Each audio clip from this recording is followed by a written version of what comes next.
There we go. Big old techno dummy. All right. Overlord. Full screen this.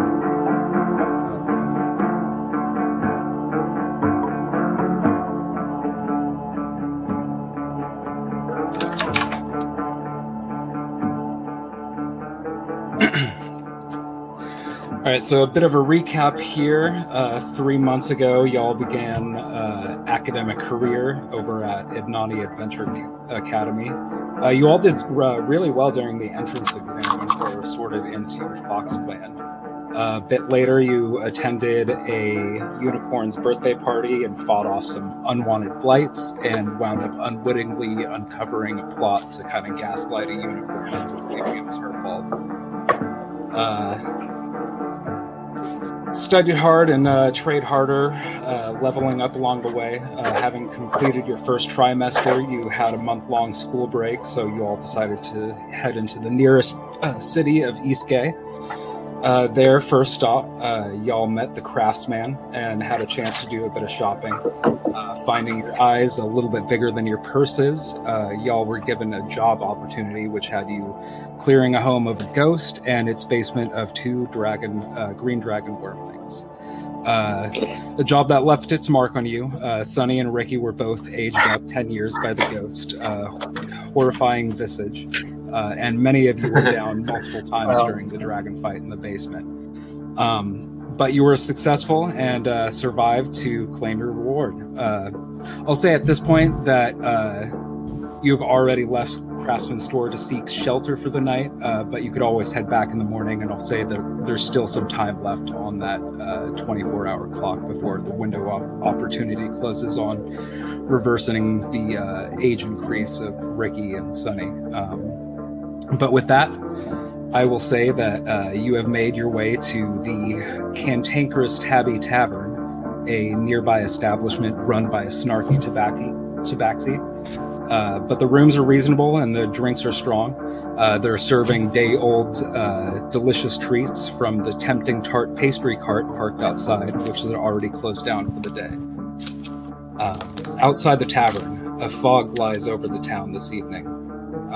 The damp, cobbled pavements glistens as the lights of the street lanterns dance across slick stones.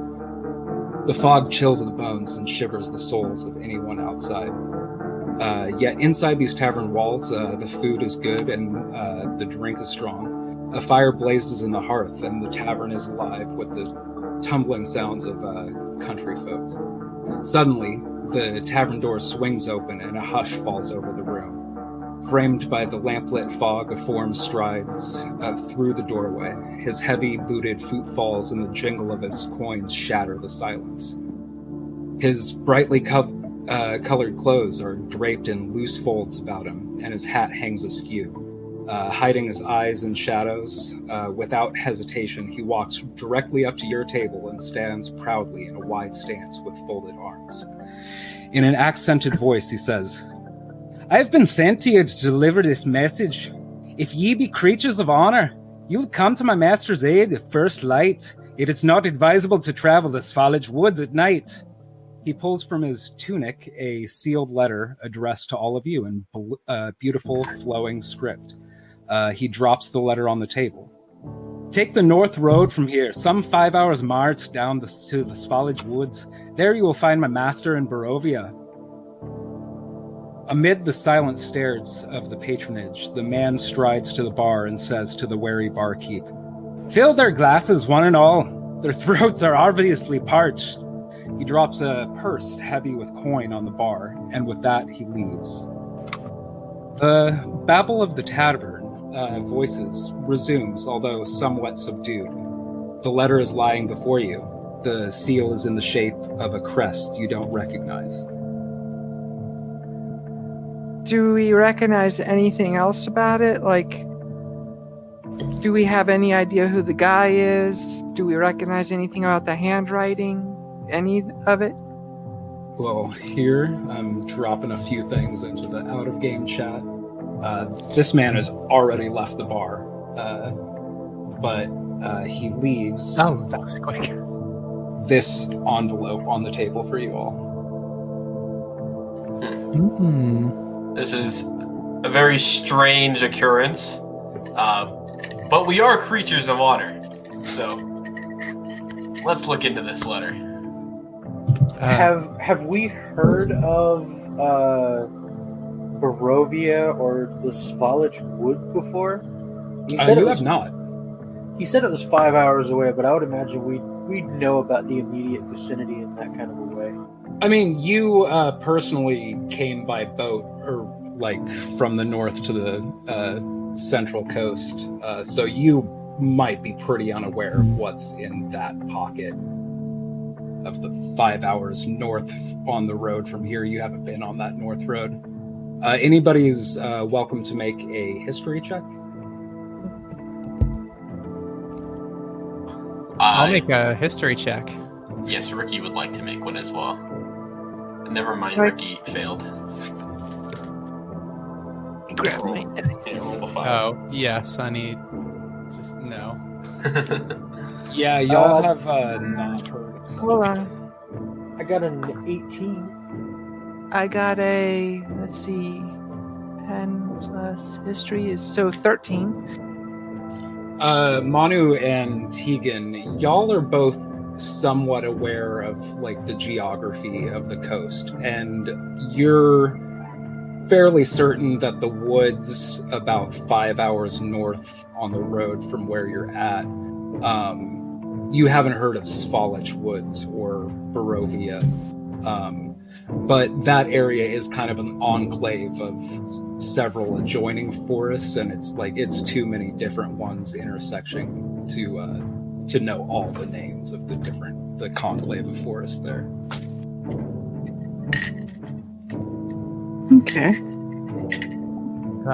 Sunny kind of turns to everyone else and speaks in the accent that she's totally had the whole time and isn't brand new at all.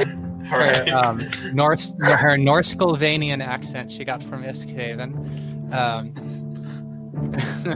Okay. I was just wondering if there was anyone knew where this is. I've never heard of it. Sounds like somewhere that would be near where I'm from, actually. Oh, of course I've heard of Barovia. I have a noble's education, you see, so we go over very many distant lands, such as Barovia. What is it shaped like? Oh, What does it's it look like on a map? It's a circle on the map. It's a nice round circle. Oh, how strange. Yes. Bequest was like, so is it a crater in the middle of the forest? Oh, yeah, it's a crater, and Wow. yes, it's a fantastic place. I only have my books, of course, to go off of, but they describe it as very beautiful and lively and colorful. And this is the same night after the dragon fight, correct? Correct. Okay. So it's just a big hole in the ground? Sounds nice. Yes. Perhaps the letter will have more information. Do you go ahead and open up the letter? Heck yeah, Ricky opens it. Read us the letter, O valiant leader. Of course I will. Oh, it's just is it the one in the in-game handouts? Correct. Cool. Hail to the light.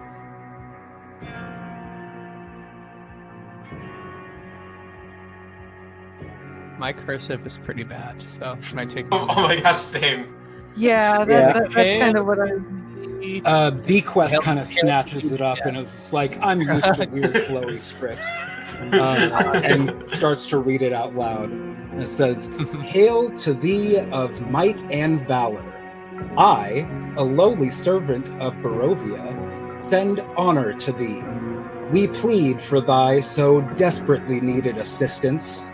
The love of my life, Irina Kolyana, has been afflicted by an evil so deadly that even the good people of our village cannot protect her. She languishes from her wound, and I would have her saved from this menace. There is much wealth in this community. I offer all that might be had to thee and thy fellows if thou shalt but answer my desperate plea. Come quickly, for her time is at hand. All that I have shall be thine. Kolyan Indirovich, Burgomaster. There was a lot of words in there I didn't understand, but this sounds a little desperate. Yeah, of course it's desperate. It's love. We must help him. The man is clearly in love, and his love is in danger. More importantly, there's someone who needs healing in general. More importantly, all that he has was mentioned. Yeah. And I'm sure the fact that all that he has being something substantial helps a bit. Burgomaster is not a word I've ever heard, but it sounds official and wealthy, maybe? I think Burgomaster is one above a fry cook. Oh, right. Yes, I believe Sonny is correct. I am familiar with the greasy spoon.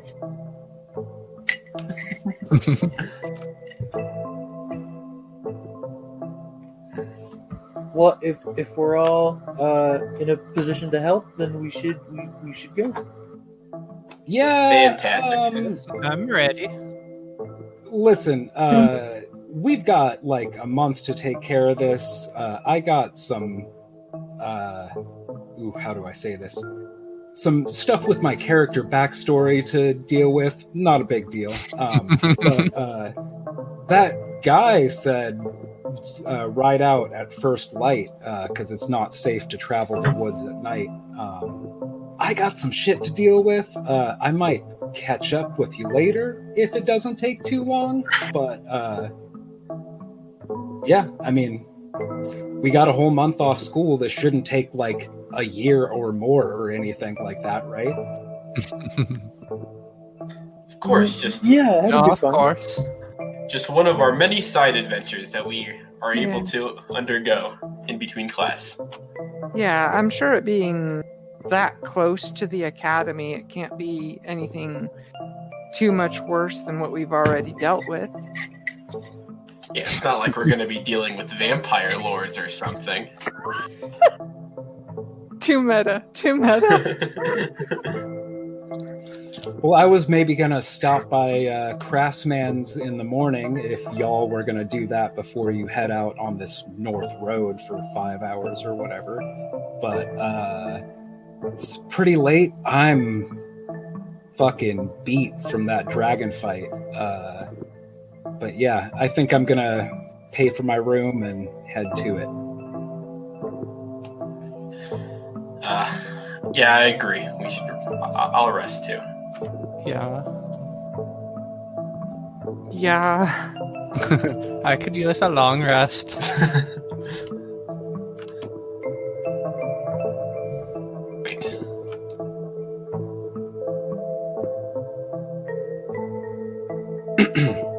Right, with that, do y'all head to your individual rooms and head in for the night? Yep. Yeah. Well,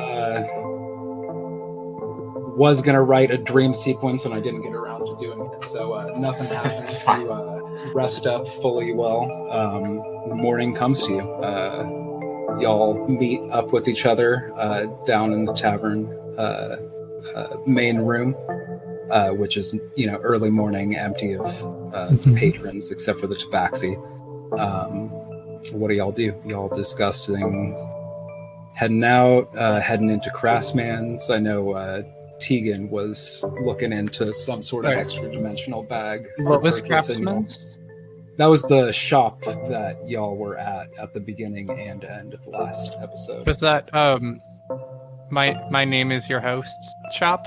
Correct. Okay.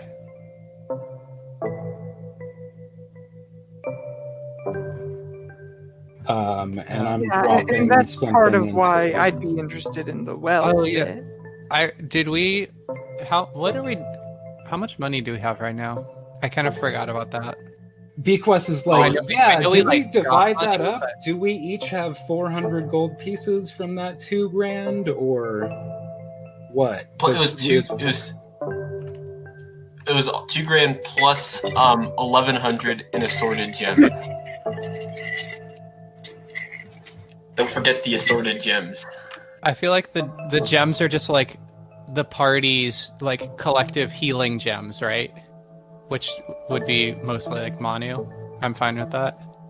Oh, were they mostly diamonds and stuff? Yeah, think so. I wrote down diamonds. Like one is worth 50, one is worth 500, and one is worth 300. Oh, I wrote down that we had 1,100 total in assorted gems. So was that incorrect then? I think there was also 300 Sounds in correct. assorted amethysts and emeralds and rubies. Yeah. Okay.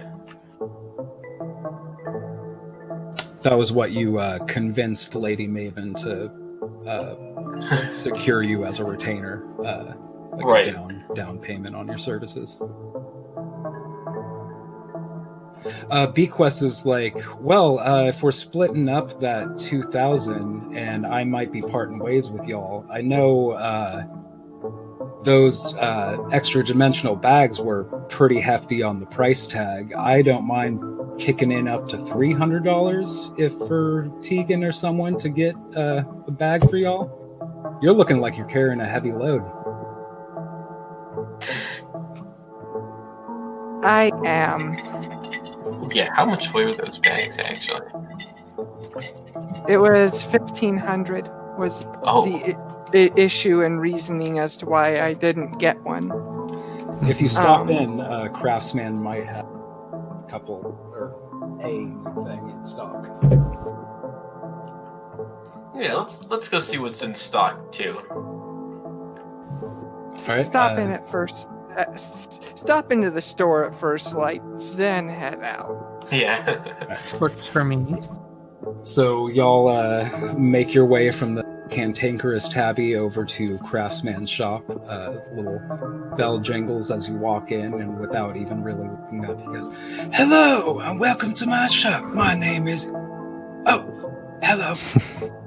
What can I do for y'all beautiful people today? All right. Just looking at what you have.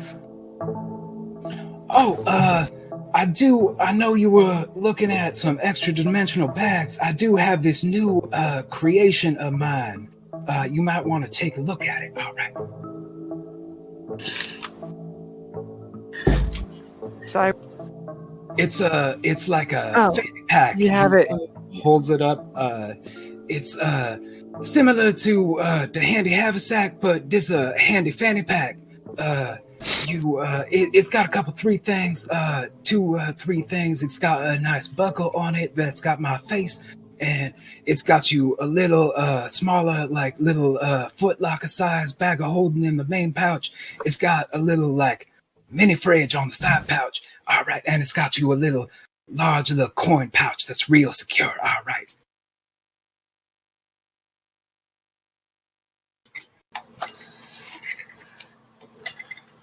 Looks.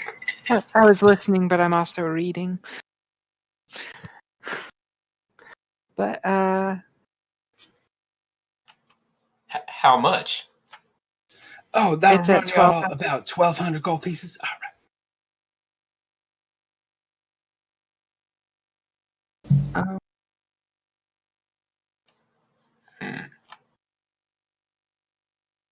Oh, come on. Oh, I'm sorry. What was his name again? Craftsman. Craftsman. Right. And I remember you, little Richard. Big spender. Yeah. Yep. And you know me, big spender, return customer, and I mean you gotta give someone like me a discount, right? I already gave you so much money, and you know, business wise, you want to be able to make sure you get all those return customers coming back, right? He Get like a scratches loyalty his chin. discount. scratches his chin. He's like, well, now that you mentioned something, and I do love y'all as customers, all right. You gave me those dragon scales, and I was thinking I might be able to make some rings of poison resistance or something with them, but I have not had time to really research that yet. But I could give you 200 gold pieces for the dragon scales you already left with me. Oh, yeah. Okay. So that would drop that down to 1,000 gold pieces. I'll say for you, 999 gold pieces. All right. Thank you so much. Yeah, I'm still sitting on a little over 150 gold, and if that's not counting having divided the 2K yet. Bequest chimes in. Is like, I think we split up. Did we split up 400 gold pieces to everybody? Yeah. Bequest I probably did. chimes in. It's like, I got some big spending myself to do, but 100 gold pieces is more than I've ever had in one time, so I do not mind forking over 300 to help you get some of that weight off your shoulders. Yeah, Ricky will throw in 300 of his share too.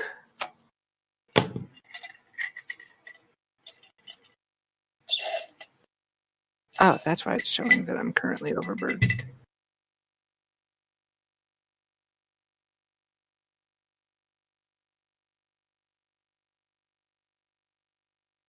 Okay.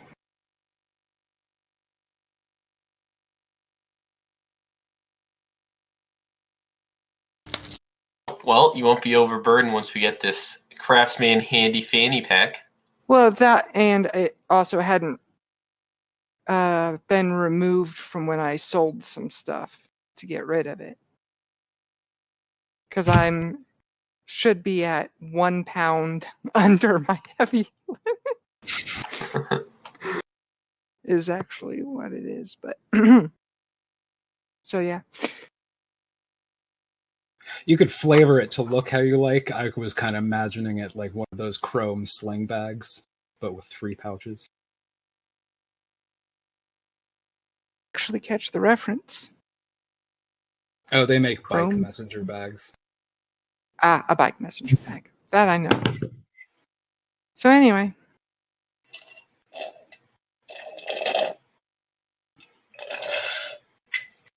Sorry for me to do that right on the microphone.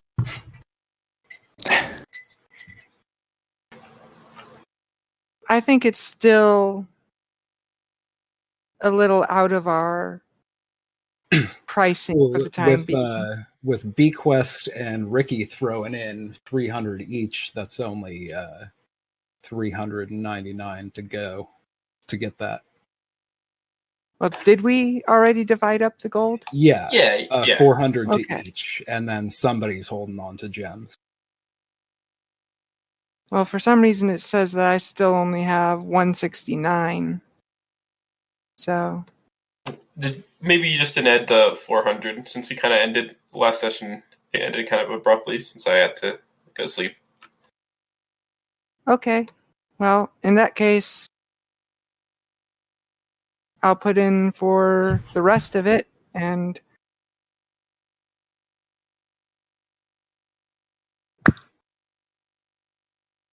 Gonna make a purchase? Or sorry, that's not the craftsman. You gonna you got all that together? That 900 pieces? and so who all was putting in for that? Bequest put in 300 and Ricky put in 300. So that's 399 left to go from you. Unless anybody else is kicking in. No. Sunny is from like a trading town and is pretty serious about stuff like this. Scout would love to. No, if there is more. Covers everything.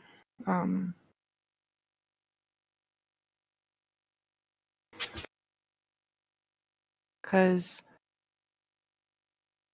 For some reason, I didn't mark any extra gold, but at the same time, the only thing I know I bought was before the mission, which was more Right. healing And, kits. I think at the end of the game, we just kind of like ended real quick without discussing. Yeah. Like, you got this payment, but I don't think we decided like who had it in their hands and if it got split up. Right. I mean, I remember I made sure that Manu got the diamonds because clerics and diamonds. Mm. Like half your spells that require anything require diamonds. But yeah, okay. I made sure to record it because as far as Tegan's concerned, that's an IOU. And Well, I still have most of the things from my inventory last time if y'all want to do any more shopping. But if that's all you needed today, I love y'all and keep on Dungeons and Dragons. Wait, All right. oh, wait. Does the university have some sort of like a health insurance policy for injuries suffered in line of work? Because I don't know if you've noticed. I don't know if you noticed, but I am like 20 years older than I was a day ago. I am too. Oh Older. yeah, I noticed that. Y'all look a fright. I think I have something that might do something for you. It's a little pricey, but for y'all, my favorite customers, I think that was 1,000 gold pieces. I'll say I'll knock it down to half. I'll give you 1,000 gold pieces for both. Age is something worth much. I should not trade this experience. But it's not mental age. It's just physical. I feel age. smarter. Please, I just want my youthful glow back. You can have it. I don't need it. Does that mean are you willing to drop down to 500 for one? Because I can still not afford that.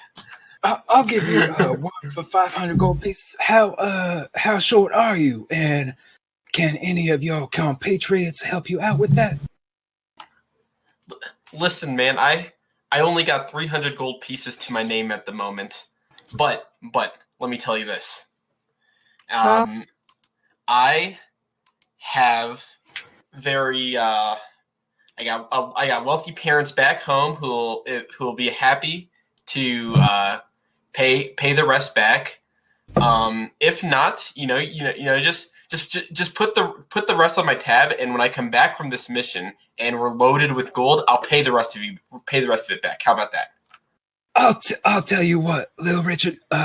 You give me your 300 gold pieces, and you write a postcard to your mama and your daddy, and tell them to I don't know, send me some, I don't know, maybe signed memorabilia. Say, my son goes to this shop and loves it. It's the best in its Eastgate or something. I don't know. Thanks for the memories, craftsman. Love, Richard Sr. and Miss Regal. Something like that. I don't know. You do that for me? Right to your mama and your daddy. I'll call it 300 gold pieces. You don't have to pay back the rest. All right.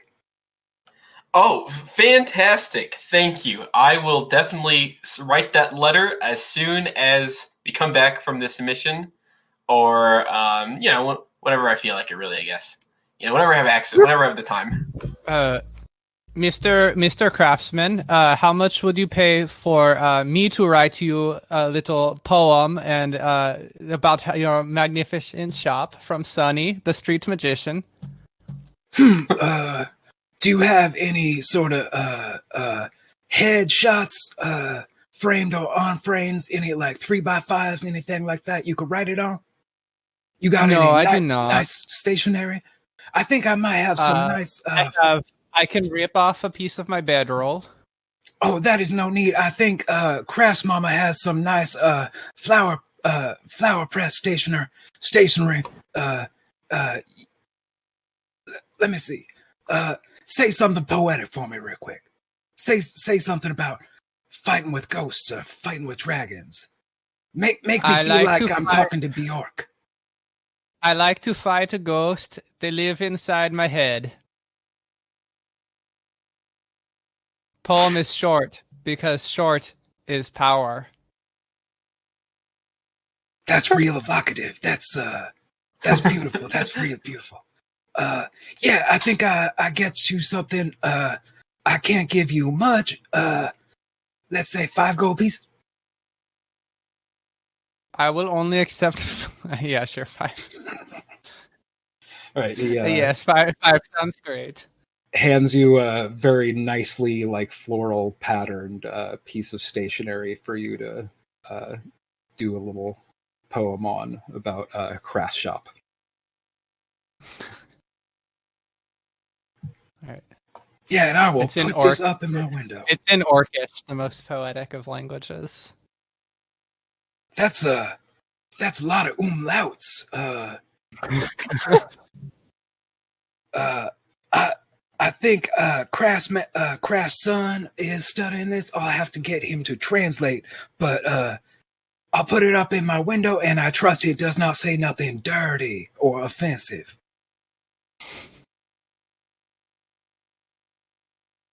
Well, thank you very much. Is there anything else I can get any of y'all lovely folks today?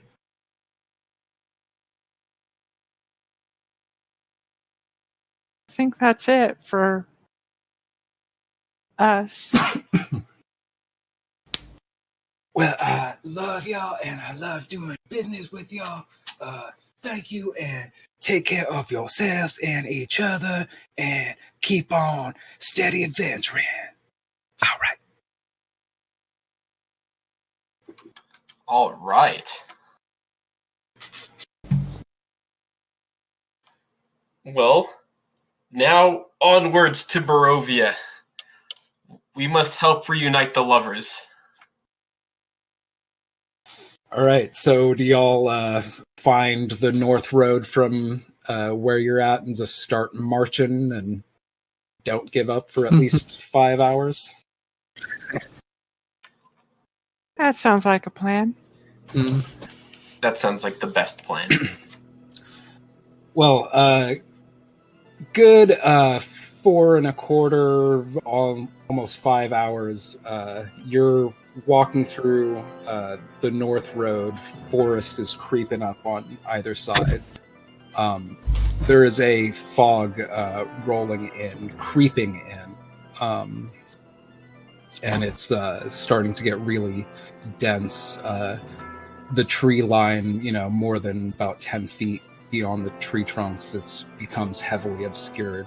And y'all are starting to get drowsy, and the sun is starting to seem, maybe it's too hazy to really see the sun directly. It's maybe setting or just dense fog rolling in.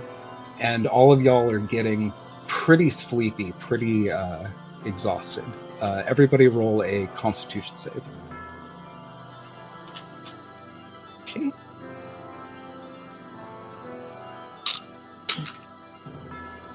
Ricky rolled a 15. 15. 10. Oh, dang. 19 on die, which is 13 total. dirty 20. All right, Ricky, Manu, and Sunny, you're all feeling like you're maybe, a quarter of a mile away from your legs giving out. You're not even sure if this is a place that you're heading to. You're kind of heading off in a direction. You're just feeling exhausted, and maybe like this was a fool's errand, and you need to sleep before you go too much further. Oh, guys. Oh, I think we should take a rest. Oof, I'm beat. Yes, I was just wondering if there was any way we could stop. Yeah, I'm used to being on my feet all day, but not walking.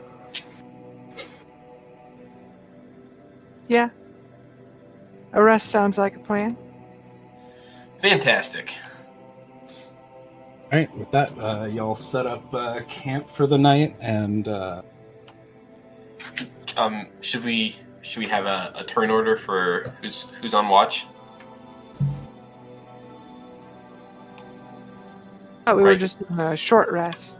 Oh, was it a short rest, or are we sleeping for the night? I thought since we were exhausted, I thought we were gonna long rest. Oh, did you guys actually get points of exhaustion? Well, I mean, I basically assumed we were exhausted, so we're gonna long rest. Right? Paul, right? We're gonna. This is like we're gonna sleep through the night as a long rest. yeah, the three of you are feeling pretty exhausted, and even though you know you've only been walking for like 5.5 or 6 hours, like, and the sun should still be like shining, it's feeling like past dusk, and you're not sure. You kind of, the three of you don't want to trudge on any longer without a long rest. All right. Well then, yeah. So then we should have. So I think we should set up a watch order for the night to make sure we don't get ambushed by any wolves or other woodland creatures. I can take the first watch for 2 hours, and then who's willing to take the next 3? I guess I can. Since Yep, I'm doing relatively all right. I will go after Tegan. Okay, cool. And then, so Manu, can you take last watch? Yeah, I'll take last watch. It's pretty chilly, Fantastic. y'all. Would somebody set up a fire to camp around, or? Oh yeah, definitely. We set up a fire. Actually, can any of us No, never mind. Seeing if I had that cantrip to make a bonfire, but I do not, because I am not a druid. All right. As y'all are taking turns the watch tonight, the woods are quiet this night, and the air grows chill. Your fire sputters as low mist gathers around the edges of your camp, growing closer as the night wears on. By morning, the fog hangs thick in the air, turning the trees around you into gray ghosts. Then you notice these aren't the same trees that surrounded you the night before. Okay. Well, I will say that on the conversation of spells to make campfire, that's actually one of the things of prestidigitation, which I think both Bequests left. But I have that, and do you have that, Sunny? No, I don't. Okay. No. But yeah, I'm not sure if thaumaturgy can, but I don't believe. Nope. Yeah, I think that's You more can- the you lines can- of prestidigitation, not thaumaturgy. well, you can change the size of a fire a little bit, but that's it. Anyway, but yeah, so if I'm noticing something strange in the neighborhood, during my watch, and the fire is sputtering, I'm going to at least wake up one other person, probably whoever's next on watch. So that would be Sunny. That was me. And That was me. Yeah, and point out what you said. That the trees have changed and are different. The fire is sputtering. Yeah, it's like you were staring off, vigilantly participating in your watch, but you were kind of almost like dozing off for a second, and there was like this wall of fog that kind of rolled in. And it wasn't like it was a subtle change that you almost didn't notice it happen, but like some of the fog receded, and it's like different woods that you kind of like. I think you had maybe taken notice of a couple strangely shaped deciduous trees that you were camping by. It's like, oh, that's a whimsical shape on the branch of that tree. And, you're looking around, that tree's not around. And these aren't even the same type of trees. that you were camped around.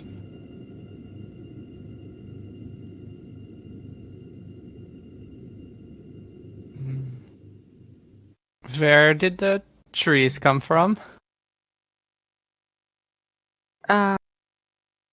The ground and the fog. Otherwise, I'm not sure.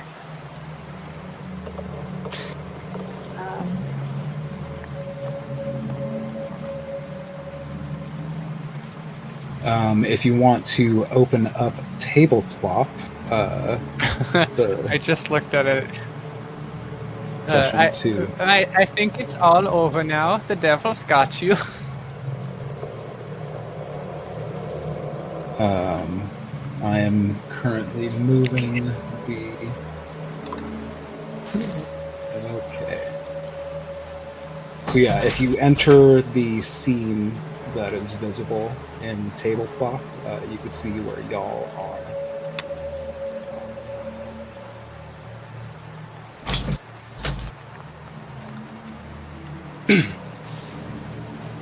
Kind of like nearby, tucked in between a couple trees, you walk out away from your fire and your bedrolls, and there's a little muddy road nearby, and you're kind of, the woods don't look the same as where you camped out the night before, and you're not sure which way's north, which way's south.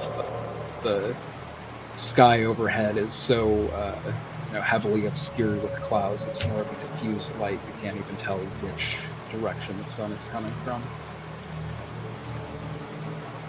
Black pools of water stand like dark mirrors in and around the muddy road.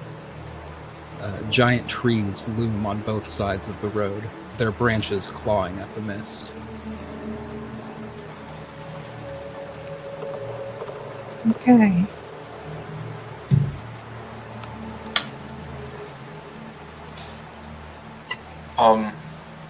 And sorry, is it daytime now? It is, but it's kind of like this diffuse, like dusk-ish dawn or duskish daylight, where there's a thick fog layer overhead and also creeping in from either side of the roadway from the trees. So everything's pretty heavily obscured, but it is light out. It's not nighttime. Something fishy is going on here. It could just be the fog. It's a strange fog. Oh well, we got a job to do. I mean, lots of Time to times, go. lots of times when it was foggy on the ships, people would cry that they saw the tentacle of a kraken or the fin of some giant sea monster, and it was just a fish. As far as you know.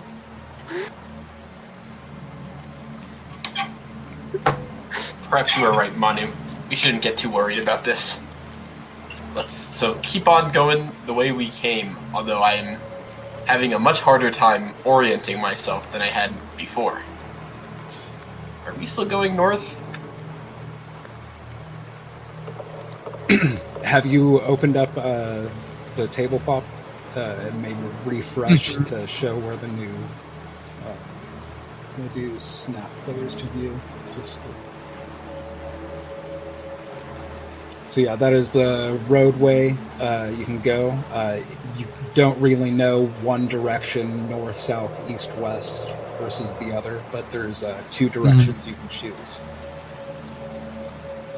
if you want to follow them. All right. This way?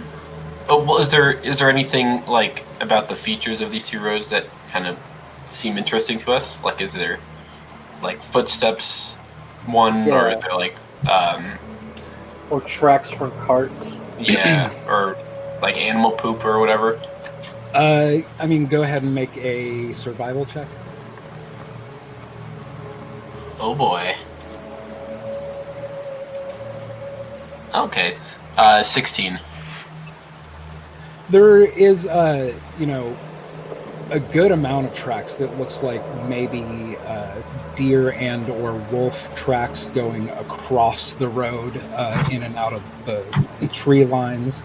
Looks like maybe some wagon tracks, some horse tracks going in both directions. Oh, okay. So I guess not a huge deal which direction we go then. It does not look like a heavily trafficked area, but it's not overgrown and years of disuse didn't have the land. It is a used road. There are tracks here. Well, let's just kind of head that way. Y'all recommending to head right? Let me figure out. Edit. Review. Yep, that way. If that's the way that would seem to orient the general direction we thought we were going, yeah. As y'all start to head through, your presence in this dreary land has not gone unnoticed. A raven follows you for several minutes while keeping respect. Huh. What a friendly looking raven. Hey. Or Does it just fly around, or does it land on anything? It kind of, coasting behind you, in front of you, landing on different branches, treetops. It seems to be interested in what you're doing, keeping an eye. Like if it lands close to us, I just kind of wave my arms at it and tell it to shoo. It's pretty high up in a tree. It's kind of just looks down at you from a distance of a good 50 or 60 feet away. Go away! Go away! It kind of caws and heads over where you can't see it into the fog.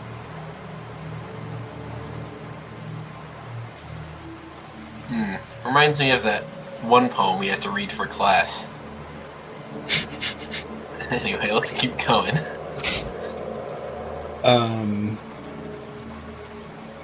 Do y'all... I gotta... This thing... This is the way I did... Come on. To double check to make sure. So do y'all keep heading up this way? Want me to start just revealing fog here?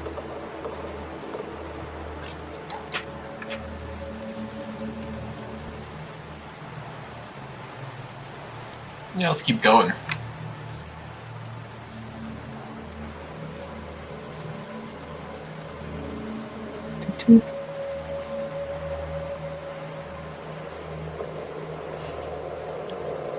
More ravens begin to take an interest in you, and before long, their numbers swell, and soon hundreds of watching.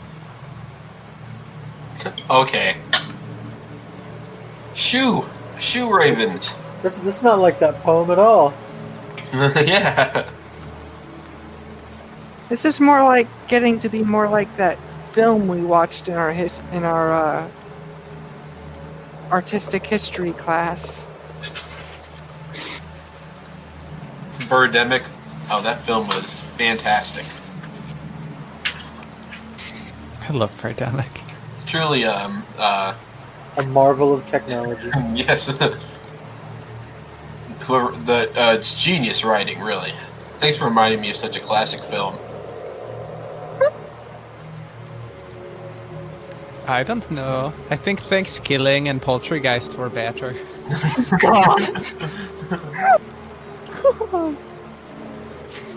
Why did you have to remind me of that? Hey, shoot. Gobble, gobble, gobble, motherfucker. Ricky wants to throw a rock at one of the ravens.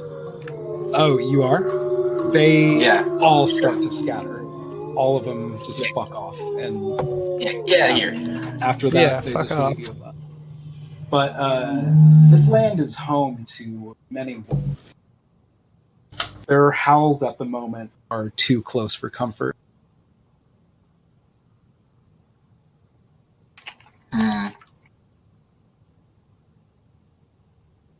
Ricky unsheaths his shield and continues forward.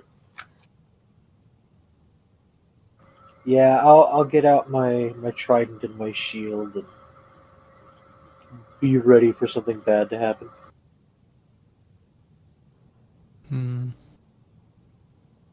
Sunny casts, just like gets Mage Hand out and has it just chilling around. And the most prep Tegan has will be putting guidance on herself. Oh. Oh. Tegan, make a perception check.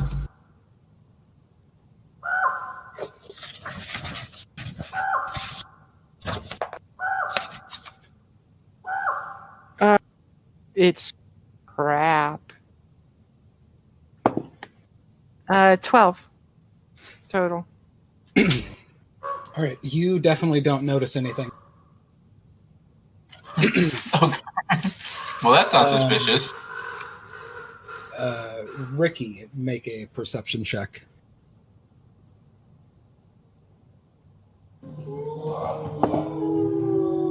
Also an 11. Or like less than, I think, you got a 12.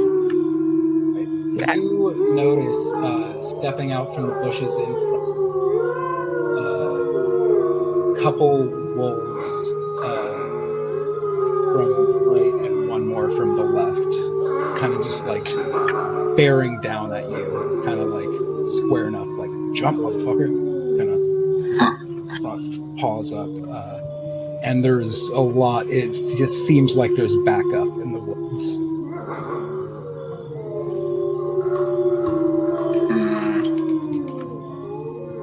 Easy, wolf. Easy.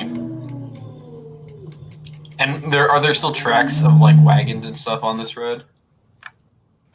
Scattered here and there. It looks like most of them aren't fresh, so drizzle and whatnot has worn a lot of the, horse-drawn carriage tracks away. But there are still some here and there.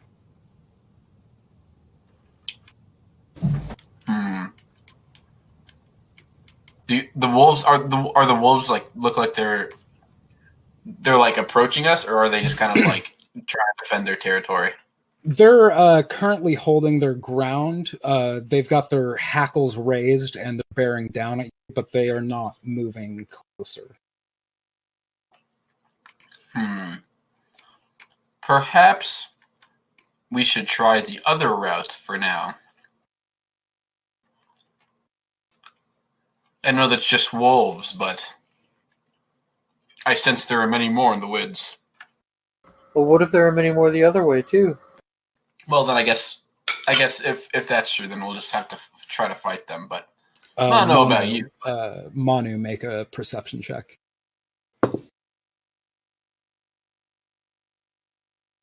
18. All right. You notice behind you from the other direction, from the tree line, steps three more, looking equally menacing. Hackles rage. Look, they are behind us.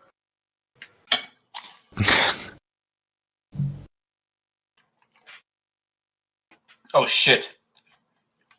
Farm up, guys! Farm up!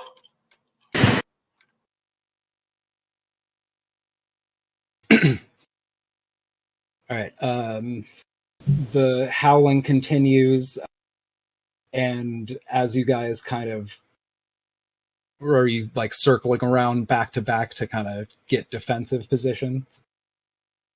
That sounds like a plan. I'm also going to fire off a blast of Eldritch Blast at one of the one, or not at, but basically in front of one of the ones, like bearish. in order all right. to in order to try and scare them, intimidate? I don't have indicator.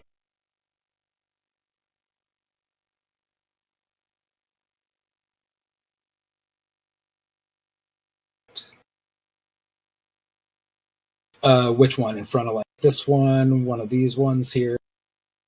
Down here. Oh, down here. So you're firing off an Eldritch Blast, like not on it, but in front of it?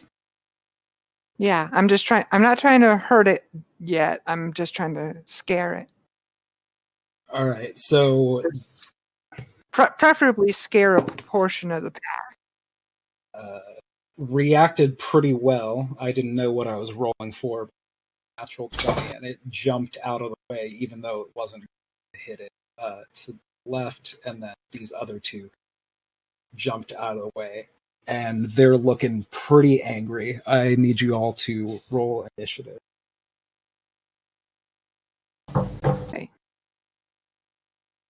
And I'm going to go ahead and blow that guidance of mine on this then.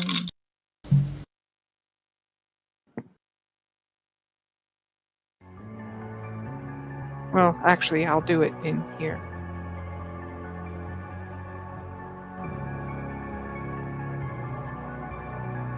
All right, and I have to roll some initiative to hit.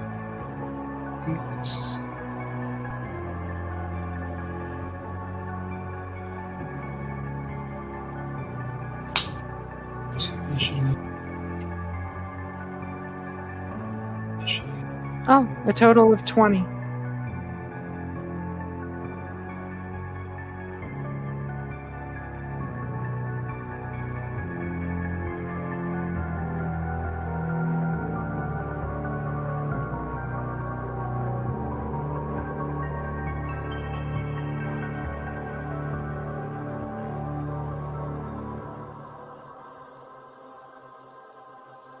I forget how I add myself.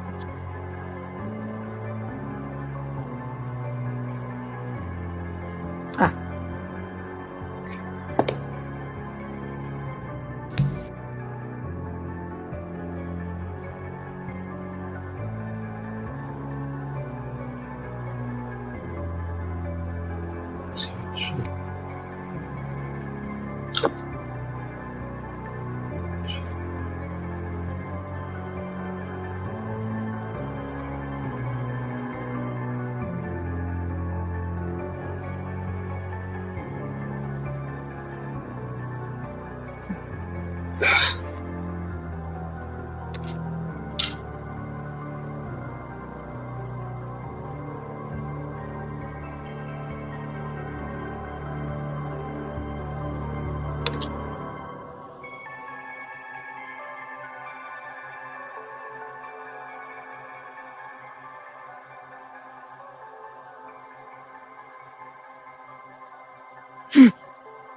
All right, it looks like Tegan is up first. Sorry, I'm still pretty clunky with this.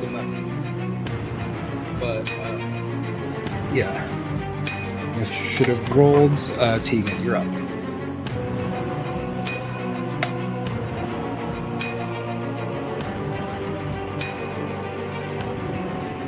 While I see there's a bigger one in the initiative order, it's not in.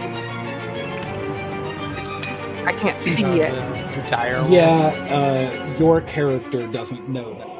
I just didn't know Right. how to roll initiative without showing. Well, yeah, and I hadn't heard a description of one being bigger either. But, so...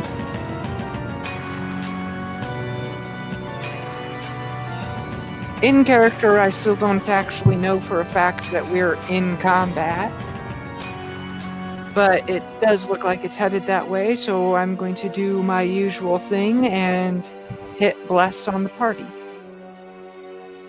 Because I can cast it at 2nd level to hit 4 people. So Thank are you, all- Tegan.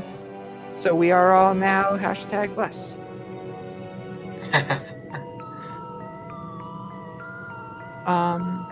And that's actually going to be it for my turn. All right. So next up, stepping out from a good ways in front of y'all, the direction that you originally started. A snarling wolf the size of a grizzly bear steps out of the fog.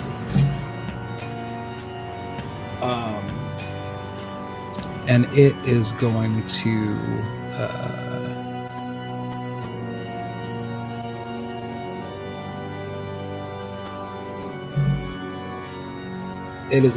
use its movement to kind of circle around and stay there. And that is going to end its turn. But up next, Wolf 8. And it is going to use its 40 feet to get up there.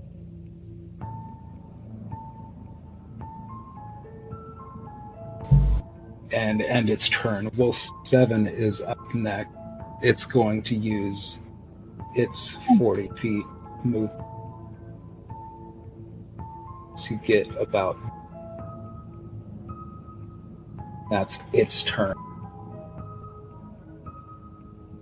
Discord once in a while just decides to refresh itself. Wolf 3 is next, and to you.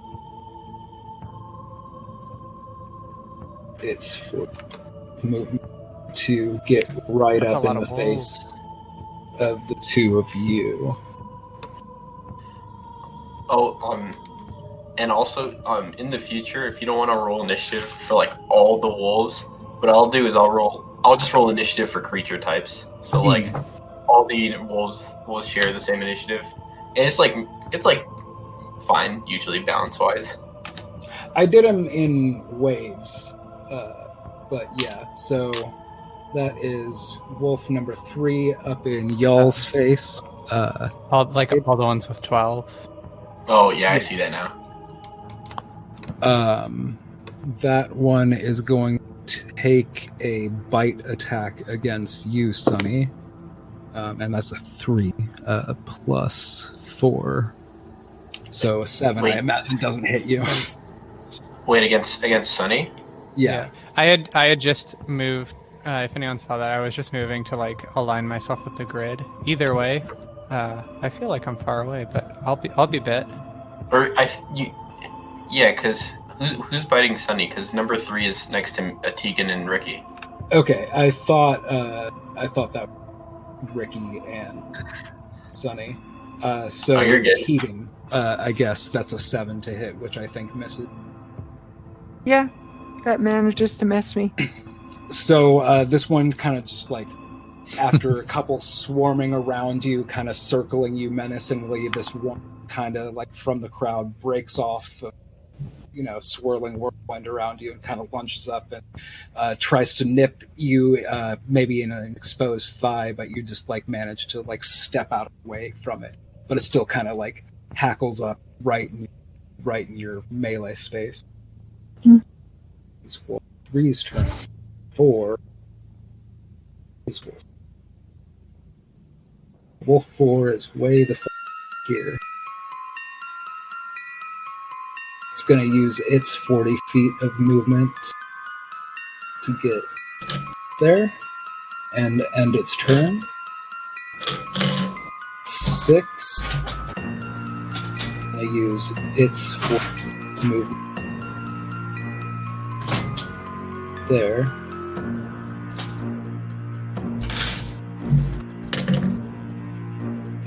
And then end its turn, and next up is Sunny.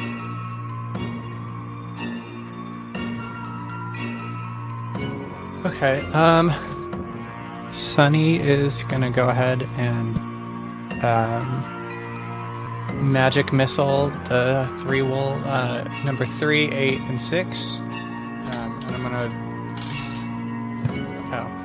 Oh yeah, and it's just an automatic. So number 3 takes. Let me roll in here. Number 3 takes 2 damage. Number 8 takes 4 damage, 5 damage, and number 6 takes 5 damage as well.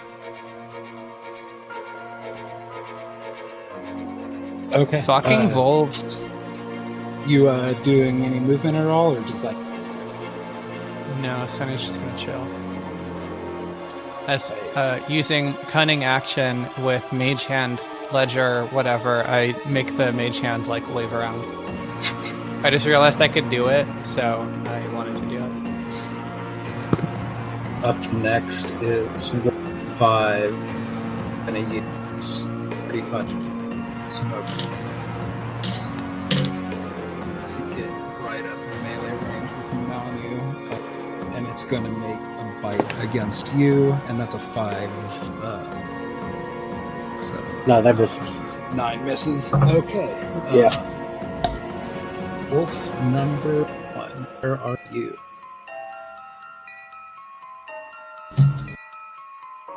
It's 40 feet of movement to get up melee with Tegan, and it's going to take a bite against you.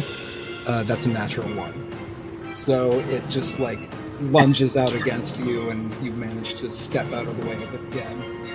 So far, I have rolled 2 19s this session, and despite my AC of 12, everything is missing me. Yeah. Everything's coming up to you. But coming up next is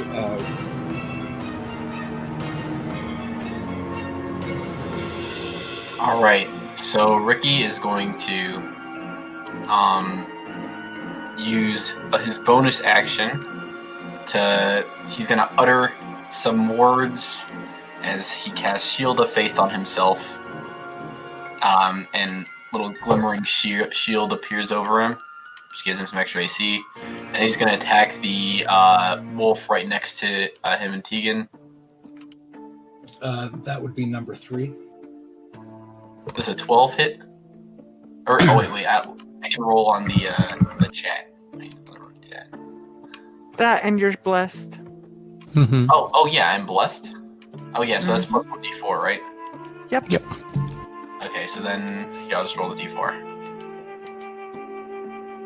Okay, does a 13 hit? 13 does hit. All right, so I'm going to just do that.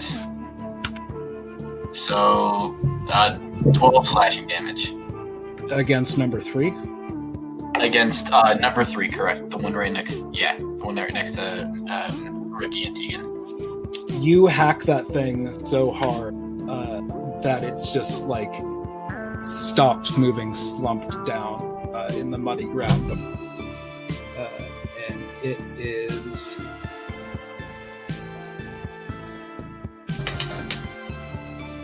Where is So it's dead? Yeah.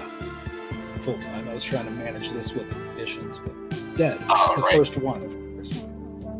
And I'm so sorry. I have to pee. I'll be... You're good. So I think Ricky should move right here then, probably after the token gets removed. So that way, when the wolves start coming after the squishy casters, they'll be in his threat range as well. Seems like a plan.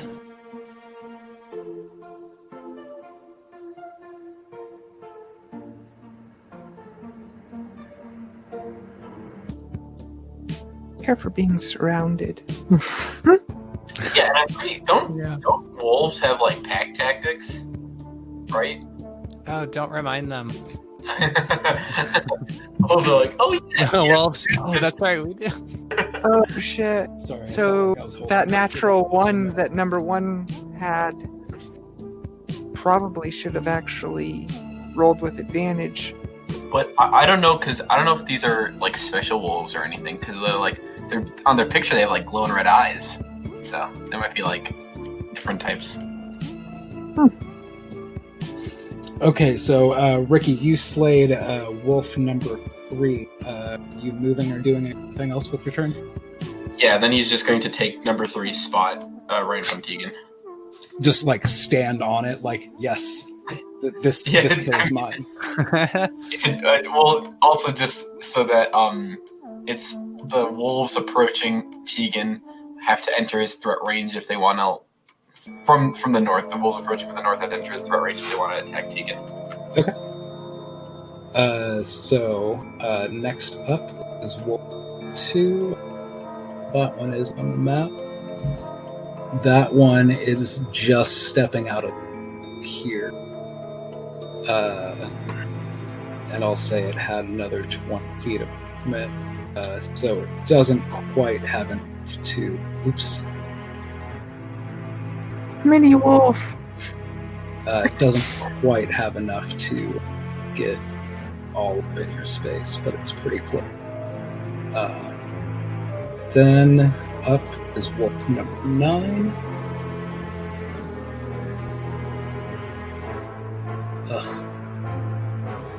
That's stepping off the trail here behind this dire. That ends its turn. And Manu, you're up. I'm not very experienced with a hex grid. Could I get both of the wolves to the south of me with a thunder wave with a 15-foot cube? Let me. Yeah, don't we have my that token? Yeah, I'm pulling that up now. Yeah, I need to know.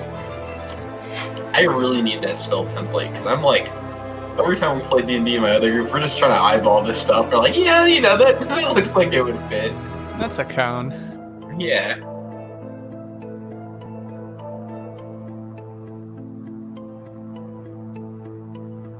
You said a 15-foot cube? Yeah, but like it goes out from me, not originating from me, like not like a radius. So like So that's 20 feet. So halfway in between 10 and 20. It's like there. Yeah, I'd say you get number 5 and number. Sorry, accidentally. These are upside down and shit. Number 1 and number 5 you can get without moving. I feel like if it's an area of effect, you would probably get Tegan in. Yeah. I'm just gonna go ahead and attack that one there with my trident. Number 5. Yeah. Okay, go ahead and do attack. 13. 13 hits. All right. Well, Mania's +2, so it didn't hit. But 13 from Manu does hit. It's a total of 7 damage. And that's against number 5. Okay, that one's looking pretty ragged. And pretty angry, but it's looking like it's limping and might be thinking of. Alright, and then I'm gonna move. Alright, it is going to take its attack of opportunity against you as you walk away from it. I got the mobile feat, so I don't provoke attacks of opportunity after I make a melee attack. Okay.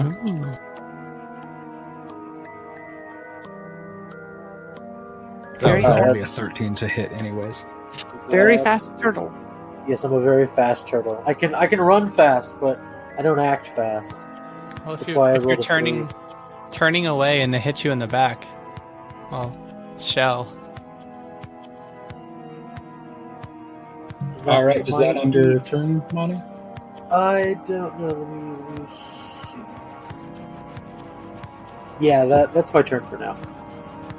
Okay, up next is Tegan. Okay.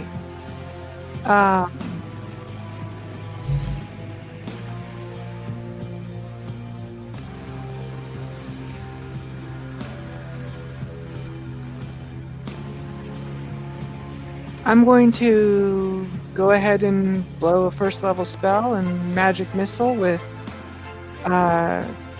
2 shots at number 1 and 1 shot at number 5. Okay. So at number 1, it takes a total of 9 damage. Okay.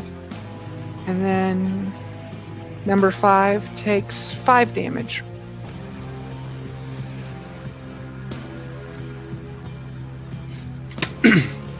Okay. Um, Number 5 is barbecue.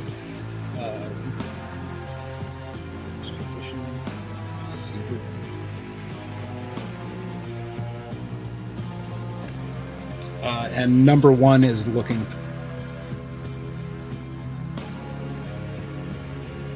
Okay.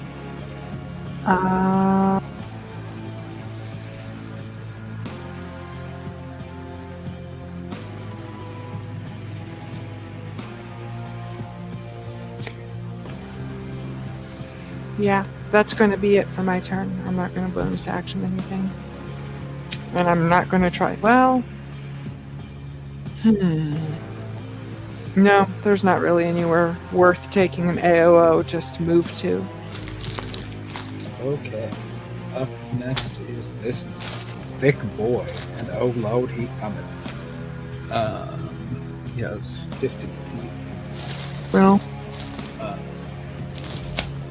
Let's go to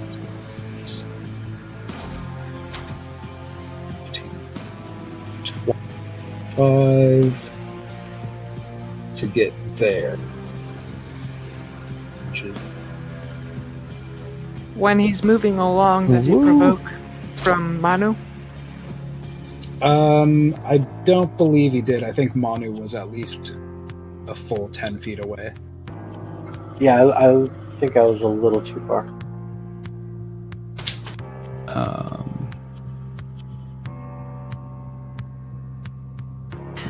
But it is going to make fight against Ricky. That is a 19, 20, Which does not 22, hit. 23, 24. That hits, never 24 mind. hits. And that is 2d6 plus 3. Alright, I think I have to make a con saving throw. That is 11 points of damage. For what? To keep up the armor, what's it called? Shield of Faith? Shield of Faith, right. So, gotta make 10. Oh god, alright, well, Shield of Faith is down. Okay, and you also have to make a save. Oh, what saving throw? Sorry, I didn't catch it. Strength saving throw. Got you. Bear in mind, you are still blessed. Oh, right. Does bless count to con Saves saving? and Oh, yes. thank you so much. Okay, so I didn't actually drop my armor then. Thank you for reminding me. I always forget.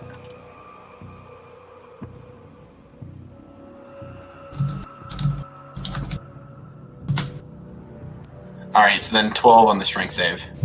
You are knocked. Oh.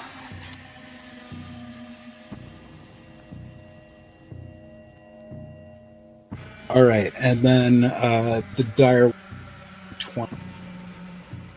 It's kind of just going to barrel between and use 20 if it's removed. Get about.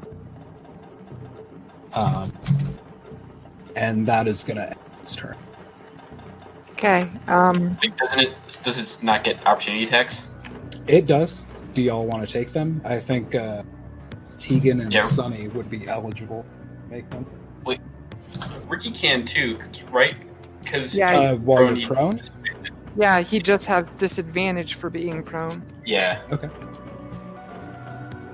Yeah, so the three of you can make opportunity attacks. Yeah, this is not going to go well. But I'll try. Total of 14. Does that hit? 14 just hits. Oh, up. I actually smacked something with my staff. And rolled max damage for 6. Yeah, I'll go too. I am proud of myself. That was stupidly lucky. Okay, does an 11 hit? I don't think it does. Oh, but I have less. Bless. Yeah, Thank you. Yep. Does a 14 hit? Just hits. 14 just hits. I got a 10, so I don't think that hits. 14 does, or a 10 does not. So is that 12 damage from you? And then that's 7 damage from Ricky.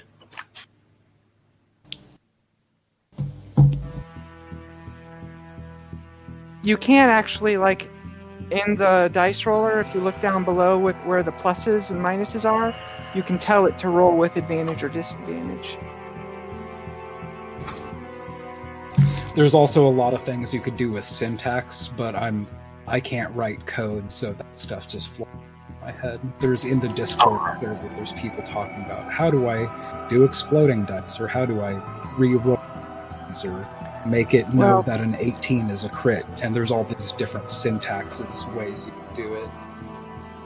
Well, thankfully, there is no exploding dice in 5e. Right.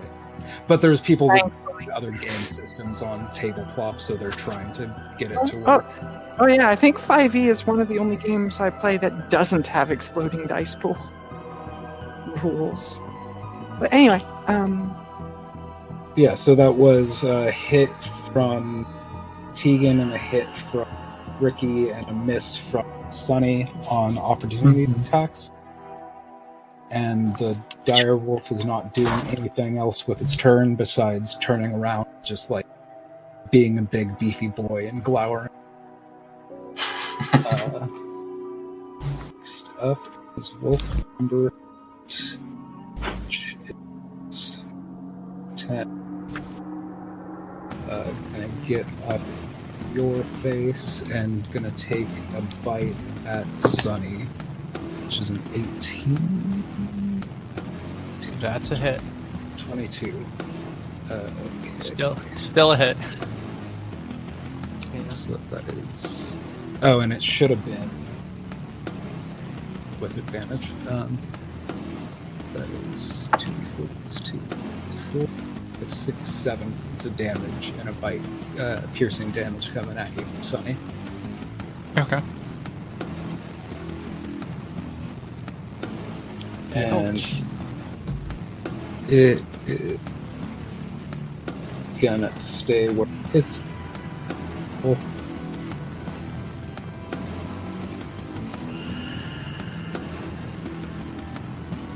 It's 20 feet of it. Get right up to you, Sunny. And that is going to be a 17. 20 to hit. That's a hit. Okay, that's another 2d plus 2. That's 2, 3, 4 piercing damage. How much total? 4 points piercing damage. And it's gonna... That should have been with it. But anyway. Its turn. Number 3 is dead. Wolf number is 2, 5, 10, 20. Roll with advantage against... Where's another d20? You, Tegan. That is a 17 and a 3, so 17, 18, 19. 21 to hit. Yeah, that definitely hits. Okay. That's 3, 4, 5, 6 points in damage. Okay. 6 damage and a concentration check. Just one moment. Plus 1 plus a d4. 13. I concentrate. Yay. Okay. Next is Wolf for 6. Rush up. It's going to make attack with advantage against Ricky. It's a 6 and a 5. So 10. Does not hit you, I'm guessing. No, it does not. Okay, and y'all thick as wolf soup and Sunny next. Okay. Out of Wolf 8 and 4, which one looks like it's in the best shape?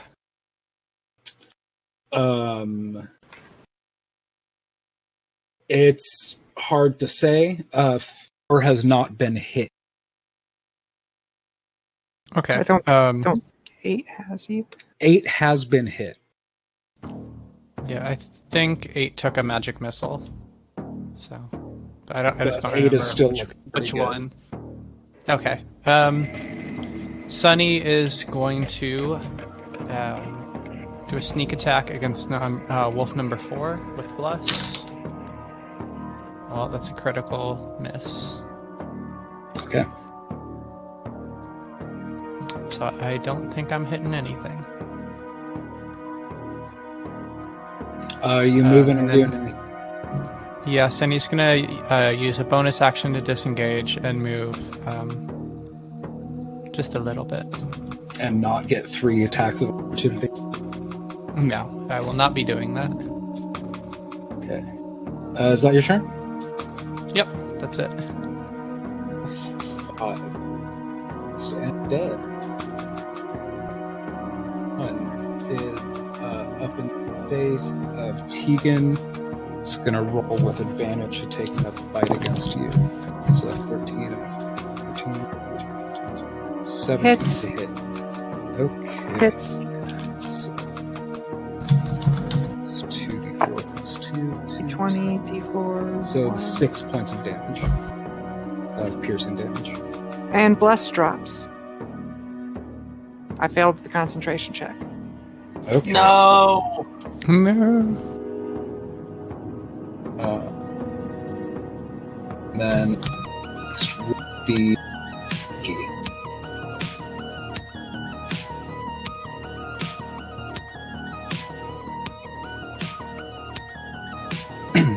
Ricky, you're up next. Yes, I am. I'm just checking. Okay. I should have done this last turn, I think. But so Ricky is going to spend another bonus action to cast Sanctuary on. Wait. You think Tegan's going to use try to attack the wolves? Actually. My next plan is to retreat. Okay, yeah. I'll cast Sanctuary on Tegan. So that means any wolf that wants to attack her has to make a Wisdom saving throw, unless Tegan attacks anything. If Tegan attacks anything directly, then the spell breaks. Okay. So yeah, he's going to spend a bonus action to cast that on Tegan, and then he is going to. 8 hasn't been attacked yet. He's going to just smack 8. Wolf number 8. Okay. Roll the hit. 8 has been hit once, but is still pretty good. So okay, then probably 6 then, because I'm pretty sure. 6 has not been hit. Yeah, I'm pretty sure Ricky can one hit these guys. So he's gonna get up first, so he doesn't have any disadvantage either. So that's half his movement. All right, 23 on 6. Okay, you cleave a good patch of neck fluff off this thing, and it's kind of still standing and growling at you, but it's like you knocked out good part of what makes the air, and it's probably not going to be standing much longer. That was number 6 you did that? Yeah. Maybe I should have just attacked it so I could have killed it. Oh well. Then yeah, that's going to be the end of Ricky's turn. He's just going to stand here to try and, maybe, you know what might be smart, actually, is to try to, since I know Tegan might want to try to escape from here, he is going to move like this. 5, 10, 15, 20, 20... Okay, no, you can't move that far. You can just move through my space. Yeah. Oh, can I? Mm-hmm. Okay. But you also used half your getting up. Yeah, so he only has 15 feet of movement, so that'll be 10 to move through an ally's space, I think, since it's difficult terrain, and then he'll just move right here. So the goal is to try to get opportunity attacks from all these wolves. Okay, so 4 opportunity attacks with advantage. Yeah. The first one is coming from 6. That's a natural 20. Oh god, alright. Let's go. 4, Oh no. 6, so 12, 13, 14. That's for 6. That's just a lot of damage. Fucking wolves. Number 8 is going to roll. That's a natural 19, 20, 21, 22, 23 to hit. Alright, yeah, 23 does hit. It's 5, 6, 7 of piercing damage. 8. Alright. Not dead yet. Number 1 rolls with advantage. That's He's a natural still- 20 and a... He's still in one space, so one doesn't get an AOO yet. Oh, okay. So neither of... So I just wasted a natural 20. Well, 6 and 8 still attack me. Yeah. Well, 6 and 8 did. Okay. Yeah, they both are dead. Okay, cool. Anything else you were doing with your turn? I don't think I can. I used everything. It's the end of Ricky's turn. Up next is 2, 5, 10, 15, 20. Get up. Sunny. And is going to roll not with which that's a 10, 14 to hit. Nope, doesn't hit. Alright, it kind of lunges out against you, but you kind of just like step out of its range, and that its turn.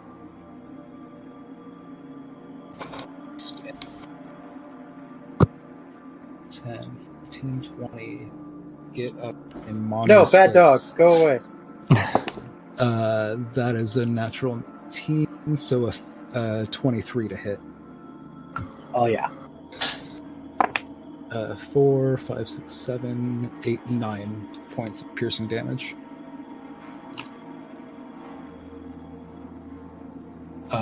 And as Wolf's turn, Manu, you're...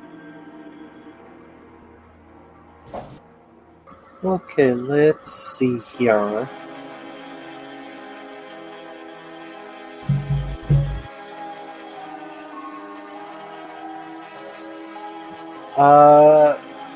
First, I'm going to cast Healing Word on Ricky. Oh, I thought you were going to use your thunderclap. Well, I mean, if I used any AoE over that way, I'd probably hit one of you. Ah, rip. Alright, yep. Healing Word is good too, then. Is that one alive? Or is that the one that was dead? No.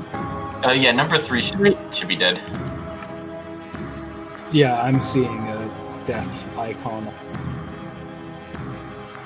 Oh, hold on a sec. I'm gonna refresh real quick. Yeah, I don't see a death icon on number 3 either. No, I don't see it. Yeah, me neither. See one on 5, but not on 3. Yeah, Alright, 5, 3 are dead.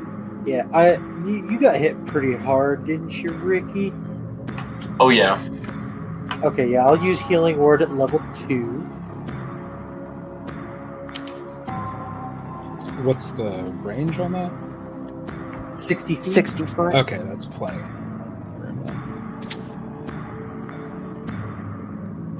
You get 9 points of healing. All right.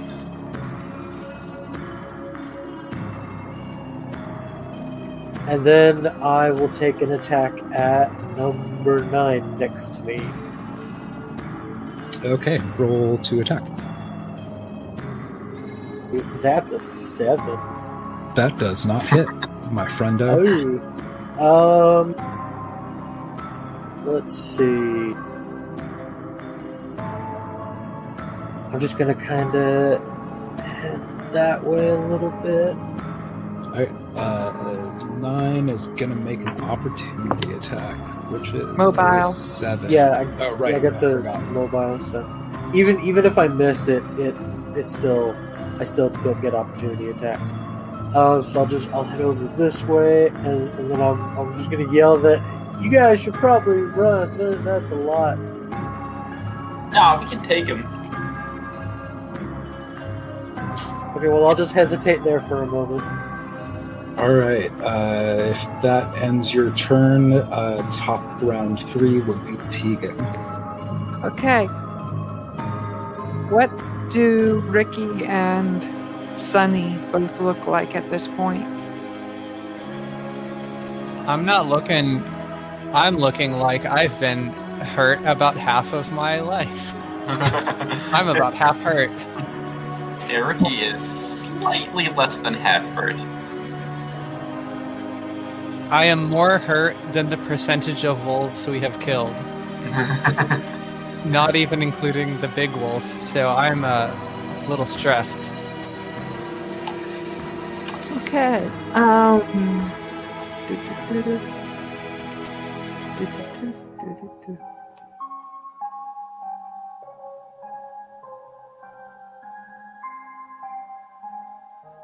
Okay.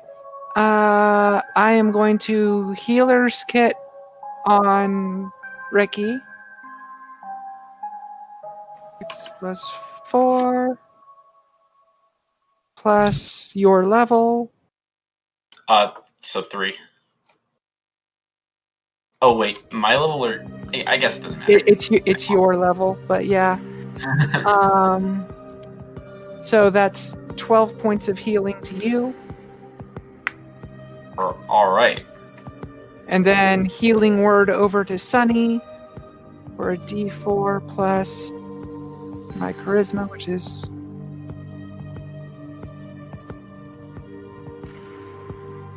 2. So 2 healing? No, total is 5. Sorry, I was adding. Oh. Sorry. Ooh, thank you. And then... Run, Tegan, run! Yeah, well, I was also planning to disengage instead of heal, so... But with Sanctuary, I'm going to be stupid and try this. Well, 6 and 8 use their reactions for opportunity attacks against Ricky, so I think 4 and 1 would be that get them against you. And they need to make wisdom saving throws. If To they want do to it. attack. Okay, they do.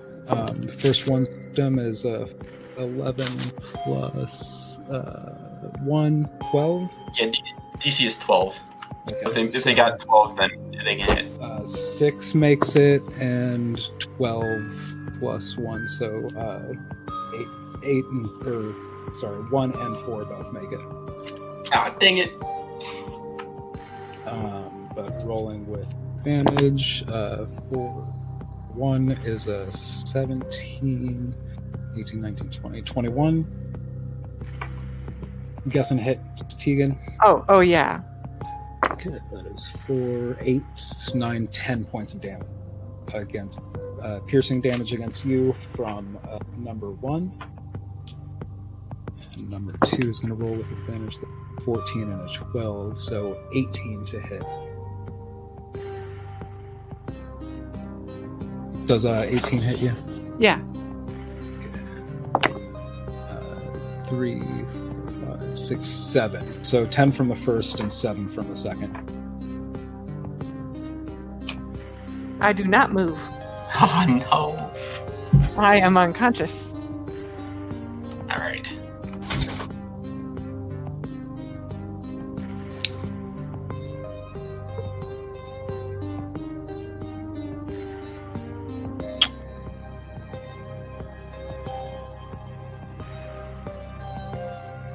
Tegan is unconscious, and next up is the who's just gonna fully rush 5'10" up into yours, Ricky, and it is gonna roll with advantage.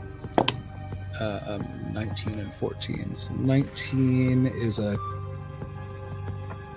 to hit Ricky. That doesn't hit. Does it not? Do you have something up, or is? I have the shield of faith. Okay, so 23 does not hit you, and it's Oh, going. 23? Wait, sorry, I thought you said 19. Oh, 23 hits. 23 hit. It was a 19 plus 4. Got you. Got you. 23 does hit. Okay, so that is 2d6 plus 3. 6, 7, 8, 9 points of damage, piercing damage from the. And then strength saving throw? Correct.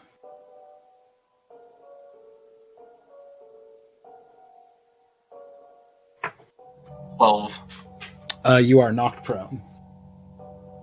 Okay. And it is gonna use 5, 10, 15. Well, if it's moving out of the range, I'm going to use an opportunity attack on it again. Okay, roll. With disadvantage for being prone, right? Yep. So still 18 to hit. That does hit. Then 10 slashing. Okay. No, I think Manu, that's an actual picture of what just happened to Tegan. Oh my god.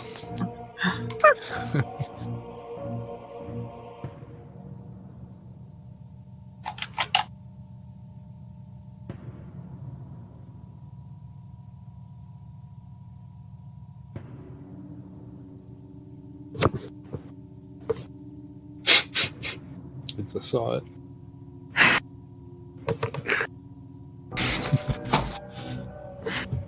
All right, but that is going to end the Direwolf's turn. And Tegan, you are down. It's going to, I don't know D&D rules for this. If you're unconscious and prone, can it like 2 wolf paw on top of your chest and like attack Ricky, or does that because it can't end its turn in your space? Technically, I still take up my space. Okay. Well, I thought when you're unconscious, you're like basically an object or something, so you could just kind of move over. It's DM's call at Yeah. that point, but that would raise the question of, when I get up and regain consciousness. Yeah, that's true. Well, if this was a movie, I'd have it like standing on you triumphantly, but since I don't know rule it, and there's plenty of advantage givers around you, and remember a step towards and advantage. That is a natural 1 and a 10 plus 4. So does 14 hit you, Sonny? It does not. So it bites out at you, but you kind of just sidestep it. To 7 is 5 feet to get in space with you, and advantage. That's a natural 6 and a natural 5 with also 8 and 7 did me good. Number 3 is dead. is gonna take a bite against you, Ricky, with advantage. That is an 8 and a 11, so a 15 does not hit you, Ricky. No, it does not. Is which is 2, 10, 15, up against you, Ricky. Advantage. That's 16 and 15. So does 20 hit you? No, it does not. Finally, the spell comes into effect. Shield of Faith. All right. So that's that length of wolves. And Wait. I'm sorry. I forgot to make a Constitution saving throw when I got attacked by the direwolf. So right. Let me make that. Okay, so never mind. It is down, and then it does hit me. Okay. So that is 2d4, not 2d6. 2d4 plus 2, 3, 4, 5, 6, 7 points of damage against. All right. Not dead yet. But with that, Sunny.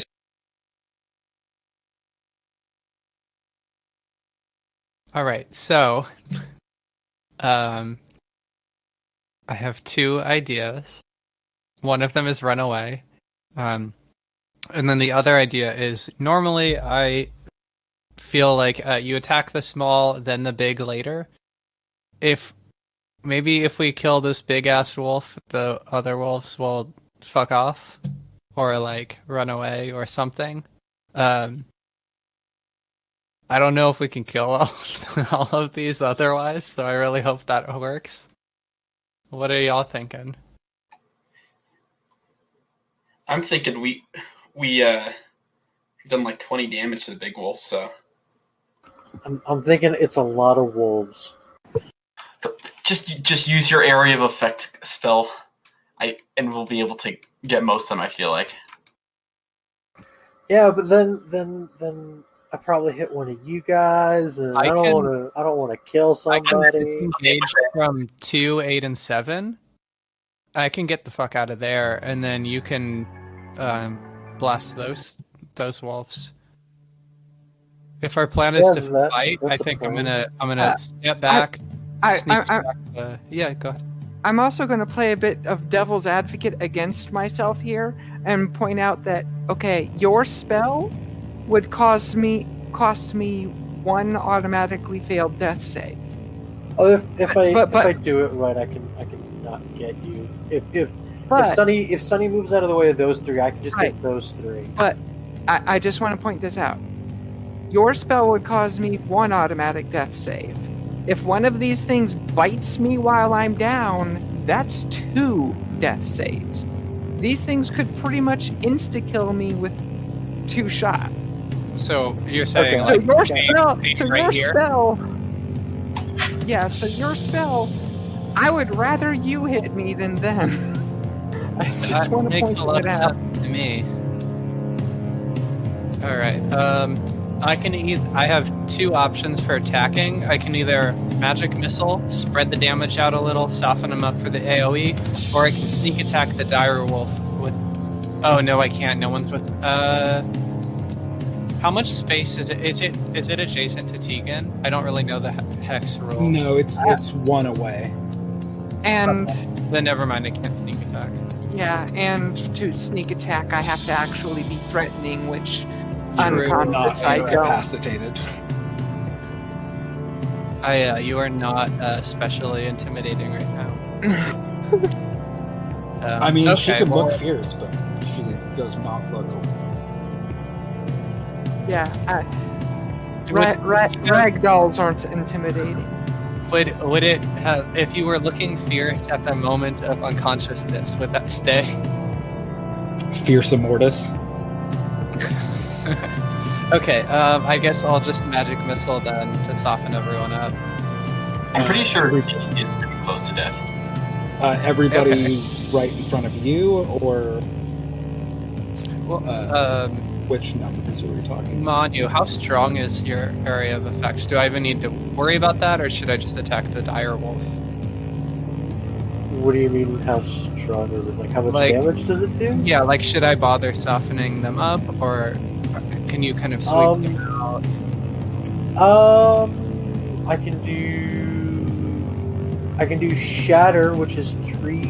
Where's the damage on that? 3d8, I believe. Yeah. Yeah, That's there it pretty is. Or I can do thunder wave, and I can do that at level 2, which would be 4d6. I think that just kind of. Oh no, that would be. Oh, that would also be 3d8. I thought thunder wave was d6, but it's 2d8. But yeah, I can do 3d8 with an area of effect. Okay. Well, do the 3. Whichever one has the most area, so you can get as many wolves as possible, would be the best.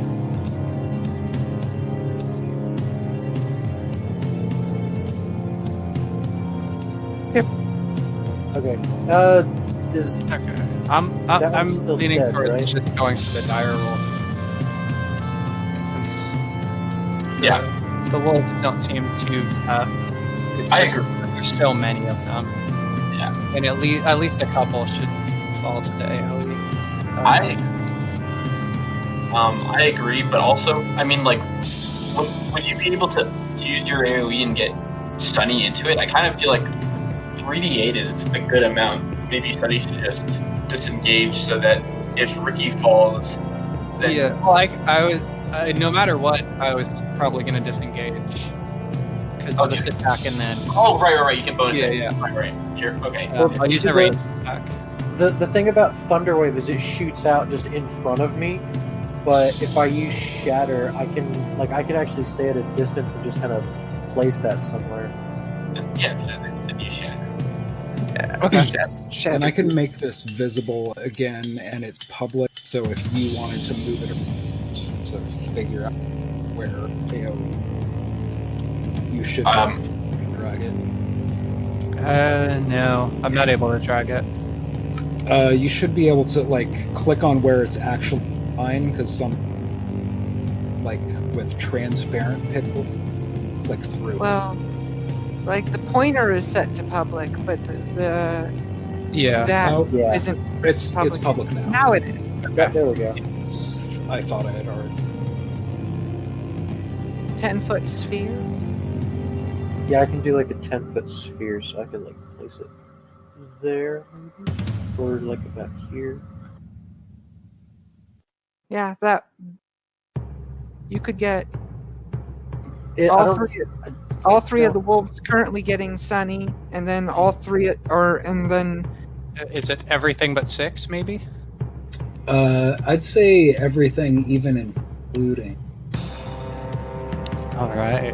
but that's also including not Sunny, but Tegan and. Yeah, no, we realize that. That's fine, because we're... yeah, Well, Tegan doesn't realize that. the player realizes that though. Yeah, Brooke is fully aware. But- gonna do some but- pick up shit. Or, And again, the pragmatics of it are those wolves can basically swarm and insta-kill Tegan, whereas the spell it hurts a lot, but not as much as any of those wolves could easily. More. Okay. Then I'm going to go ahead and attack the dire wolf.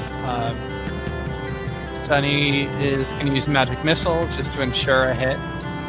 Okay. And all three going straight there. All 3 straight at the.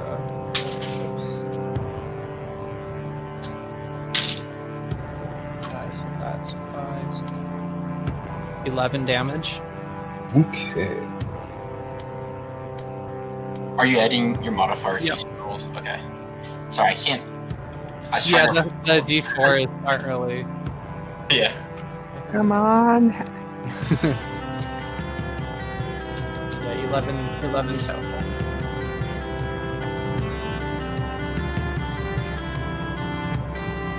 Okay.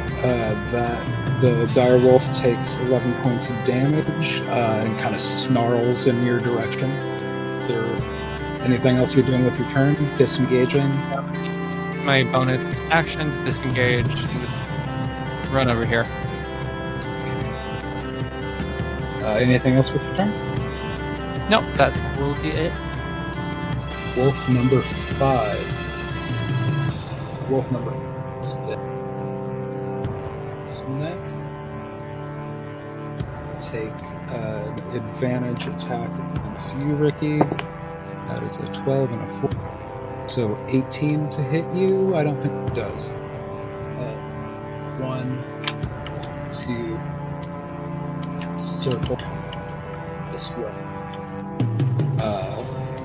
You're going to take an attack of opportunity. That's number 1. Oh, I already used my attack opportunity against the dire wolf. So wolf number 1, and then Ricky next. Okay, so Ricky is going to he's going to attack number 4. 4 hasn't been attacked, or has it? 4 has not been hit. Okay, he's just gonna attack 4 for now. Or he's gonna get up, obviously, and then attack 4.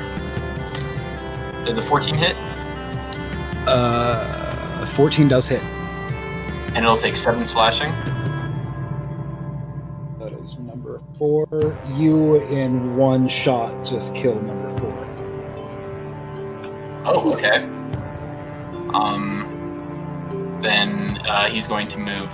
Does this put Ricky... Is Ricky now bordering the direwolf, or does he have to, like, move here or something? Let me try to recenter that a little bit. So yeah, I'd say, like, here or here is melee of it. Okay. So then he'll move actually right here, and he'll take the opportunity attack for number 6. Okay. That is a 13 plus 4. 17 does not hit you. Nope. Wait, actually... Oh, wait. Can I... no. Would I be able to retcon that at all, or no? It's okay. It's okay. If he'll just... Then it's fine, actually. I don't want to retcon it. I just realized that Manu goes before the direwolf, so there's no reason to enter the throw range. But, can I move forward up to here so I can also be right next to 1? Sure. Cool. Alright. So I'm just right there, I guess. Alright, with that, wolf number 2 is 5 up to Sunny, and not take advantage, but roll a natural 2, so that misses you. This turn, wolf number 15. That one is going to take advantage. That's a 17 and a 3, 17, 18, 21 to hit. Yep. 2, 4, get out of this line. 6, 7 points of piercing damage.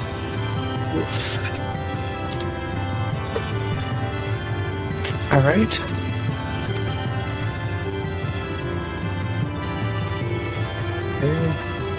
After it does 7 points of piercing damage to you, Sunny, that's ending number 9's turn.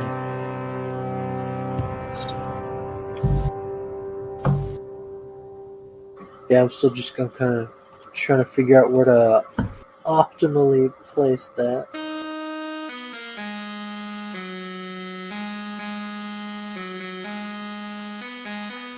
I feel like this way touches every hexagon with a wolf in it, right? Not including Wolf 2 and Wolf 9. I mean, Yeah, yeah. Yeah, it's a 10-foot radius sphere, so it would be the circle, not the... Right, I understand. Definitely getting Tegan and Ricky though. Yeah. I know, I don't wanna... No. Do it. There's no reason not to. like worst case scenario, we're both knocked unconscious, and then it's like you have like 5 spell slots, right? Like, healing word, Tegan. Yeah, I can still do some healing. So I could do that. I could get that one. I'm not sure if that one's still alive. I can't remember if that was the one that just didn't register. 3, 4, and 5. Yeah, 3 is the weird one. What if I manage to If you move it down a little bit right here, can't you just get all of the wolves here? Like, if you move it like this, they're not touching every single... I guess they're not touching both 1 and 6. And 10. I don't know. Like, DM's call if I actually get like that one with a little bit that's there. Exactly where it is right now. I feel like if you were playing a video game and just spend 20 minutes getting the mouse in the exact right spot, you could get them all. So I'm not going to make you finagle it into that position. Okay, I think that would also get the dire wolf too. Right, it definitely would. Oh yeah. All right, so It's just like every either 6 or 7 would maybe be inside if you want I think jangle it around. But they're all basically inside of that 10-foot sphere. all right. So everybody that I'm hitting needs to make a Constitution save. Make it for the direwolf first. That is a 6. 7, 8.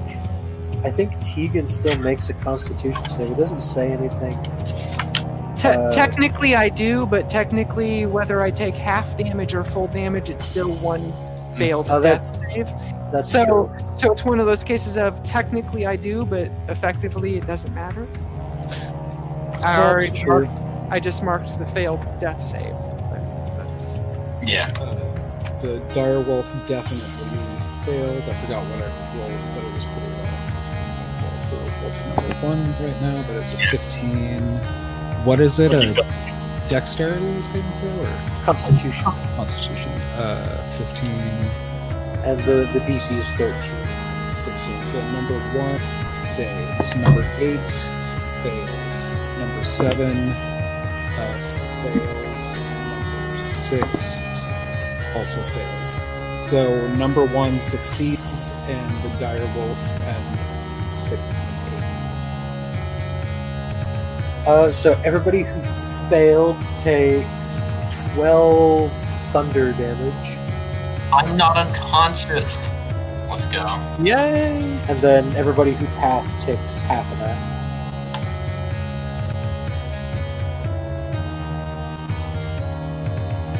Number 1 is super dead because it only.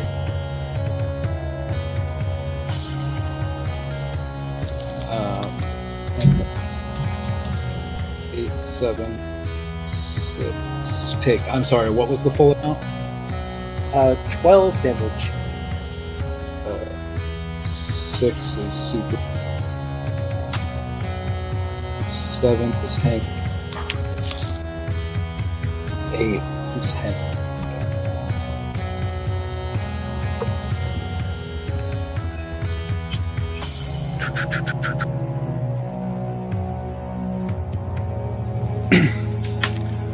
All right, you managed to down. Blake, is there anything else? I don't know what else I could do.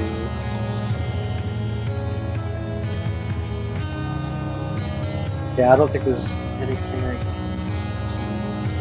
do. Nope, that's my turn. Next up would be Tegan. Go ahead and. D20. 10. Failed. All right, things are looking pretty dire.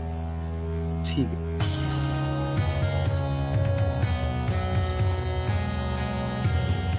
And it to take a good chomp at you, Ricky. Doesn't have advantage All right. this time, but that is a natural 20. Oh shit. All right, Ricky's down. That is, No. 2d6 plus 3 is 4, 5, 6, 7, 8 points of piercing Is 8? Did 8 not get down from the thunder thing? Because Ricky hit 8 like round 2. So yeah, I know. Ricky did get the first hit. So, and the second hit was not quite enough to down. Okay, alright. Yeah, Ricky is now unconscious.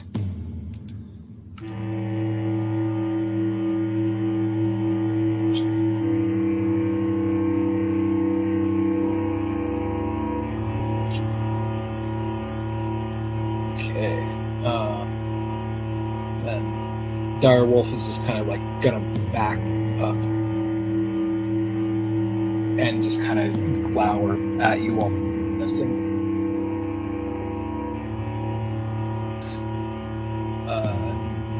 Going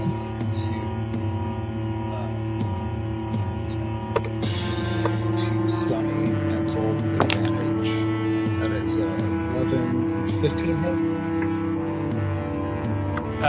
Save goes to me, right? Yeah. I mean, tie goes to me. Yeah. No, the ties with the attacker. Yes. Okay, then yes, that's a hit. Okay.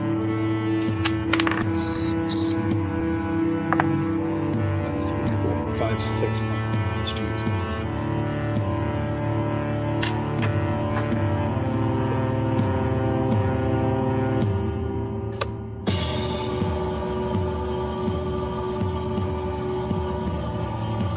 But that's going to end number 8's turn. Are you hold on.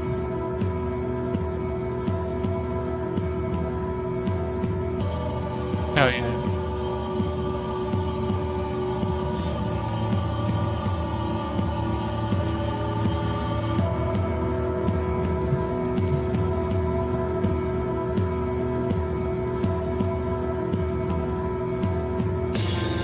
You're still looking up something?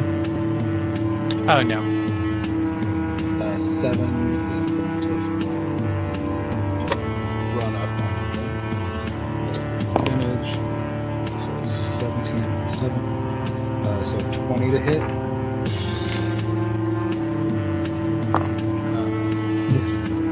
5, 6, 7.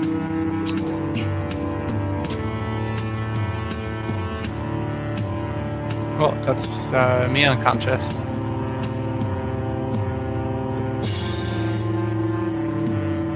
Bleak. Fucking wolves. Good wolves. That ends Wolf 7's turn.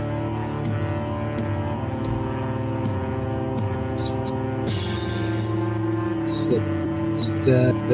Bunny is unconscious. I think this is one of those fights that you're supposed to lose.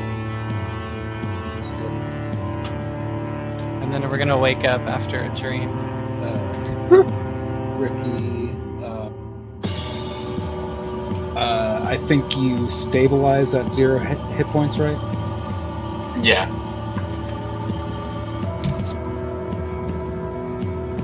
Then 2, 10, 15, 20, 25. To get up on his face and roll. There's a 13 plus 17 to hit. That misses. I am using my shield.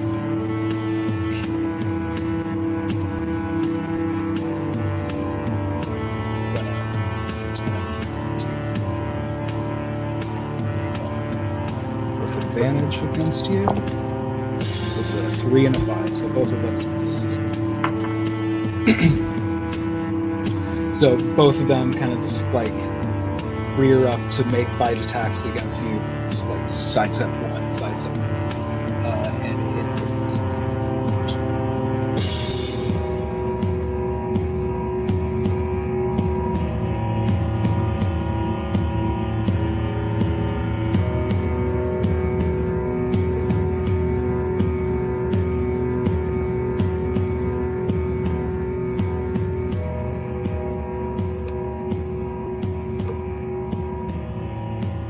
Did I freeze again? Nope. No. No. If you were talking before, you did, but if not, no. I think Steven's just thinking about what to do. Oh, sorry, I was. Lavender.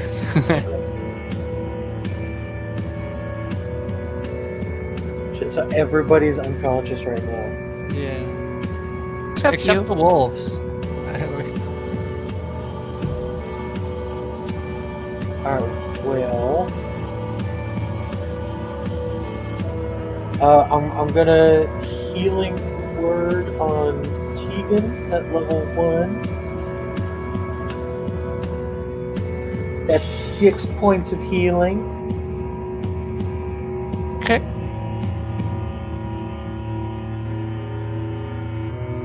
And then I guess I'll try. I think I'll try attacking number 2. Okay. Rolls hit. As a natural 20. That definitely hits. Thank goodness.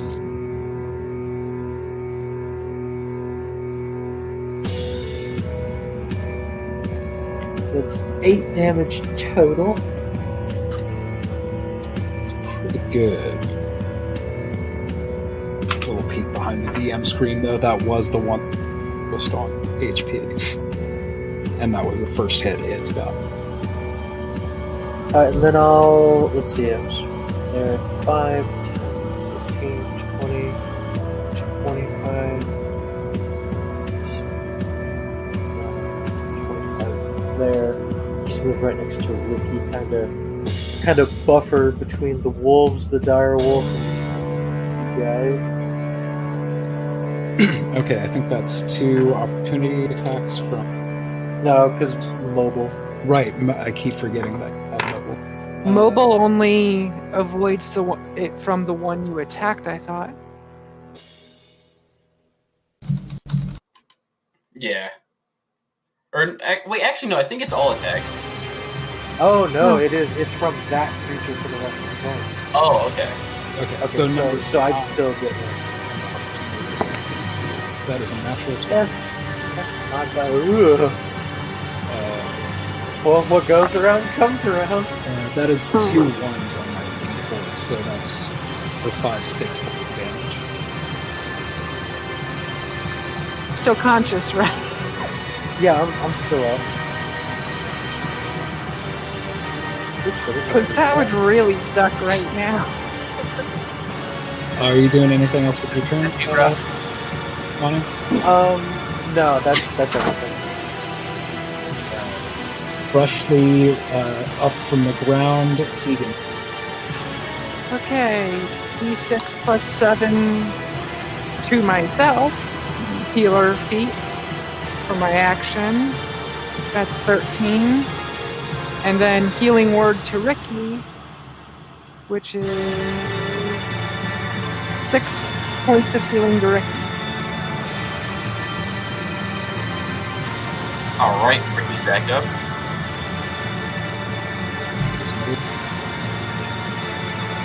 Are you moving or doing anything else with it? Well, that's my action and my bonus action. And since I'm not currently threatened by anything, I'm going to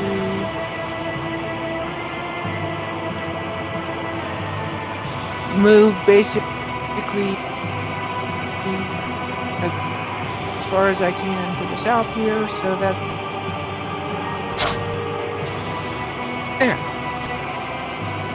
Just to kind of hope the dire wolf goes after someone other than me. Dire Wolf Well, is up living- next. Gonna 5, 10. Just kind of circle around in front of y'all, blocking off the way to go. Does it look injured at all? It's taken good, more than 10 or 20 points of damage, at least. Well, like I mean, a it's taken thorn, out. Yeah. but it's also like the size of a bison. Does it have a thorn in its paw that we can take out? Are you playing a mouse or a half-orc? Oh, that's right. Wrong campaign. The wolf number 8 be up next, and it's kind of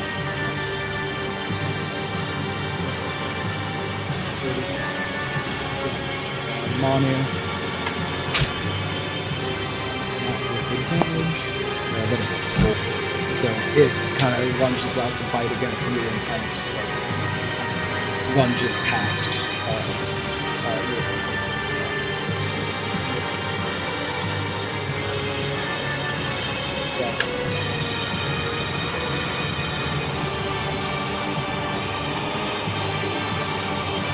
Ricky's space.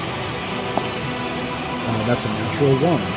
So it also kind of does a similar thing where it seems like they're not really going for blood so much as like intimidation.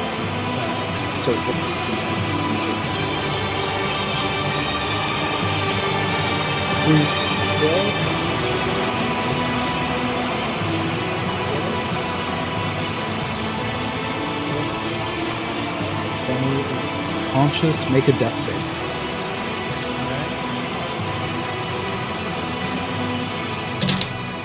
17. That is a success.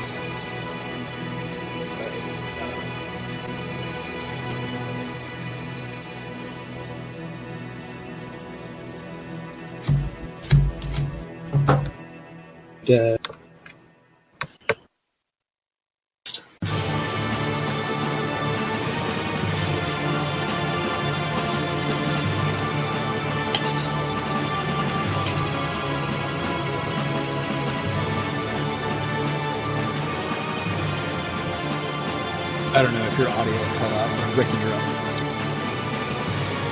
Okay. Well then, Ricky will. It had 7's been attacked, right? 7 has been attacked. One's a pretty strong attack. Okay, so it doesn't look injured. It looks pretty injured. Then Ricky will just attack it. Okay, it's your turn. Ricky's also at 4 HP, so he's also gonna bring back up Shield of Fate on himself.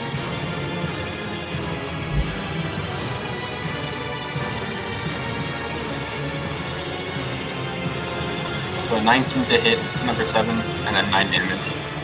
That hits and kills for 7. Kind of just like swing up with your sword and kind of just like slice it. Alright, then Ricky's gonna go 5 and 15, 20, 25, right next to Sunny. Or, wait, actually, does Mana still have HP? I mean, does Mana still have spell slot?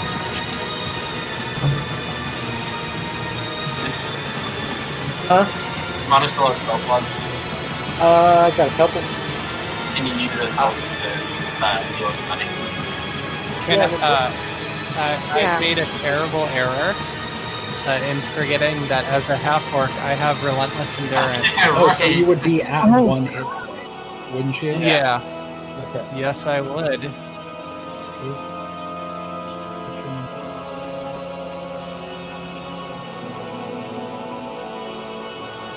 You like took a nap for a second, and then you were like dreaming, and you're like, "Oh yeah, I'm a fucking half-orc. I got this."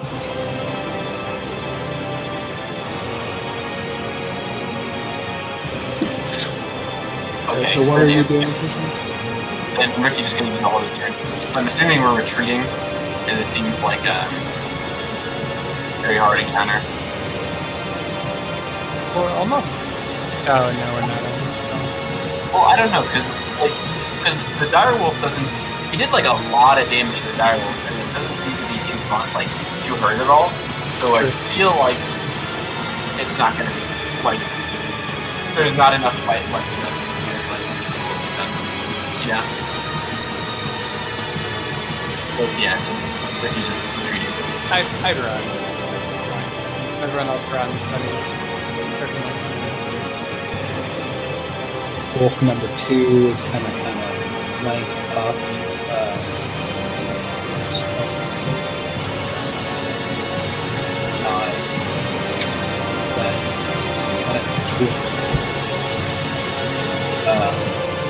And then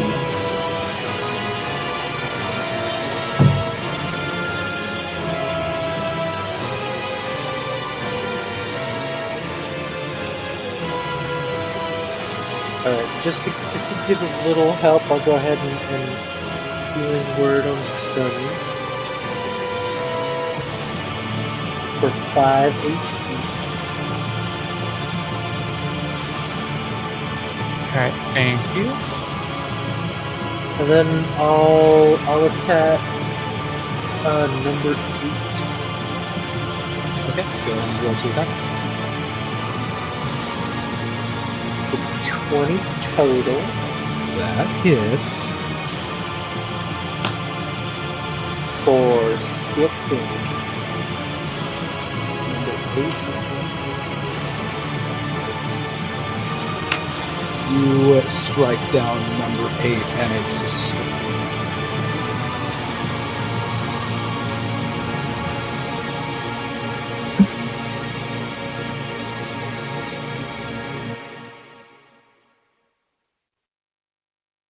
so you retreat a bit. That's my turn. Yeah, that's my turn. It's like Tegan is.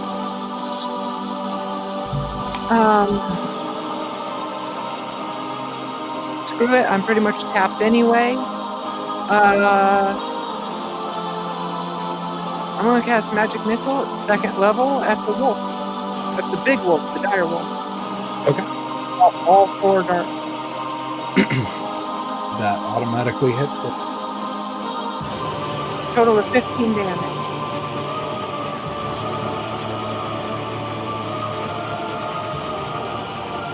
That thing kind of just squeals out in pain and howls a bit. It's, 4 darts hit it in the front, and it's kind of just glowering at you, smoke spilling from its nostril. That thing is still alive. That thing has taken so much. Okay.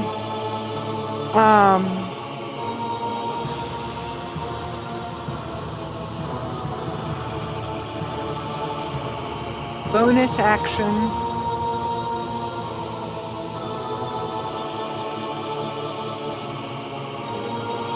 And I'm really going to have to do. So I'm just going to retreat further. There. And that's my turn. Okay. It's looking frustrated and irritated a little bit software, and is going to let out a howl. And is going to slide across this way, get in range of Sunny to attack. And that's I should have remembered a little later. Right? Yeah, that's a miss. But then it's going to keep trying. AOL? Yeah, if you want to take an attack of opportunity. Oh, hell yeah.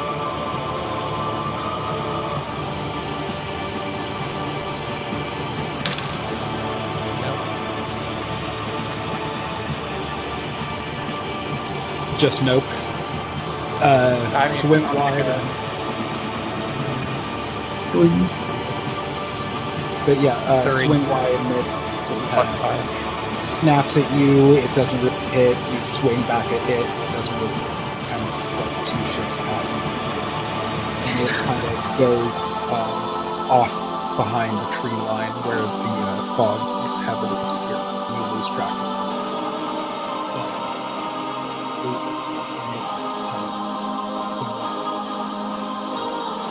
Melee range of Sunny. That's to hit, which is 15 plus 4 is 18. That's a hit. 4, 6, 7, 8.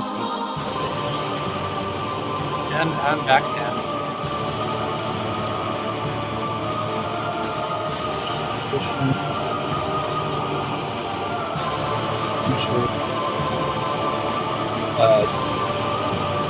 Strahd into the next.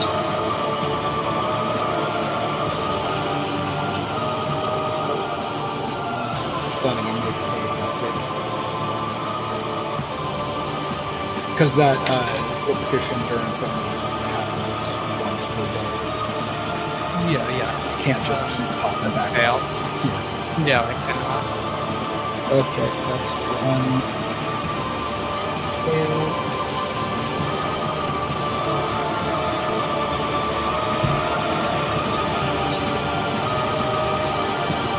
Next.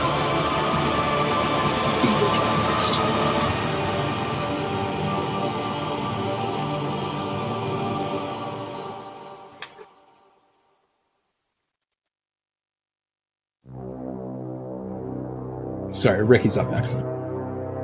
Oh, okay. Sorry, I'm having trouble hearing you sometimes. Like, Yeah, I'm having it cut out as well. Whenever Yeah. your face is down below the camera, your audio doesn't, like your mic is so directional, it's not picking you up. So I think it's more when I'm facing this way, not so much when It's both. the mic is it's both. I could probably scooch the mic to be closer to. Could be this is a little bit in the way of my dice throw.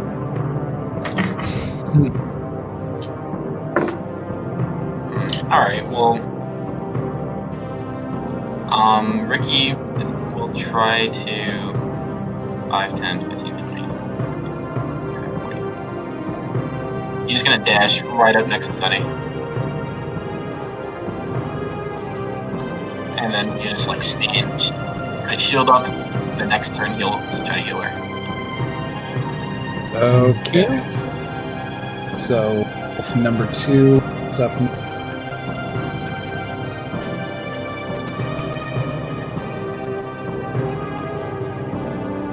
Oh yeah, I can. So it's just gonna run pretty much straight by you. It's not even gonna try to get cute with snipping you on the way. The last living kind of scampers off the forest trail, goes off, following dire.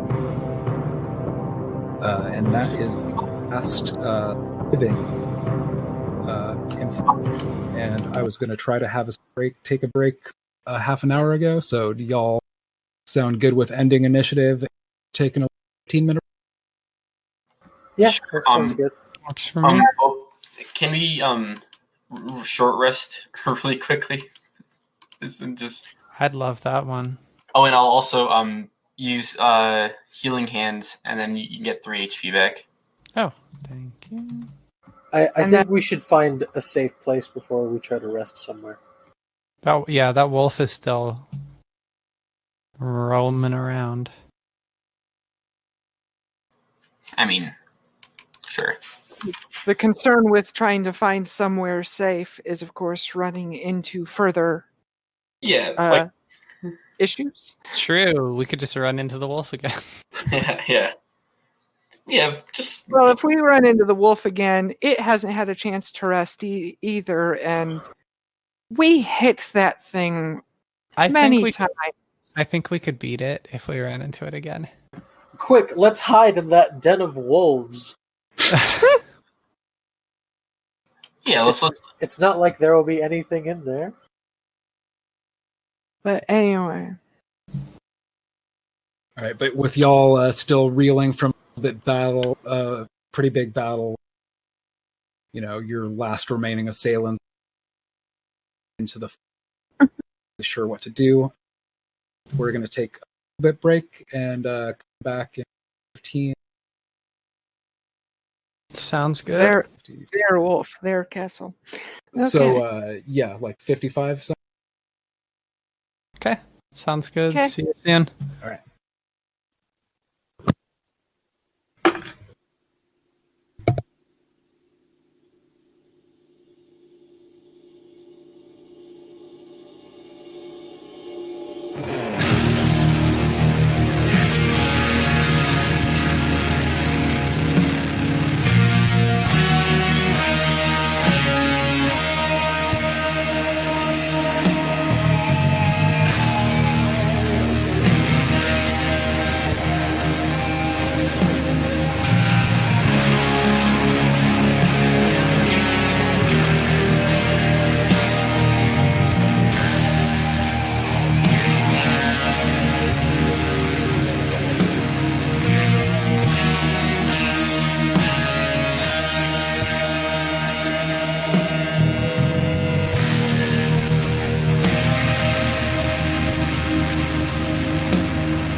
course, I unmute like right.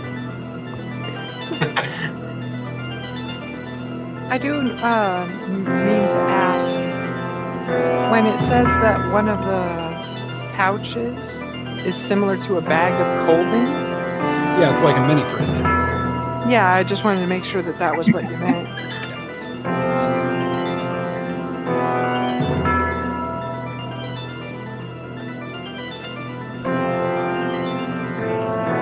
Because, yeah, at this point I'm mostly imagining it basically like the runner's backpack that Cole McGrath wears in Infamous. That messenger bag.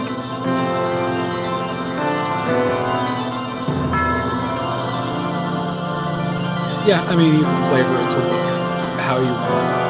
When I was writing that up, I was imagining it kind of like a shoulder grown bag, but it could have plenty.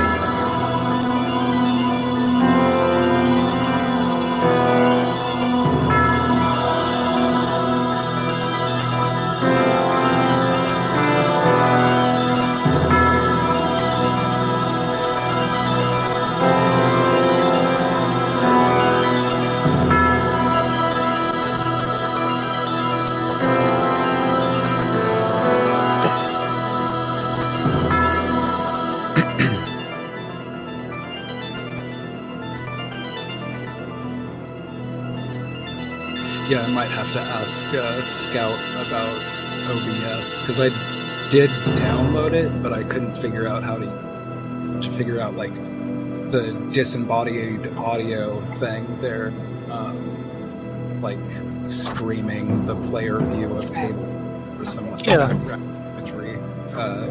So it's not just an unused icon. But I was like trying to mess with it, and I was like, I techno savvy to know. Okay, I see what it is you're talking about now. I had to bring up the Chrome industry. Oh, yeah.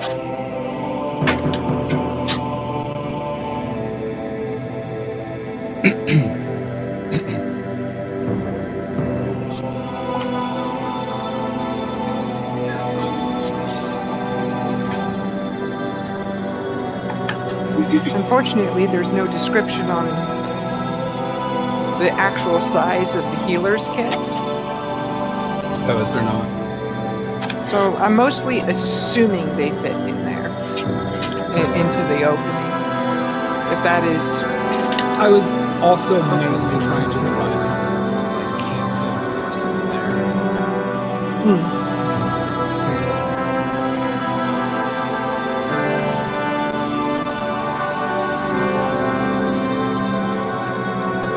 All right, are we back? I'm back. Yep.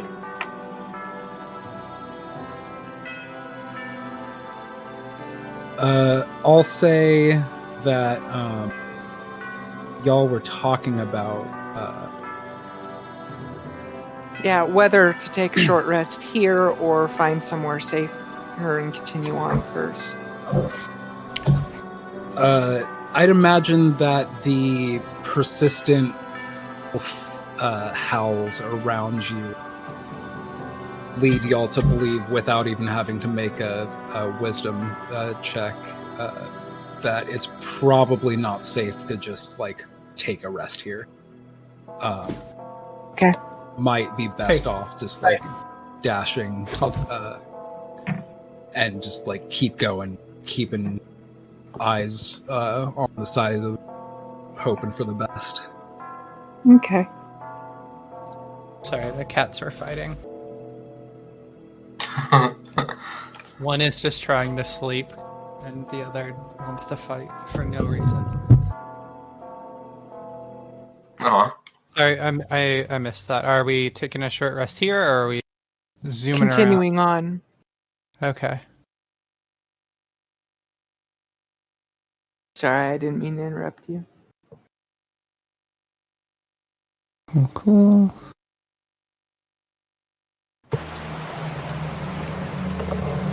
All All right. So as you continue on along this muddy road with trees on either side of you and just like thick, heavily obscuring fog into the trees and the persistent sound of like distant howling. You continue walking maybe another hour and a half up, and then fog spills out of to swallow up behind you. Ahead, jutting from the impenetrable both sides of are high stone buttresses, looming gray. Huge iron gates hang in the stonework. Dew clings with cold tenacity to the rusted walls. Two headless statues of flank the gate, their heads now lying in their feet. They greet you only with silence. Sorry, you cut out just a little. What type of building was this? This is a gate blocking road in front of you. Yeah. Where our character tokens are now is actually a really good picture.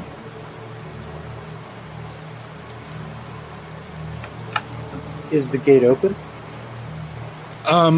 At a distance, it is not. You're still feet away. Oh, I see it now. How far away? About 100, 120 feet away.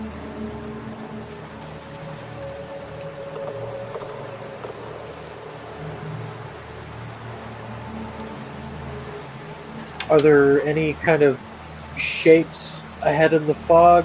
Are there like people guarding it? Make a perception check.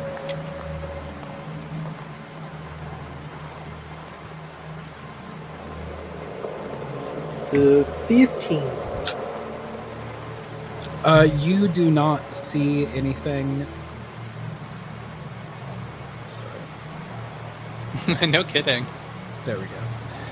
You do not see anything, any figures, anything off to the side of the gate or anything. In fact, as you step closer, the gates begin to open.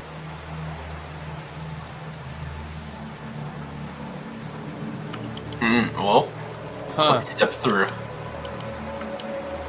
Yeah, test it out.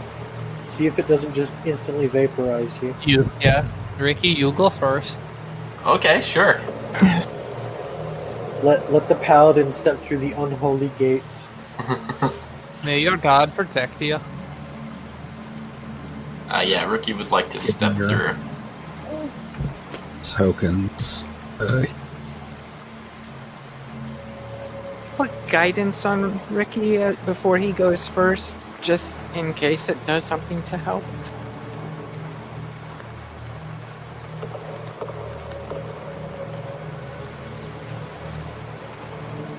Bam! Crosses the threshold.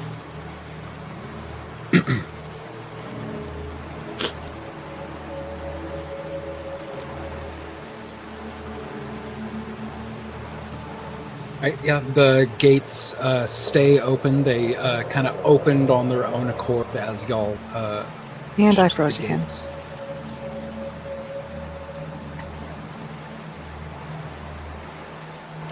Okay. Well, these gates are very ominous, but we must keep going.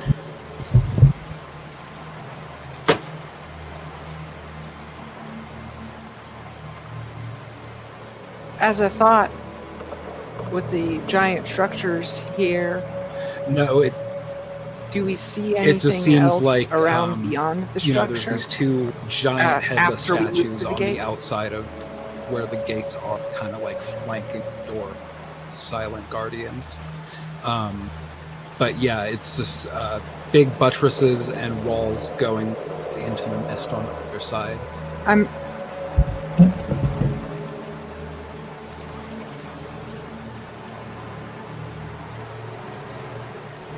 I'm asking about now that we're on this other side of the gate.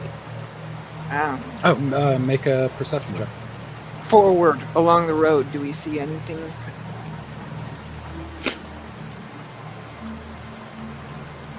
Is-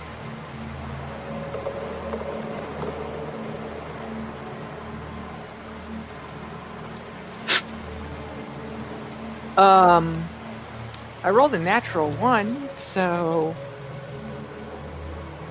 no. Yeah, it just seems like muddy In that road, case, in front of you that just clears, after not too long. God, I'm still supposed to be added.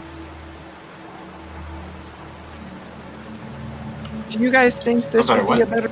Oh, Rick is frozen. Rip. Sorry, I cut out there. Yeah. So you guys think this is a better spot for a short rest then? Yeah. It seems like if it's a big gate, there's probably a lot of traffic through this area. I don't know. I don't get the impression that. Well, traffic, and maybe if there's a gate, it's to keep out the animals, which means there's people nearby. That's true. Okay.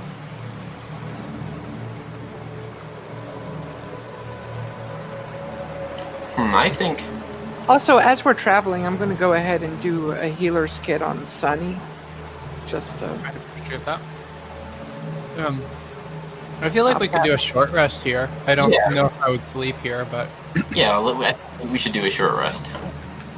Do all 4 of you cross the threshold to the other side of the gate? yes. Yeah, I'll go ahead. After. Sorry. What is the healer's kit? How much is that? 9. Okay, thank you. And then, yes, I cross.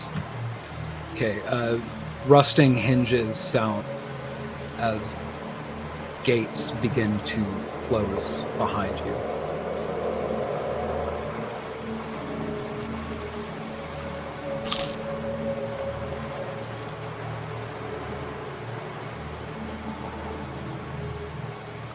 Fancy. Y'all setting up off the side of the road for a short rest or anything? Yep. I vote yay. If they close, I'll close the gates just to be sure.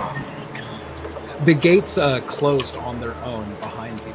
Last of your party crossed the threshold. The gates opened on their own as you walked towards it and closed on your as you all passed through. That's super reassuring. I'm guessing that's their version of welcome to... What's this place called again? Barovia.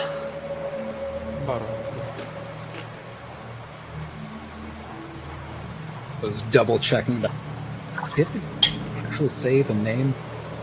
You did. Yeah, you did. Mm-hmm. But yeah, let's. It was in the letter. But Tegan was tired as hell when you said it. I'd spent a decent portion of that day running from a dragon. But yeah, okay. So Tegan is going to spend 1 hit die, take the short rest. Yeah. Oh, so are we gonna take the short rest right here then? Yeah. Yeah. Okay. So then, so then the way Ricky takes a short rest is he just I think he has. Does he have? I think a chest. Yes. So he has a dragon chest set in his back. Does anybody want to play some dragon chess with Ricky? If not, he'll just play by himself.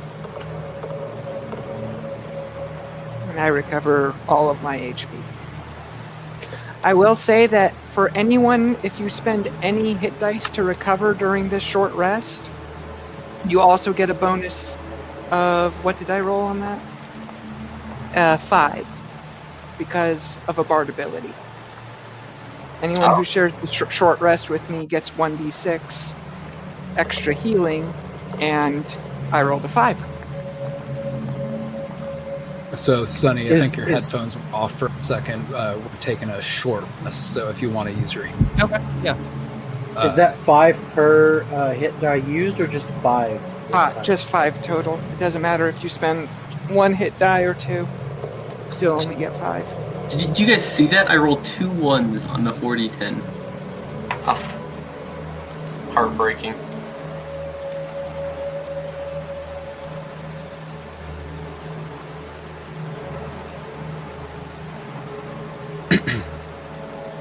Is anybody keeping an eye out? Kind of. Well, since we're all short resting, I'm assuming we're all still awake and keeping an eye out. So we don't have to actually be asleep or anything. I'm definitely on alert after that wolf attack. So. Yeah. And Manu, you're a passive perception team. Yes, it is. And nobody else has a higher passive perception. My passive is 13. Manu, as you're all resting there, you catch a scent of death in the air. Something smells bad. Like old fish. But it's not fish.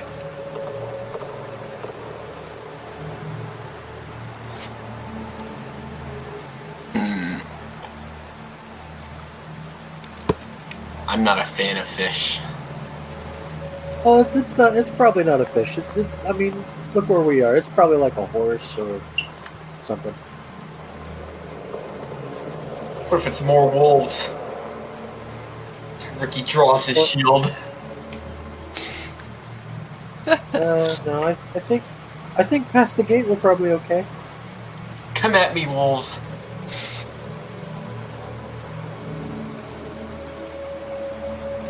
Ricky lets out a yell. Who are you? Or whoops, I didn't even move there. It's like, hello, is there anyone out there? Any more wolves? Can anybody hear me?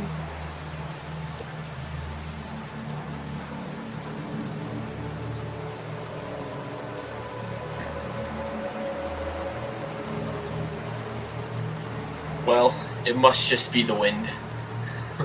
Let's keep going, guys. I don't think the wind smells like that. Huh. Well, you never know. It could be that special Barovia wind. I'll keep an eye out for whatever it may be after our rest and we go along the road. Okay.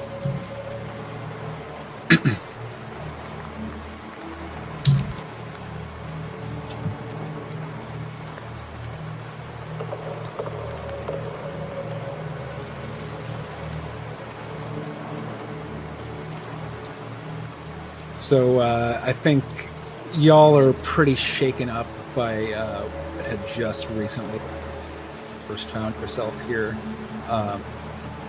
It has been about 24 hours since 2 of us got frightened into old age by a ghost, and we all went down multiple times against the dragons, and now everyone but Manu went down against the wolves.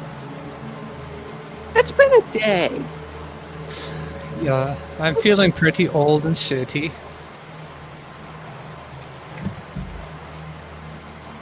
But I think that, different from classroom setting, kind of fucking around, cracking jokes in your dorm, whatever. The rest of your short rest probably passes without so much conversation as by looks of horror amongst you. But yeah, nothing of consequence happened during the short rest. So after the short rest, how does everyone looking? I am healthy, fit as a fiddle. Yep, pretty good. Okay.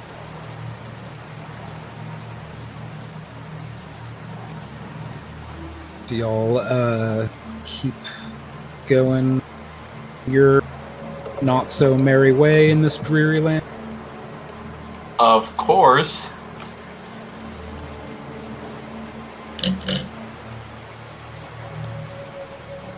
Works for me.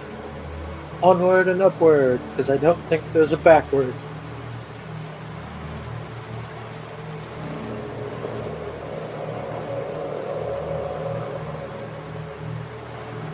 And now that Manu has said something about it, you're all kind of catching this deathly smell.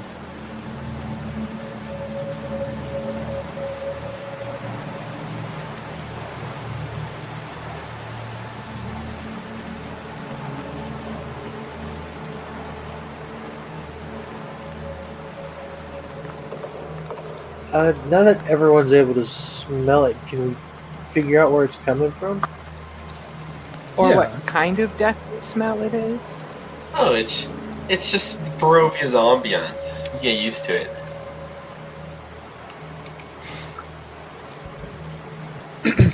Yeah, keep going around this bend.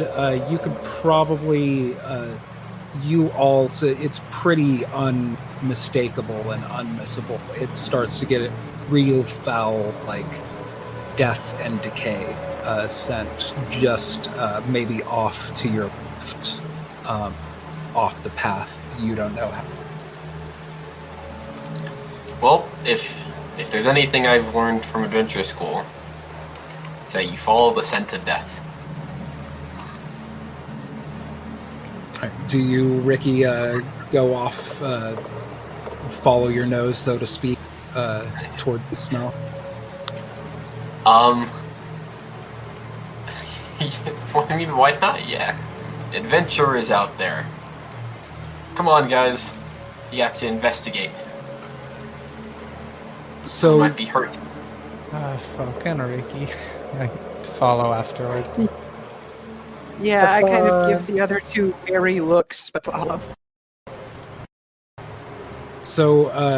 you start crunching through the leaves path and like through some tree, and just a number of feet in, the fog closes in behind you enough to you can't see the road anymore. You're just a few, but this foul scent leads you to a human corpse, half buried in the bush, about 15 feet. The young man appears to be a commoner. His muddy clothes are torn and raked with crows.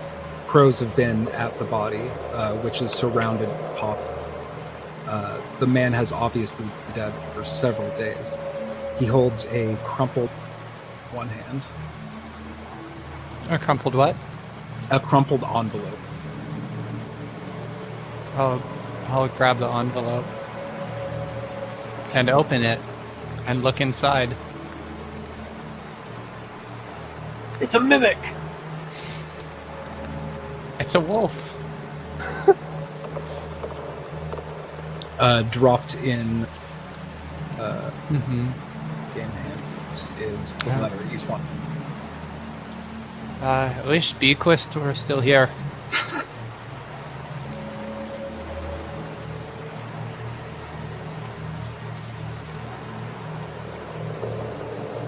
I'll read it out loud, or try to. Hail thee of might and valor, I, the Burgermaster of Bavaria. Wait, what was it?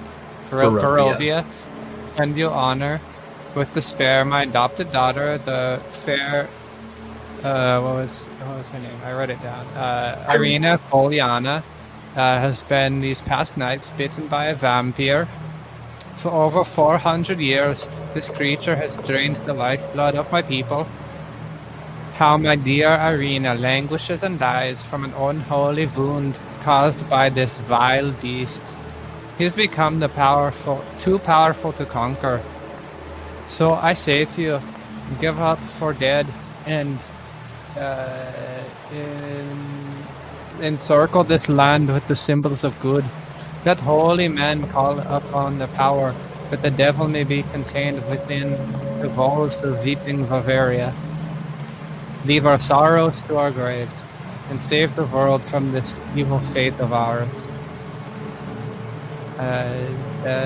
There is much wealth entrapped in this community. Return for your reward after we are all departed for a better life. Konyan Dudianovich, Burgomaster. Oh, what a tragic tale. You notice that that's basically a very similar letter to the one that you received. Go ahead and make a... Yes, I remember the might and valor. Yeah. Just make a general intelligence check. My issue here is the love of my life, Irina Kolyana, and my adopted daughter. Is that the same name? Vampire. Is that the same name? It is the same name. That is the same name. Irina Kalyana and This yeah, is a definitely creepy guy. Irina Kalyana. I don't know about you guys, but back in Malazan, that's not considered a very appropriate way to No. refer to your daughter. In Easthaven, we have the same rule. Yeah. Yeah. Same. Sounds like the vampire maybe was doing the right thing here. Nonsense. It's a vampire. Two wrongs don't make a right. I don't know. I've always liked the way they talk. No, vampires. They're just trying to The manipulate. way they say double booze feels right at home. No, Sonny, you can't be manipulated by these vampires. They're evil. I'm under the vampire's thrall. No, Sonny, no. I don't know. The thing about the first letter is it doesn't seem to have a relation tied to it. But this second letter says that it's his adopted daughter. You know what? I think it is I think this is another adventurer who's been sent on the same task as us, and the letter isn't really telling the truth. I think that's why the facts are a little iffy. It's like, is it my love, my daughter, my whatever? Like, that part isn't even real. It's almost like the letter is just it's like, you know, it's just trying to get you to come here and get the wealth. Perhaps. So maybe Says it's a bunch Sonny of in her vampire. thick accent. I'm kind of thinking of a particular quote. It's a trap. The penmanship is different too. It's vastly different. This new letter is actually very nicely written. And the other one seems a little sloppy. I mean, they Yeah, are that is different. something that stands out to you now that you look at it. That these were definitely written by different. And yet it has the same signature. Yeah, it's weird. So, Well, clearly one of them is forged. possibly both. I don't know. I mean, if you're gonna forge a letter, I don't think you'd leave it on the person you killed. So I think the second one is We read probably. we read the letter, but you said that the prior envelope was addressed to us. We read the letter, but who was the envelope addressed to? The envelope that was held in the hand of the body that you just discovered was not specifically addressed. Okay, but the one that we had in the tavern was addressed to us. Was addressed to all of you. Name.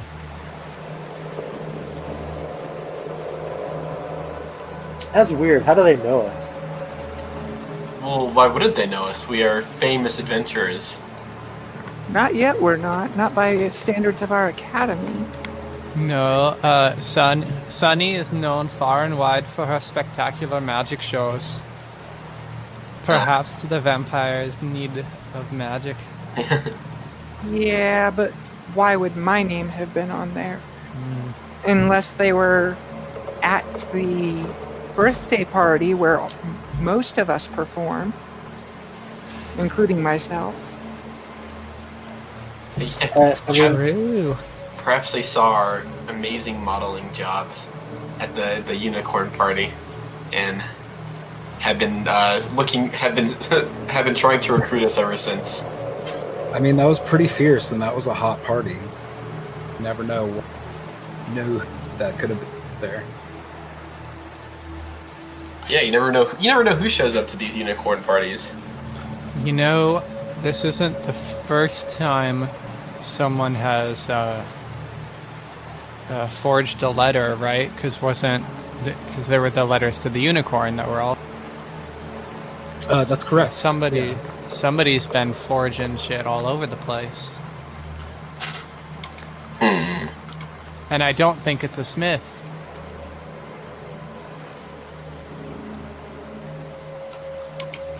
Second thoughts. But I imagine like all walk and talk. We're still on battle. We're talking and talking. Moving tokens, which is fine. At the very least, finding our way back to the road.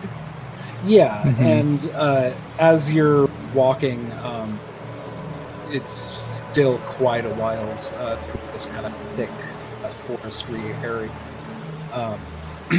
But after some time, there is a break in the woods, and the road you're on kind of continues along, trees thin, and eventually, and to your left, you see a river that flows as clear as your sky through.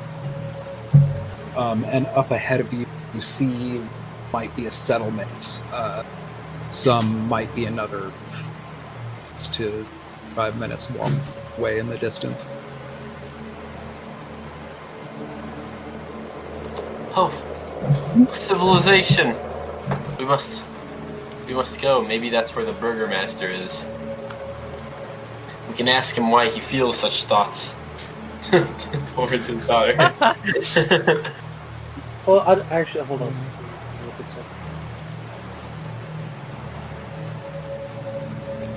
I don't think he refers to her as the love of his life in the second letter. No, first one is the love of his life, and the second one is my His adopted daughter. daughter. My adopted daughter, the fair Ileana, Irena Koliana. Yeah, the second one seems legit. The first one seems like someone's pulling something. Yeah, or he's just on that Woody Allen shit. But all of this can be cleared if we just ask him directly what the hell is going on. We will go to the town and ask the burgomaster about his daughter. Well, Ricky, you are the self-proclaimed expert on Barovia. What are the customs involving relations with blood? Yes. In Barovia, it's just the same as everywhere else. You know, you love you love everybody. Yeah, that's your blood relations, but not in a romantic way, because that's weird. I am very well versed, though. So, if you have any other questions about Barovian culture, just let me know. Will do. As we're approaching near the settlement, tall shapes loom out from the dense fog that surrounds everything. The muddy ground under gives way to slick, wet cobblestones. The tall shapes become recognizable as village dwellers. The windows of each house stare out of blackness. No sound cuts the silence except sobbing that echoes through the streets from a distance.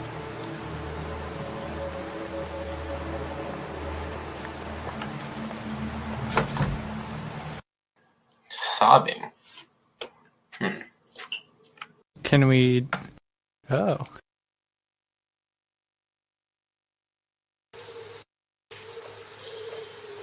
Which part of the map are we? Are we on that? You are on the eastern side where Oh, where the there's token like is. a party token, yeah.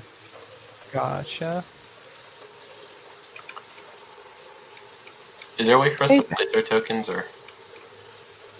Not yet. I feel like, I'm not necessarily planning on you getting into battle here, but if we open up a different map, because this one, like, each square is 40 feet, so if you put one of your tokens in as is, like, you're a gigantic creature in scale. I don't know if you know this, but all of us, a pretty big deal. Yeah. But that party token is public. Okay. So then, we should. Well, if there's no one on the streets, let's try to go to the sobbing. Maybe we can help them out, and they can tell us what's going on in this little town, or I guess village. Let us seek out the lamentation. Yeah, let's So, try and find the crying. You're looking for the crying game. Yeah. I hope not. A moaning sob through the still street, coloring your. The sounds flow from a dark 2-story town. And you start kind of with one ear open, kind of turn around, picking out which house it is. You wind up making your way there.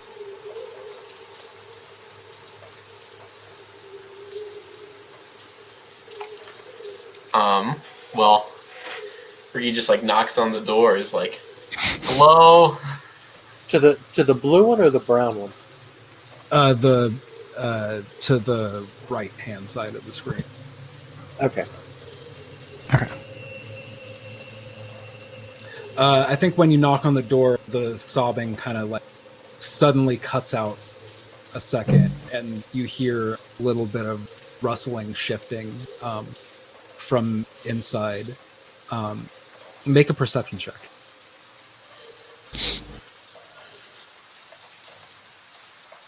In here.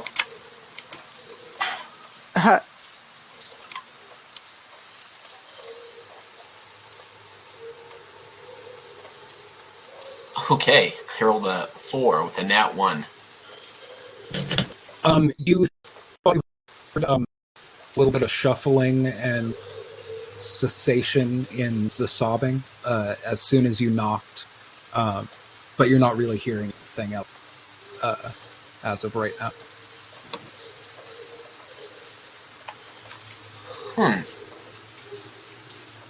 Must be. I guess it was just the wind. Well, is it locked? We could inspect. Is the door locked?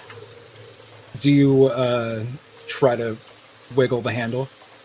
Yeah. It is locked.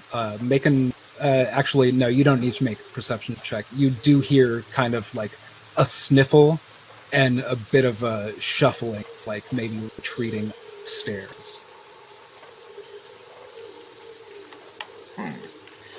Let me in! Let me in! Hello? Don't make demands. The person's really Anybody sad. in there? Why does no one in this village want to greet us? Just as you say that, coming up from the road behind you is what looks like a kindly, elderly tamale lady, like pushing a little cart baked good. And she's kind of calling out, like, anyone for some dream pasties? Kind of jingling a little bell as she's walking down the road. towards you. I could go for something. Yeah, that sounds good. As she kind of gets closer to you, she kind of sees the eyes of some of you, and kind of, with direction, kind of purposefully walks towards you. Anything from the cart, dearies? What is she offering? Oh, I have dream Chocolate pastries. Yeah, I'm looking at the cart. Oh, Yeah, I'll take some dream pastries. how Oh. much is it? They're a gold piece each. It's an old family recipe, very special. I'll just take one. Oh, there you go. That'll be a gold. And I give her a cookie. Yeah, I'll take one too. A gold piece for a single pastry? Oh, well, they're very special you- pastries, my dear. Yeah, and if you look at it, they're like full-size pies. Oh, this you could. I've seen people eat a whole one in one sitting, but you could have this for 5 meals if you to. One And you gold see just the pastry is kind of the top crust of it is kind of piped into 5 sections, so you easily, without even necessarily a sharp slice into 5 pieces. I'm sorry. What are they called again? Dream pastries. Did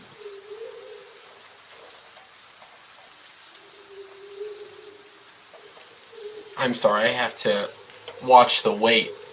You have any dream pastries with extra protein? Oh, well, we have a couple of different kinds. We have the sweet one, which is more of a it's a rich and creamy pastry, but we've also got sort of a meat pie. It's so like a chicken pot pie. But they all follow the same general principle. It's more the flour that the pastry's made of. That's what gives it that special something. Yeah. I guess I'm afraid I'll have to pass. Doesn't as a martial fighter, I have to kind of watch my figure, you know. Well, you could get the pot pie one and then just eat the filling. just take all the bread out, just eat the chicken. That's an expensive pot pie filling. Yeah, right. I was just wondering if there was a reason why they're called dream pastry. Why the dream? Oh, well, this land is a bit dreary, you see, and so many people are looking for a bit of escapism. And this is a special family recipe that has a bit of a magical component. It gives the eater a good, pleasant night of dream. So would you call these pie kind of edible? Oh, yes, you could definitely eat it. I would not serve anything inedible. Sunny gives the old lady a wink. She kind of winks back.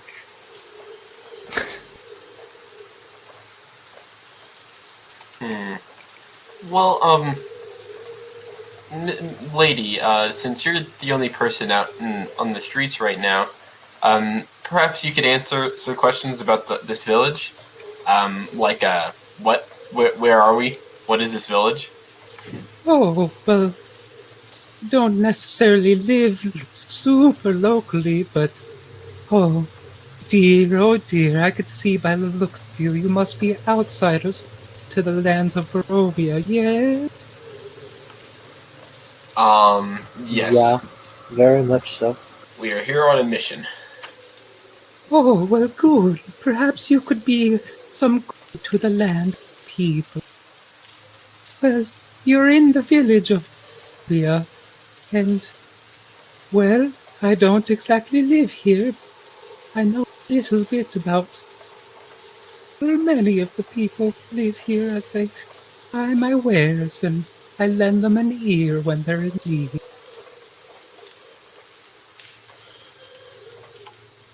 Well, You know what? I want to buy 4 more of the sweet ones. Oh, you're going to enjoy these, I can tell. 4 I dream pastries of the sweet variety, 4 gold pieces. I'll give her the 4 gold. I'll immediately start eating one. Okay. It's really good. It's rich. The filling almost has like a chocolate pie or a chocolate silk pie consistency, almost thicker, like a whipped cream cheese. But there's bits of and a spice that you can't quite place. But it's very filling. Do you eat one piece or do you just scarf that whole thing? Oh no, Okay. Yeah, it's real good. I think when you're done with it, you don't like feel sluggish or drowsy necessarily, but you have a content feeling similar to like after Thanksgiving dinner. You're not like about to fall asleep or anything, but you feel very content and happy.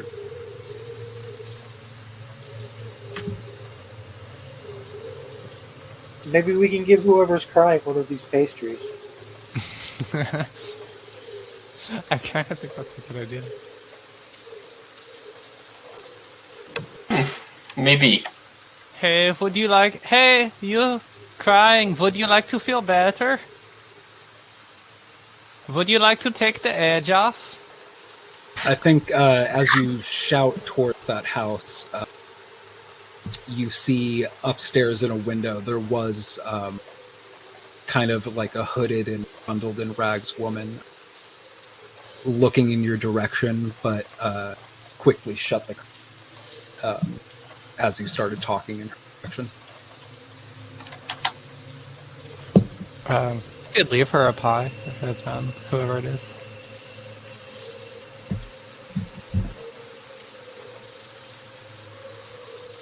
I don't think I want to. I don't think Sunny wants to like barge in on someone crying and trying to avoid us in a town we just showed up at.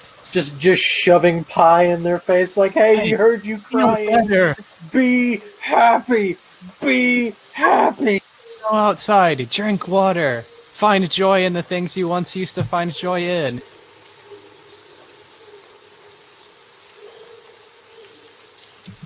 I think the old lady with the cart kind of like started pushing her cart away and then stopped to kind of just like observe. It's like, what are they doing? If I can, I want to try and just kind of force the door open to go give them some pie. Okay, make a strength check.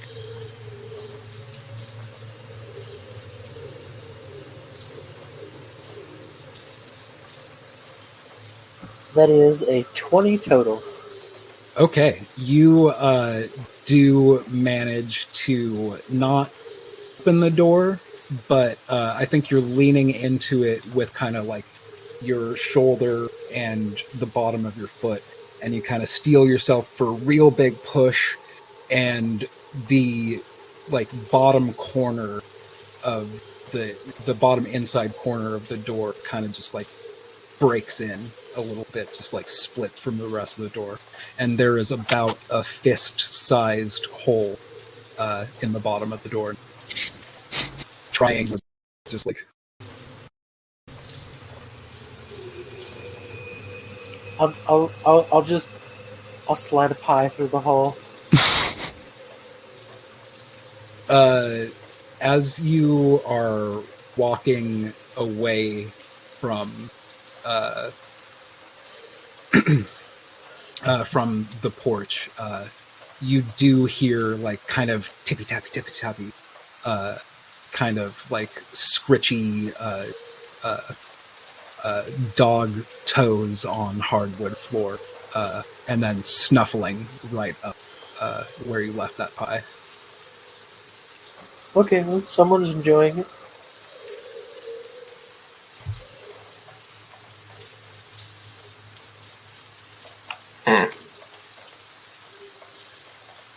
And then I think the old lady with the pastry is kind of just like eyeing you all quizzically, like you just broke this woman's door in front of her, shoved one of her pies. I don't know. Kind of whispers, "What are you doing, Mad Mary's porch?" Oh, well, anyway, dearies, if I could point you in any direction or help you out in any ways, I'll be on my way otherwise. Yes, I didn't. Sorry, did she say where we were earlier? Oh, you're in Barovia. Well, I understand that, but what about this little village? Where are we here? Oh, well, it's a bit contrived, I know, but you're in the village of Barovia, in the province of Barovia. Oh, okay. I'd say so nice they named it twice, but oh dear, there's not much nice to be had around these days. Well, But I that's think. why I peddle my pie. Yep. I see. Well, in that case, is there his name Callion? Oh boy. And can I speak to your burgermaster, please? Is Burgermaster Callion available? Oh, well, oh dear. Well, as I said, I don't live here locally, so the Oh, governmental business is not really mine. But I'm sure if you went to the tavern or perhaps the church or local places of gathering, you might be able to find someone to pose to in the right direction. tavern, you say? Where might we find that? Oh, yes, you're very close. If you just head a little bit, it's the other red-roofed building at the five-way intersection. Oh, I You see this can't one. miss it, Dreary. Yeah. Yeah, is it that place? Yeah. Okay. Okay, well, thank you. I guess we'll have to go to the tavern.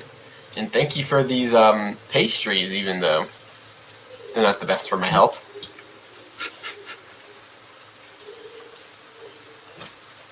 You said that like all the buildings were boarded up, right? A good number of the windows are just boarded up without glass in their front. Do any of them show signs of life other than the tavern that we're going to be heading to? Make an investigation check.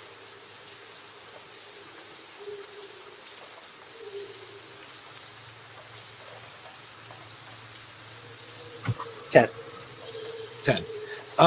You are seeing, thick layers of dust on of the covered porches that don't get necessarily rain under them, but you're also seeing, footprints disturbing the areas. So they are not wholesale. Like you're not walking into a ghost town. Like there are people living here. But it seems like many of the houses have been in disuse for some time.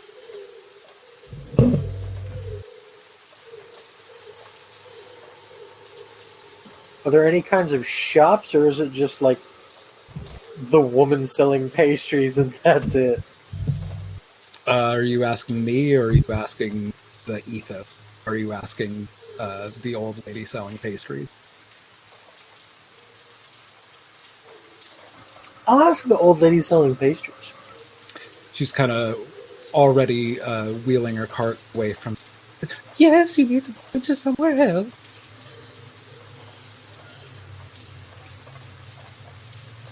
What'd she say? You need a pointer elsewhere. Well, I was just wondering if there are, if anybody else sold things here except for the tavern. Oh, well, there is a store. It's on your way to the tavern. It's 2 doors on the right. So she means. Click. Yeah. Dang it. That place. Oh, that's nice. Didn't even notice that place. Okay. Okay, thank you. I might buy more pastries later. If you're ever out of the village and want a resupply of the pastries, you could find me at an old windmill between here and Valaki. Okay, well, Okie dokie. We'll probably have to take you up on that. Maybe. yeah. We make dream pastries fresh every. Okay.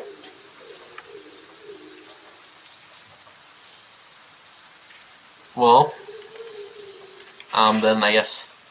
Oh, did the girl who's crying? Did she ever is she still not trying to avoid us? The last you saw was somebody yelling at the lady in the window, and she just kind of from the upstairs window. Well, I guess Ricky calls out. We're renowned adventurers, so if there's a problem, if like a missing cat or something, let us know. Make a perception check. Okay, sure. Oh, that's a. Okay, wait, no. I'm gonna roll on here. I always forget to roll on table flop. Oh wait, no, I can't roll on table flop. Okay. Well then, Why not? anyway. Because I can't click my character sheet, since I don't have my token, I can't click the token and then press roll. But it doesn't matter. I rolled a 19 on D&D Beyond. Do see at those last words you spoke of, we are adventurers if you need help missing cat or whatever. You do see like the curtain that was recently shut really abruptly. It seems like opens up a little bit and kind of closes again. Well, when you're ready to talk, we'll be at the tavern. It can be very helpful to tell someone else your problems. They can look at it from an outside view. And we can smash your personal demons with metal and spells. We can smash your physical demons as well. With therapy. We should check out the shop. Maybe they sell a map of the area. Y'all walk That's a good idea.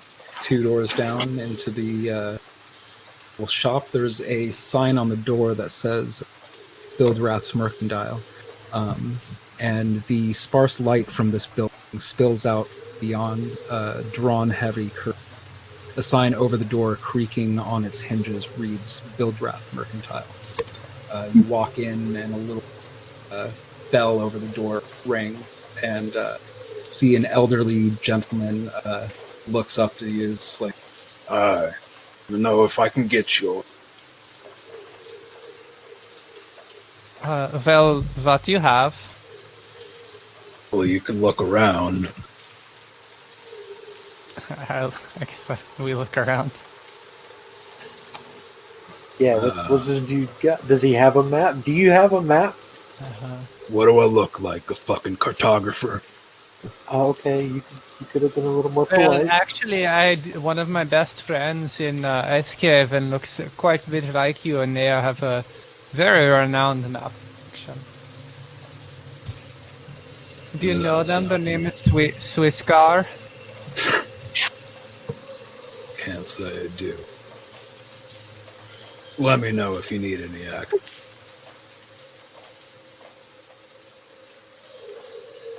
So, looking around, what does this person have?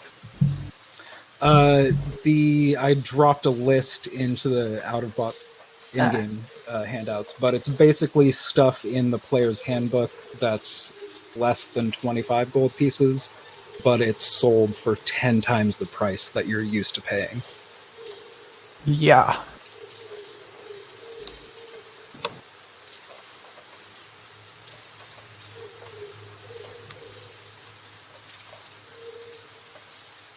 What was the merchant's name? Rat. Bildraft. Bildraft. Well, Bildraft, I was just wondering, why is everything very, very, very expensive? Listen, I've got no competition in this here village. People want it, they'll pay.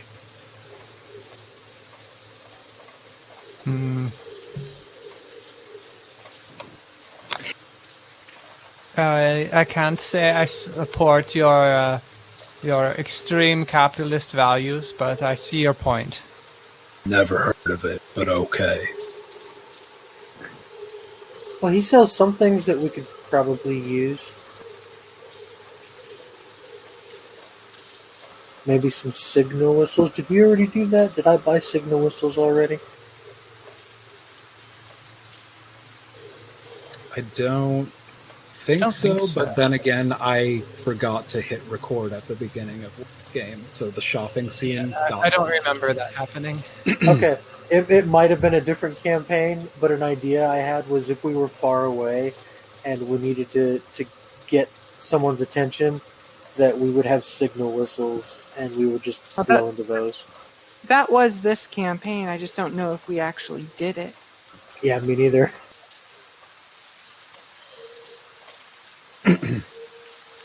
And a cheeky little wink wink, all the things in this shopping list is not necessarily behind them. Not necessarily what? Not necessarily behind the counter. If he has enough, I'll go ahead and buy some signal whistles so that we got those. But for 5 gold each? 5 silver. It's 5 silver. It's not that bad. Even if he is gouging. Yeah. Still just silver. Sorry, I was multiplying what was on here by 10, not thinking it was already multiplied. It was already multiplied, yeah. Okay. Yeah. So if he's got 4 of those, I'll go ahead and buy 4 of those for the party. Digs in a little box, pulls out some whistles that are definitely not new. These are used, and some of them have a good amount of corrosion to them. It's like bottom 2 golds. I'll just I'll put 2 gold up on the counter. And I prestidigitation them as clean as I can. Kind of like looks at it as just like, kind of whispers to his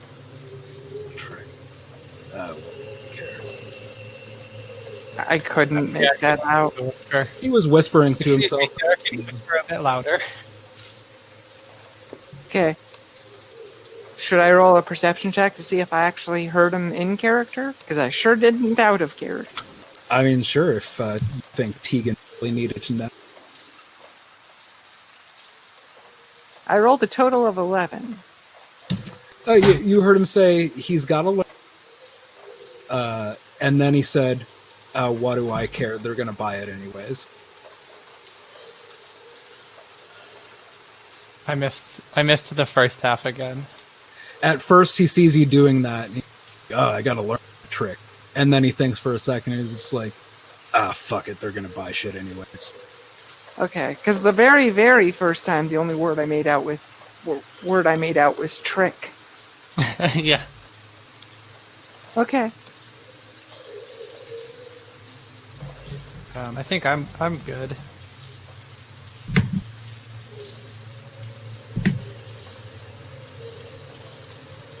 I'm still looking.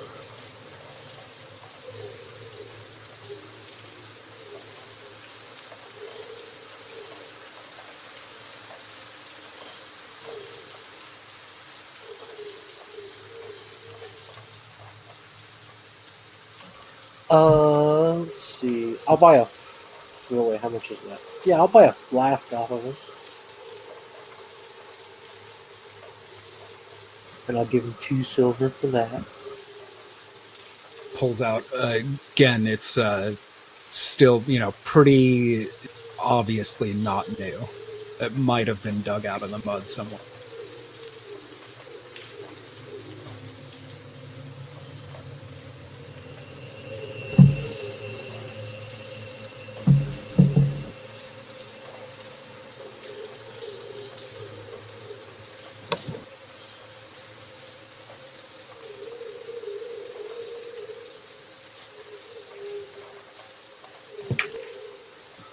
Does anybody need anything? Not really. Not really. Well, if you're done shopping, then get the fuck out. With pleasure, my good sir. Hold on, I might need some other stuff. Ooh, it's expensive though. My God. Sunny's gonna wait outside. When Sunny moves to go outside, Tegan will follow. Because, yeah, the price gouging is real. Yeah. So Manu's still shopping?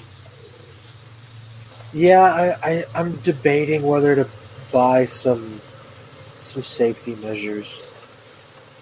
I'm going to mark the signal whistle. Oh yeah, me too. I'm gonna need some bells, and doesn't look like he has any string or twine. Look at you getting all the bells and whistles. Literally.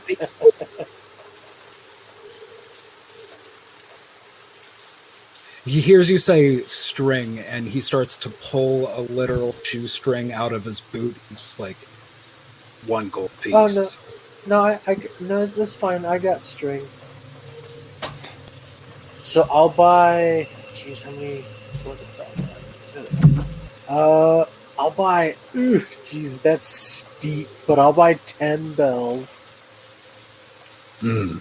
Good bells he got there. That's 100 piece. And then I'll also buy two 10-foot chains. That's gonna be 200 gold pieces for 20 feet of chain and 10 bells. And I got it, so I'll give it to him. Very reluctantly. You know where to find should you need.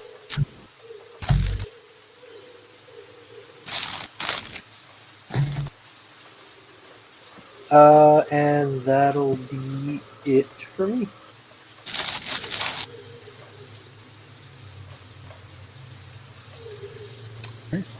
Thank you. Goodbye. Do y'all?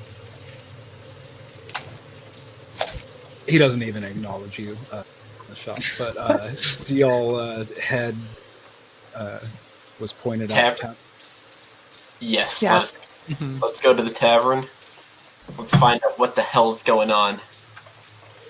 All right. As you approach the building, you see a single shaft of light thrust illumination into the main square, its brightness looking like a cold pillar in the heavy fog. Above the gaping doorway, a sign hangs precariously askew, claiming this to be the Blood on the Vine Tavern. The blood on the what? Blood on the Vine. Catchy.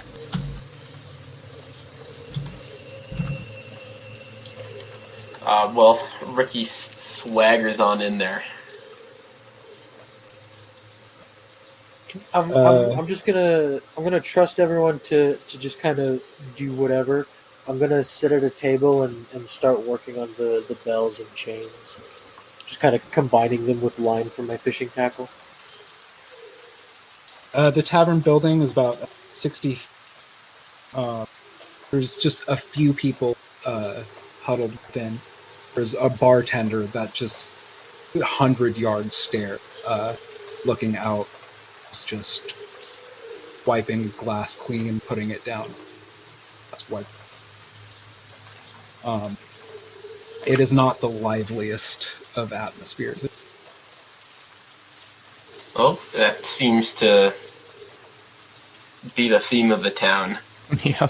Well, let's go up to that bartender, swagger on up, put an elbow on the table, and say, and Ricky says, I'm in the market for information. He doesn't look you directly in the eye. He's just kind of looking straight, still polishing off glasses in kind of a dull, hollow. Small glass of wine costs 1 copper piece. Pitcher costs 1 silver.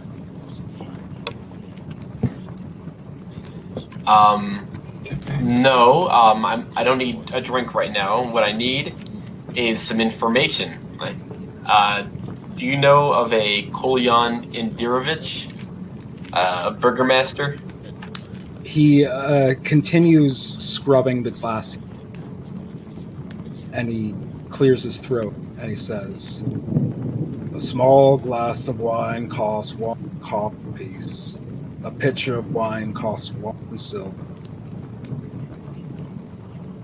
Okay, I don't know if this is a joke, but I just asked a question and you seem to completely ignore me. I don't want any drinks. I just want to know if you know who Kolyan Indirovich is.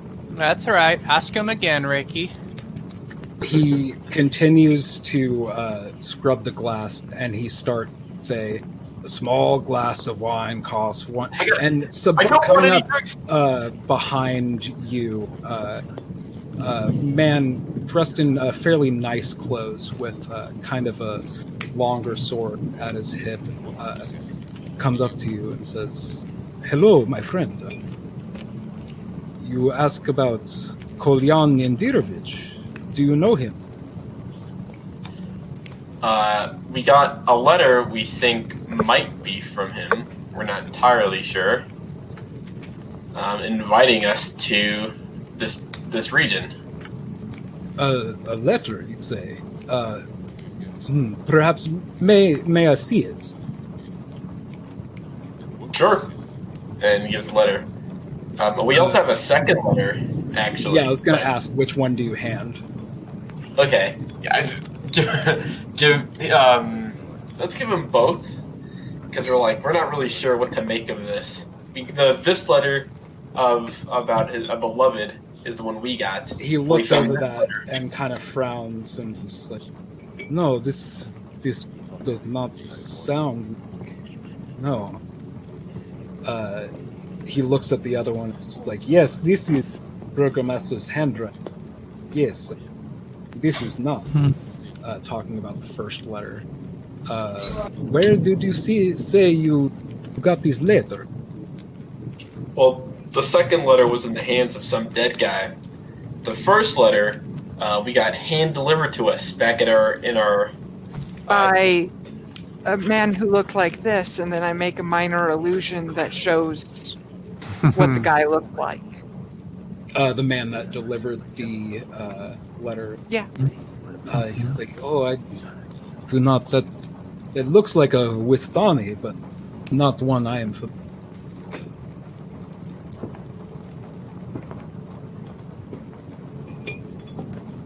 You say this other one found in the. I'm actually going to look towards Ricky and say, do you know what that means? Wait. Sorry. I also missed. Yeah. what means? He said it looked like a Wistani, but not one that he's familiar with. Yes. The Wistani. They are an elvish people. But some of them are also human. And they They like to swim, and they deliver messages. Make a deception check.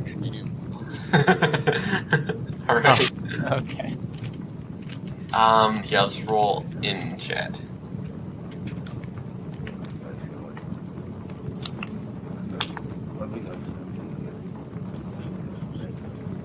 $12.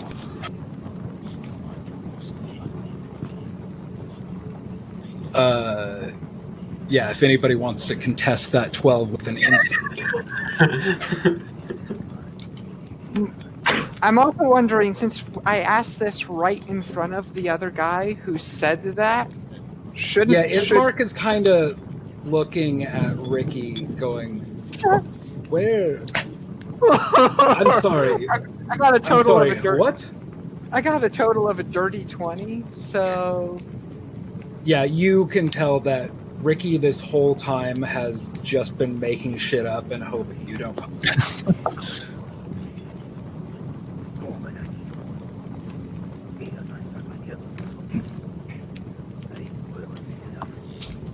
Well, let's move on. Shall we? Hey, Ricky, fill my flask with gin, and I'll just hurl it at him. Okay. So at that point, I'm actually going to look at the other guy and go, so what actually is a Wistani? Yes, they're not elves. They're at least I think they're human. They live here, and also they're the only people who come and go our lands as they please. I do not profess to understand, but it's some ancient deal they may have made with our landlord. Now, when you say come and go, what do you mean? Can't all beings come and go from Bavaria? Barovia. Thank you. Barovia? Yes. I'm so sorry, friends. You cannot leave now. What do you mean? What? Why? I mean, the gates won't open from this side? Oh, no. I mean, I would not go that far because it is dangerous outside of the village, but no, those gates, as far as I understand, I have not traveled to the east from here, but I think they will to anybody who has the will to open. But he sort of sighs, and these lands are surrounded by a choking mist. All enter into the mist and do not turn back. They perish. We have sometimes outsiders going in, but missing, they die, they don't. Well, they get caught in these choking mists, and then they just never come back. Is it possible that they just continue on and don't come back because no real offense meant, but so far it looks like this area kinda doesn't really have a lot worth returning to? He kind of looks down ashamed, and he says, I know we are not the fancy highlight, fine states and rich culture. We are a dreary land. It is true, we cannot.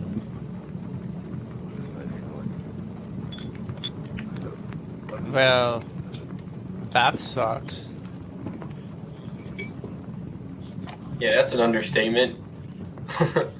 With Stanley, because of an ordeal, they can come and go as they please. And sometimes the werewolves are allowed to leave, and return. The what? Oh, they have spoken soon. This land is home to many fell beasts and creatures that would not want to be on the side of. But yes, werewolves are a thing. Oh, Werewolf. werewolf, their castle. Somebody had to do it. I know.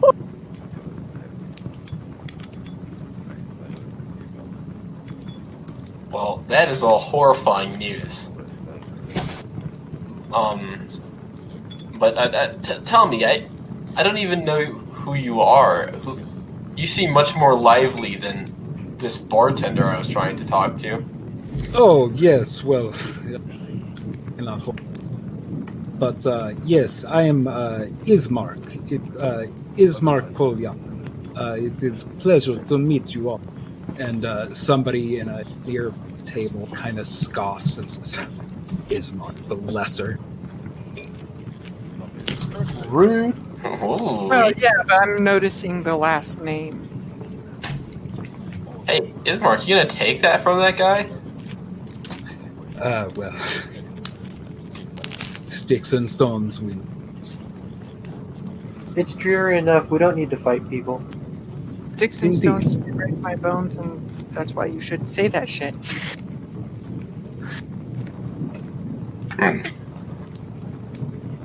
But yeah, because he said his name was Ismark The Kolyan. same name, right? Yes. Yes. What's you your may the have last name? noticed. Yes. The Burgermaster. God, I'm spacing on pronouncer's first name already. Kolyan Indirovich. Yes. That was my father. I say was because he's been dead for 2 days now. And he kind of drops his head low and says, I'm sorry, if you must excuse me. He starts in his eyes. I'm so sorry again because he again. I am going to use this opportunity to do the same. I'm a chill.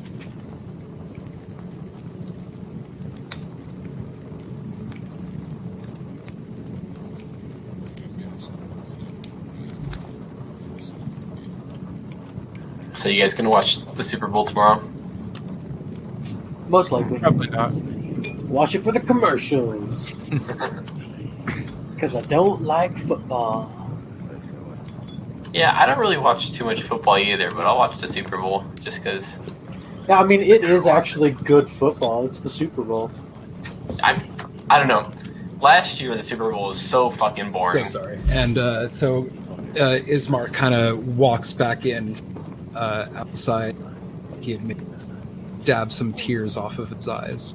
And he said, yes, the Burgermaster was my late father. Oh, late father, as in. Yeah, he just said that he died. 2 days ago. Oh, he did say he died. Okay, Yeah, my bad. yeah, 2 days ago. He's Okay. dead. Yes, that is obviously why I stepped out of. You're who now? and, died? and you said you're his son, correct? Yes, I suppose the current Burgomaster of the village of Novia. Well, if. Oh wait, no, that's the wrong one. Yes, you owe us some money. Well, shit. So wait. So then we're not getting paid, and now we're stuck. Oh my god. If this is trifle paltry sum, I'm sure for outsiders such as you.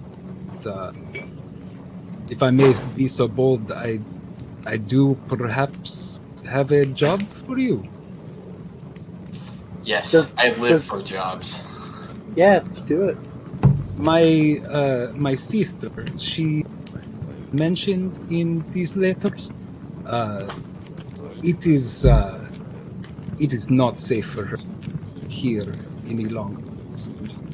I Okay. am incapable of doing anything to defend her myself.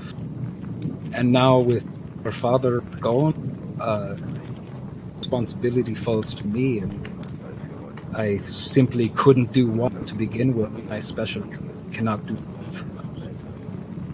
I need to find safe passage for my sister to somewhere safer than this village. Our home has been assailed nightly, weeks. Fell creatures surrounding night. It's after weeks of this, my man, his heart couldn't take it. It just died. I need to get Irina away from here, away from his gaze. Oh, is this that vampire lord we heard about? There's a bit of a hush. Kind of puts his head down. Yes. The one who lives in that castle. We call him the devil. Well, the devil is gonna meet Rocky and Saki. Ugh. Very good, Ricky. Yeah, don't worry. We'll help you out. We'll protect your sister and escort her. Where exactly? Is there any safe place in this godforsaken region? That's difficult to say, but Wallaki to the west of here, it's I have not really been into the city myself, but it's supposed to have fortified, at least safer. If not there, perhaps Kresk further to the west.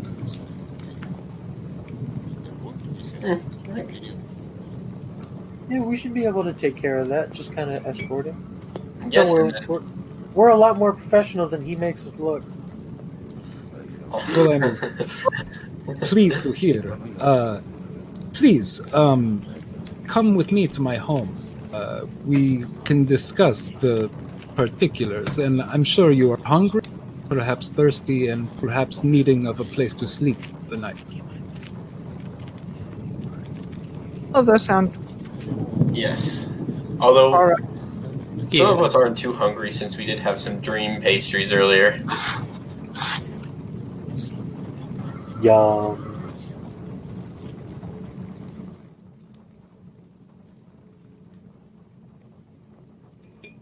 So I take it from that, make your way out of the tavern, follow Ismark to his home. Yep. Okay, you walk south down that bin off. As you pass that house of weeping person, you see them again, kind of peering out windows as you pass. And then you walk to the southern edge of that road.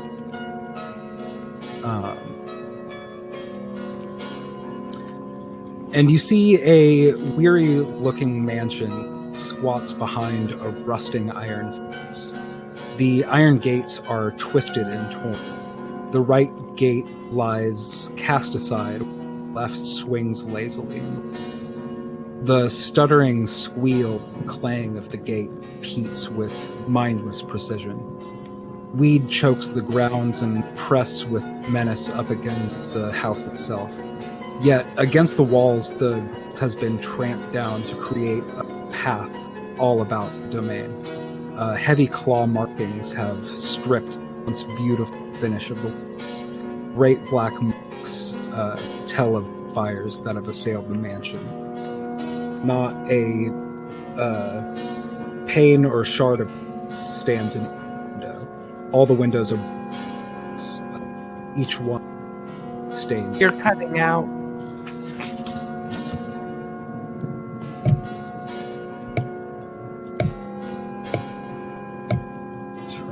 gain a little. Does that sound? No, not at all. Maybe Did you turn up the gain? Where did you turn up the gain?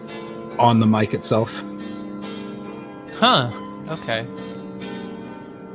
'Cause I was thinking it might have been your Discord settings, but if the gain on the mic should have fixed that. I've got the gain like max.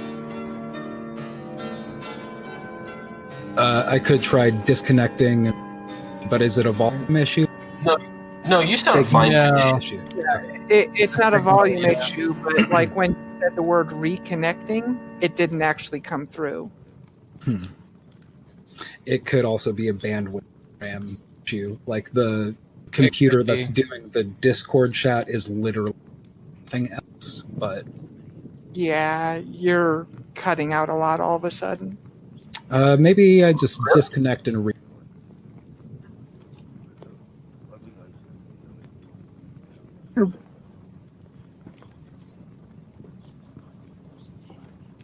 see. Am I sounding any better? So far.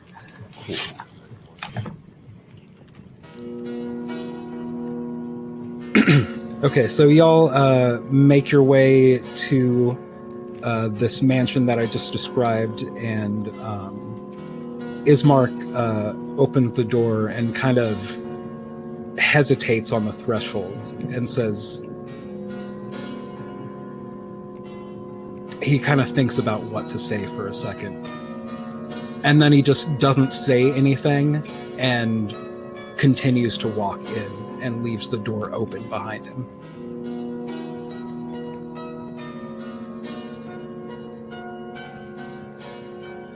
Follow? Wait, so Yeah, sorry, the outside of the house looked like boarded up and attacked? Yeah, it looked like this house has been assailed. Okay. So then once everyone's in the house, Ricky's gonna close the door and lock it again. Well, is it like, have people been throwing spears and stabbing at it with Apparently pitchforks? people tried to set fire to the mansion. Creatures, I think, were the attackers you mentioned. It looked like definitely heavy paw prints all around the building, claw marks on the corner. Damn wolves! It's the wolves again. Oh no. Fucking wolves. Revenge of the wolves. But do you all walk in? Hopefully we already finished off tonight's wolves. And, Yeah, I'll go ahead and go inside. Yeah. All right. Yeah, once we're inside, Ricky's closing the door. The interior of the mansion is well furnished, yet the fixtures show signs of great wear. Noticeable oddities are the boarded up windows and the presence of holy symbols in every room. The former burgomaster is in the side drawing room on the floor, lying in a simple wooden coffin surrounded by wilting flowers and a faint odor of decay. When we were going through the village earlier, I know everything kind of boarded up. Did the rest of the village look like it had been assailed as well, or is it just this house in particular? The most of the village looks in various states of decay and neglect, but none of them looked like they were actively the target of this sort of hostility. Okay.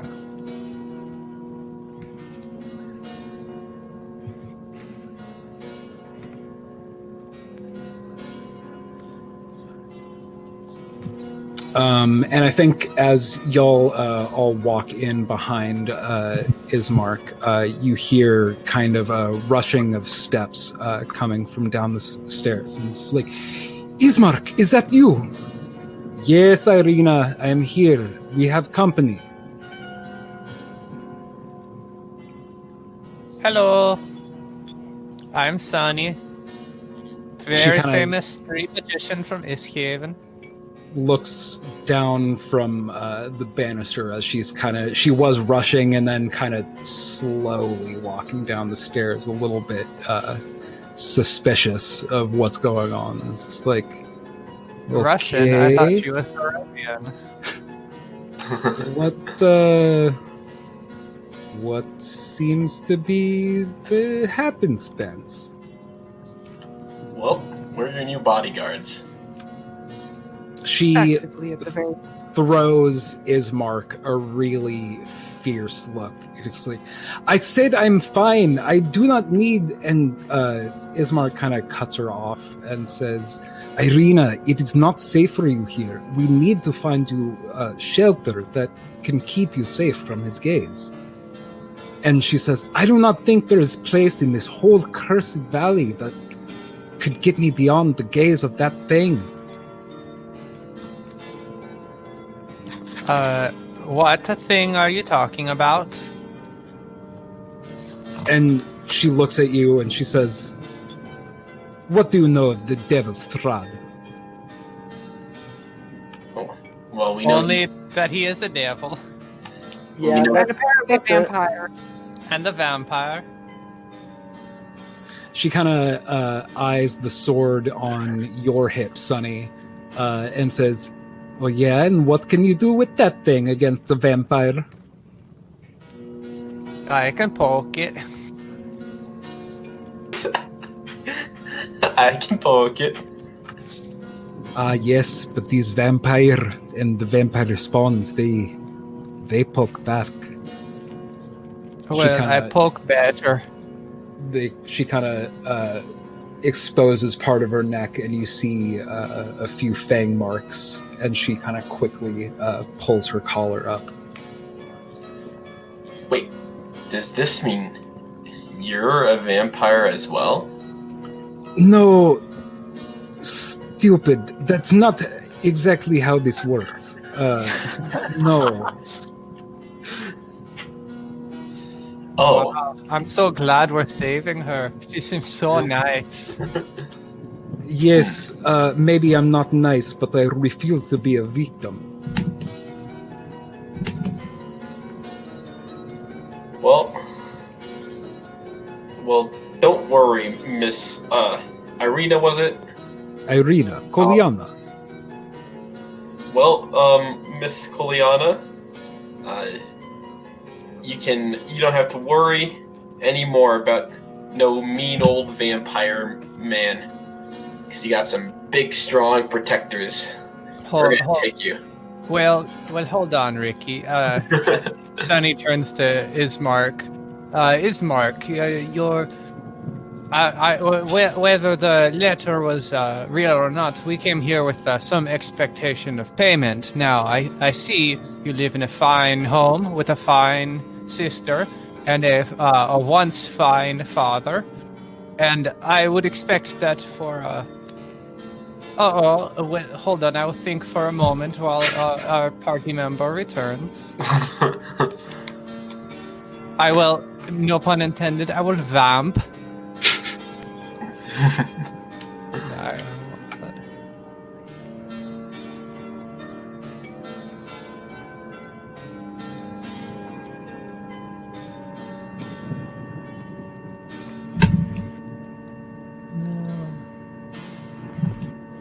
There we go.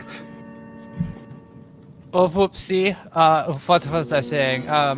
Well, I want money. Oh, as agreed, it's admittedly not much, but I could give you assurances of with the gold pieces if you get my sister to safety. And she kind of cuts across Ismark and says, "But I cannot leave with father on the floor here." Well, we can put him in the hole. What do you mean on the floor? We can put him wherever you want. We can. She kind of finishes walking down the stairs and crosses in front of you all into the room off the side of the main entrance hall. And if anybody follows her or just pokes their head in to see where she's going, you can see this room is pretty sparse except for a table that does have a funeral shroud inside of a coffin on it. If you know, if you're looking for somebody to help you with the funeral rites, you're looking at the right guy. I did learn how to conduct funeral rites back in adventuring school. Well, it's not the rites so much as, and she sniffs a little bit, and she's kneeling in front of this coffin. Leaving the house at any time of day for me is dangerous, and we need to get my father to the church. Father Domovich could take care of the burial, but my father has been so good to me that I must go. I must see this through. Okay, well, tomorrow morning we'll take everybody on a trip to the church. How about that? She still looks like irritated at Ismark, and Ismark kind of like nods at her. It's like, yes, Irina, this is good. These are good people. They will see you to safety. Can't we take him to the cemetery tonight? Look, take him in the morning. I'm beat. He's dead.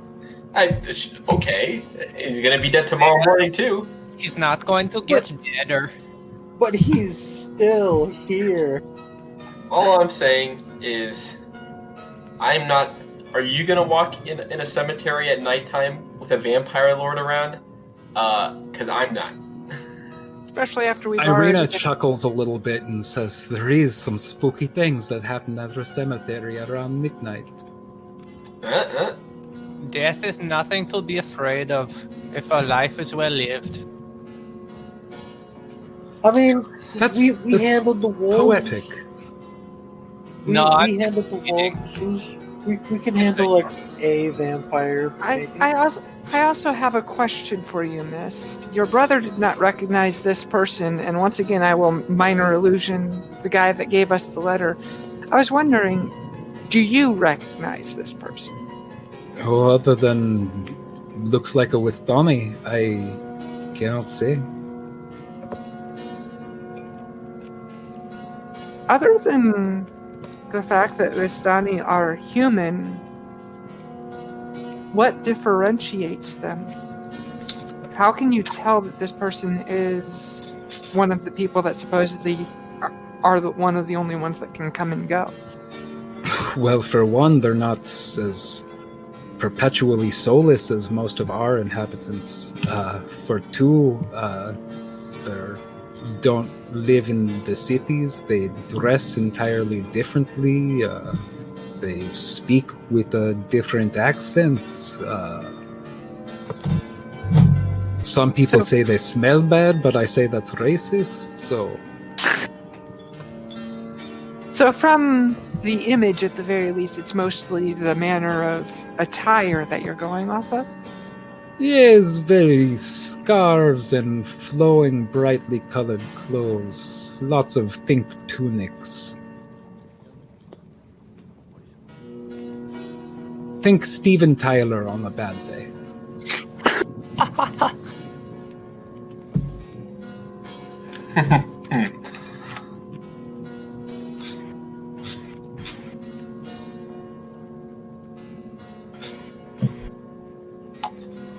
All right. Well, if bad stuff happens, then I guess I could stand sleeping with a dead body.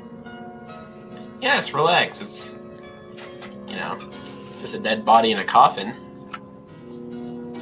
We do have some spare place to sleep upstairs. You do not have to sleep on the floor in the same room as my dead father. Oh, you are welcome to, I suppose. It's a little bit weird, but Ricky was just like in the middle of like unfurling his sleeping bag. He's like, oh, well, in that case, I haven't slept in a real bed in days. Yeah, that would be nice.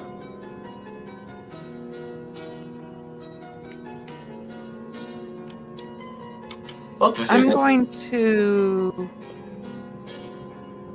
trying to think if I used prestidigitation to clean up the body, if that would get rid of the smell a little, since it seems to permeate at least faintly throughout the house. Right.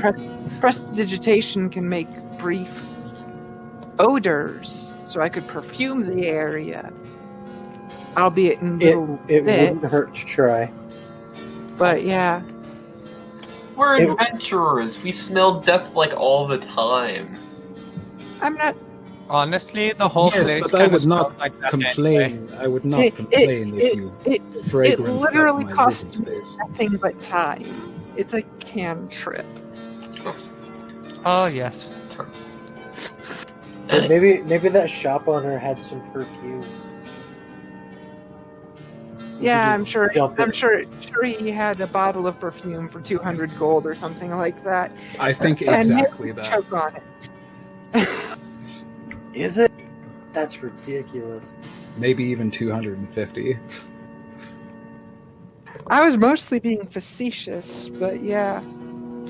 And Yeah, trip it it's up. like, I'm sure he had a bottle for about 200 gold pieces, and may he choke on it.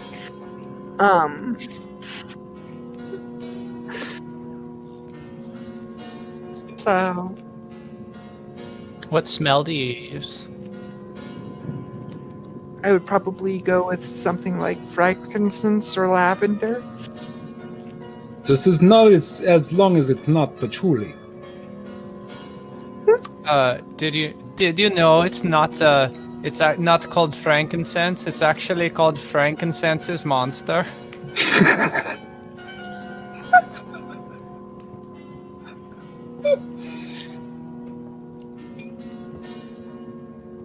Just a little yolk. A little bedtime yolk. Okay, good night. You want eggs before? I didn't. Yeah, are we understand. having eggs before Oh bed? yeah, that sounds good.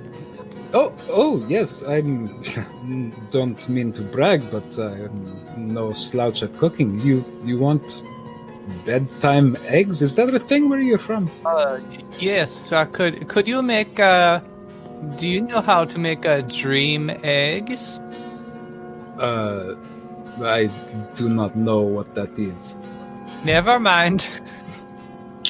I can make a good scramble or fried over easy or sunny side up. If you give me some time, I could even assemble an omelet. Oh, yes. How kind of you to make my own signature dish. Anyone else for eggs? No, I'm good. Yes, I love eggs. And is there any way you can make my eggs just the egg whites? Just really maximize my protein intake, you know. Yes, I'm familiar with doing the eggshell trick, and yeah, no problem. Would you like an extra egg yolk, Sonny? Or any? Yes, I will take the yolk. Okay. This sunny side up with an extra yolk and just an egg white for you. Would anyone else like anyone while I'm in the kitchen? If you're truly offering just a simple scramble. Yes. I'm going to have to pull out every pan I have, but sure.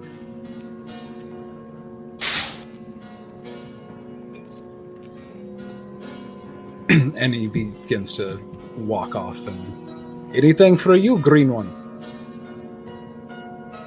I mean, if you're having eggs, maybe a graveyard cocktail. I'm not familiar. It's just an egg inside of beer. Oh, I do not have any ale on hand. I'm sorry. And the local tavern does not carry any either. I do have a small bottle of wine. No, that's okay. Is wine eggs a thing? Where are you from? I know. That sounds horrible. Just as well. It does sound very, very, truly terrible. Was I actually Ricky, am really interested. Was Ricky able to fill my flask Yeah. I'll for sure probably like what was that like two silver something for cider or something like that. It was For wine, cider, and it was 2 silver, or 2 copper for a cup and 2 silver for a pitcher. Was all they had wine at the? Yeah, at the they tavern? only had wine, and they only had one type of wine. Oh, no thanks. It's fine. Then I'll just leave it empty for now. What? And Ricky like just holds up the full cup. It's like I still got you the wine though. Okay, it'll do. I'll just have this, and then I'm gonna go to bed. All right. After not waiting too long, because eggs don't take that long to make, Ismark comes out with eggs for the 3 of you, and also a couple plates for him and his sister to share. It's like, so, tell me about yourselves. Where are you from? What is it like? Sorry, can you repeat that? I accidentally muted my headset. Tell me about yourselves. Where are you from? What is it like? Anything interesting we should know of the outside world? Well, yes, I'm from East Haven. It's kind of a communal trading city. We kind of deal with ourselves mostly, try to make as much money off outsiders as possible, and take care of each other. It's very cold, and it looks a lot better than here. Yes, that sounds very communal and hospitable. Go days without seeing a single neighbor sometimes. I come from a place where we do a lot of fishing. Is there any fishing here? Yes, my father took me one time when I was admittedly very, very small. But to the north of Valaki, there is Lake Zarovich. There's very good fish to be had there. I am no cartographer, but I could, if you are in need, I could draw up a simple map of the lands. That would be very helpful, yes. We have no idea where we're going. I'm also gonna have to see if that gentleman has fishing tackle, because I used mine in a not fishing way. Oh yes, of course. And he begins to sketch up a map, and he's like, "Oh, see, well, we have over here, we have the Baratok Mountains over here, we have the Balinok Mountains and Mount Gakis. Got a little Lake Zarovich here. Here's where the old windmill is. I think there's a big waterfall over here." And some time is progressing. He's kind of just like talking to himself, kind of like, "I've never been this far, but I think it's like this," and saying it's like, "Oh, well, I don't actually know, but I think this area is like this." And after about 20 minutes of him talking himself through this, he presents you with this hand-drawn map. Okay. And I'm admittedly no artist, and this might be more confusing than helpful, but we have nothing to go on before, so this is helpful. Wow, that's insane. But yeah, as far as where we're from, I am from Tanir, which is a village fairly far to the north. It's at the delta of where a river meets the ocean. We have fishing too, and hunting in the woods around us. Irina kind of looks at you and is like, "What is an ocean?"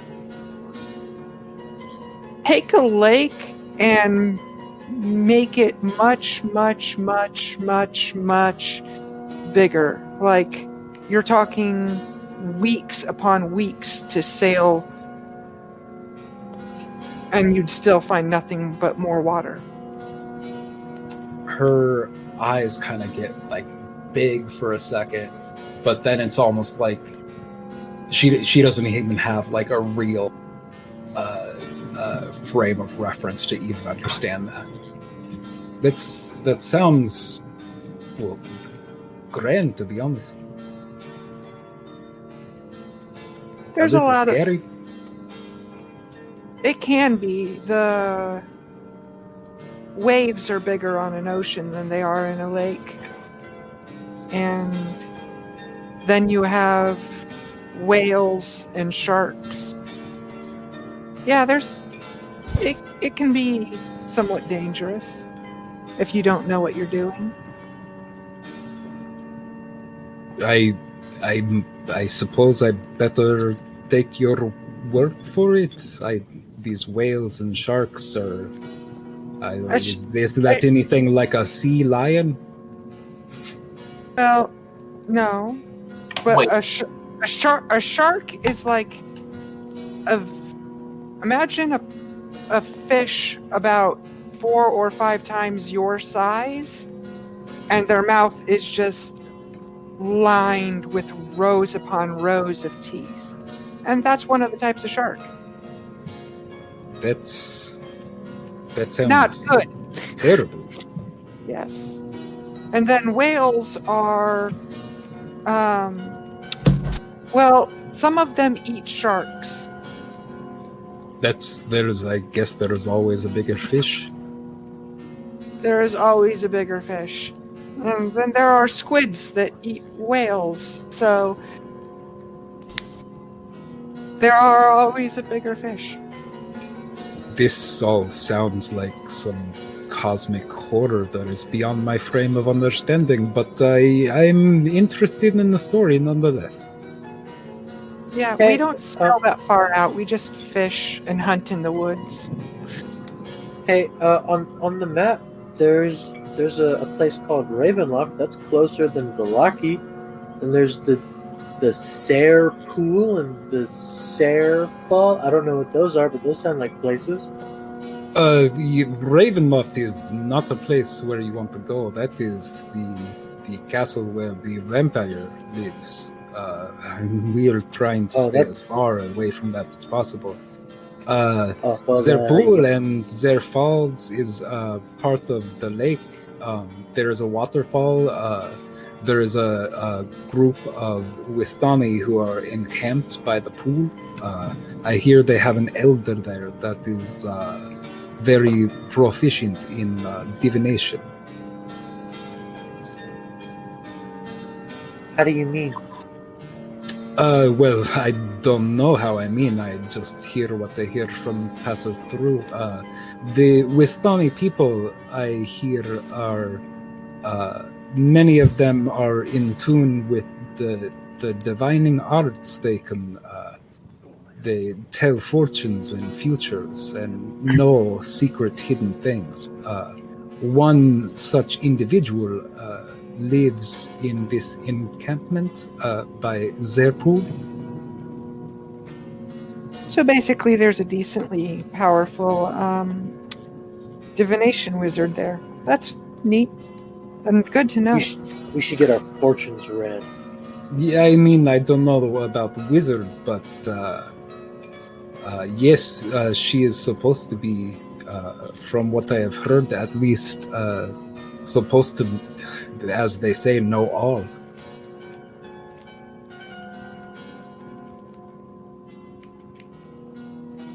If you're looking for a wizard, I think there is a mad mage that's been sighted along the north shores of Lake Zarovich, around the base of Mount Baratok.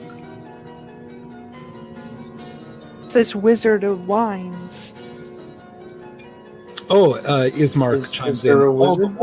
All the wine comes from there. I do not think they are wizards or magicians, but their fields and crops, I believe, are grown magically.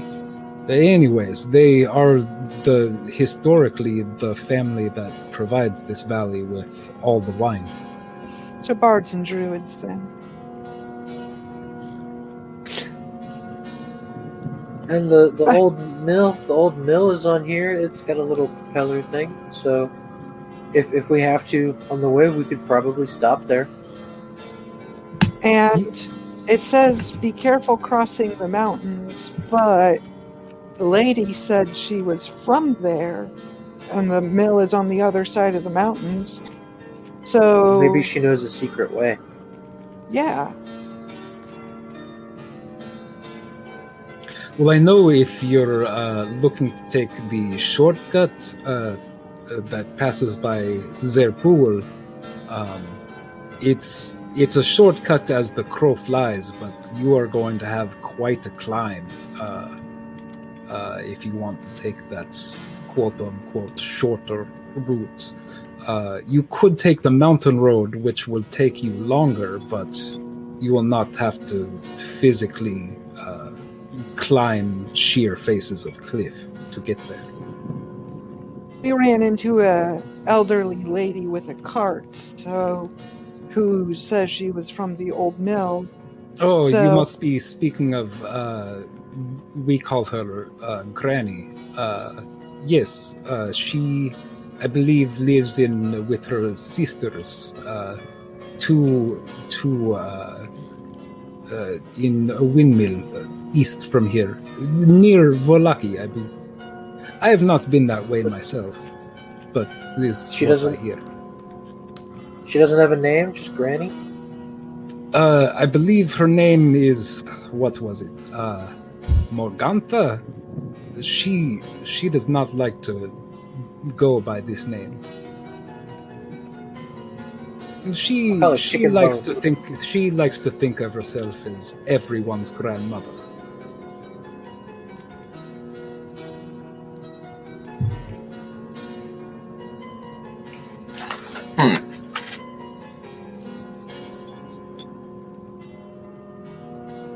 All right. Well, maybe we should get some rest for tonight, and then we can do Go the to the thing in the church morning. tomorrow. Yes. Body deliver. Okay. Irina shows you all to the upper floor, and to a place where you could find a room for the night. Oops. There we go.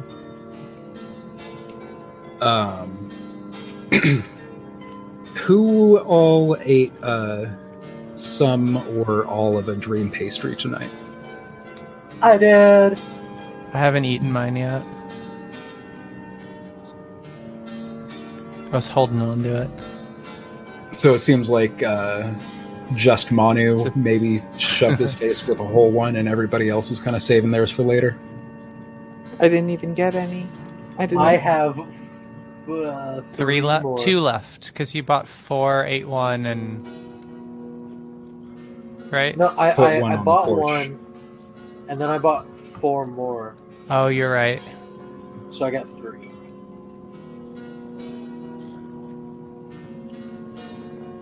And again, she said it's not necessarily a thing where like the whole pastry is meant to be eaten. You could definitely eat the whole pastry at once, as Manu so bravely demonstrated heroically.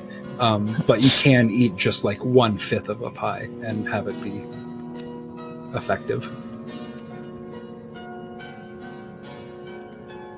It's like each pie is like 100 milligrams. But anyways, as all y'all are trying to get some sleep for the night, pretty fucking weary after a day's worth of hiking through the mud and fighting giant wolves, and that was less than 24 hours after the whole other fight you had. So I'm sure some of y'all are ready to hit the hay like some bricks. If nobody else has munched on any dream pastry, I'll say that, Stephen, you have some of the best and most pleasant dreams you've had in your entire life. there was kind of a rough period in your life recently where you felt lost and kind of unsure what to do with yourself after the loss of a friend, and kind of trying to find value in yourself and your life. And you've had a lot of shit dreams since then, but for almost like the first time since maybe even before childhood, you're thinking you have some really fucking bitchin' dreams. Like vibrant colors, everything is warm. You just overwhelming feeling of contentment and wanting to stay. But the rest of you, I'd say you sleep a little less soundly than your friend. Still get the benefits of a full, long rest, but definitely some haunting visions of what may lie ahead. But with that, I think that is where I was going to leave this episode. Okay. Unless anybody has anything. Oh shit, I forgot to brush my teeth before my character goes to bed. Or whatever. I could have swore that was going to be something bad. That paper. Yeah, I mean, it's you never can tell. I feel like everything in this setting that looks kind of creepy is going to end up being creepy. And I don't know about you, but like a village that's completely abandoned streets, except for some old lady hauling around a freaking cart of pie. And this being the day after we dealt with a literal haunted house that had basically semi-tortured dragons in the basement, and then fight wolves led by a dire wolf. Tegan's guard was just too far up to trust anything, especially when the person across the way from where this old lady was dragging her cart along was still all kinds of guarded in her house.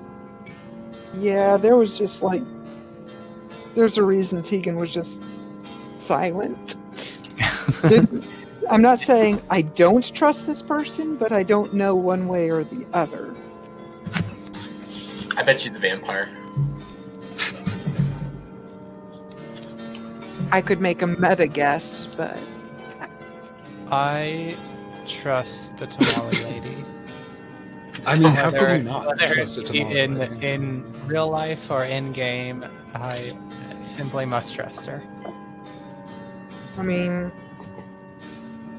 You have no idea how much I miss the tamale lady.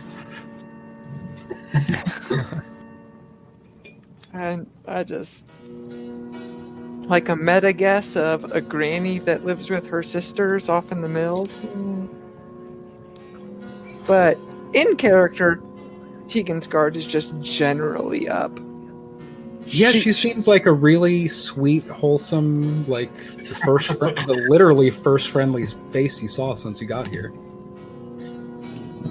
Right. She was actually the first face we saw when we got here, right? True. Not counting aggro doggos. I don't trust these Irina and her brother either. What if they killed their dad? Sometimes you do what you gotta do. Sometimes you gotta throw the whole dad away. Maybe they killed their dad, take the mansion, and are gonna try to put the blame on us somehow. Well, why would they want this place though? It's garbage. I don't know. Have you seen like the rest of the village? It's even worse. I mean, this does seem the attacked closest by thing to a palatial estate as far as like real estate goes, but at least as far as you've seen. But as Sunny mentioned, it's the only one in the area that seems like it's been like the object of frequent nighttime prowlings. Oh my gosh. Just Yeah, at this point, I'm just distrusting of everyone and everything because the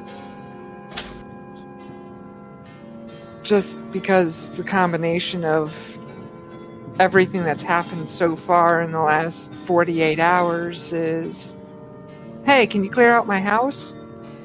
There's a ghost, and then the two poison dragons, and then we get this guy who just randomly has a letter specifically for us.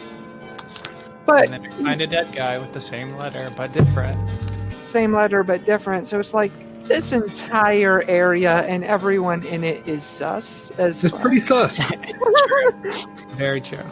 And then we find the crying girl in a locked house. And then as we're trying to figure out what's going on with that and why she's crying, up along comes this like actually friendly old lady just selling pies. And it's like, lady, it's like, you're the first friendly face I've seen, and that is the most sus thing out of everything today, and that's saying something. True, though. I mean, I'm sure you saw a few friendlier faces earlier in the day, but actually, no, you didn't, because you woke up here. Yeah, no. So not today. No, not Yeah, today- we set out at first light. And then walked until you were sleepy. Oh yeah. So then, we slept and woke up here. I was about to say Craftsman was plenty nice to y'all, but that was not today. Yeah. So this is.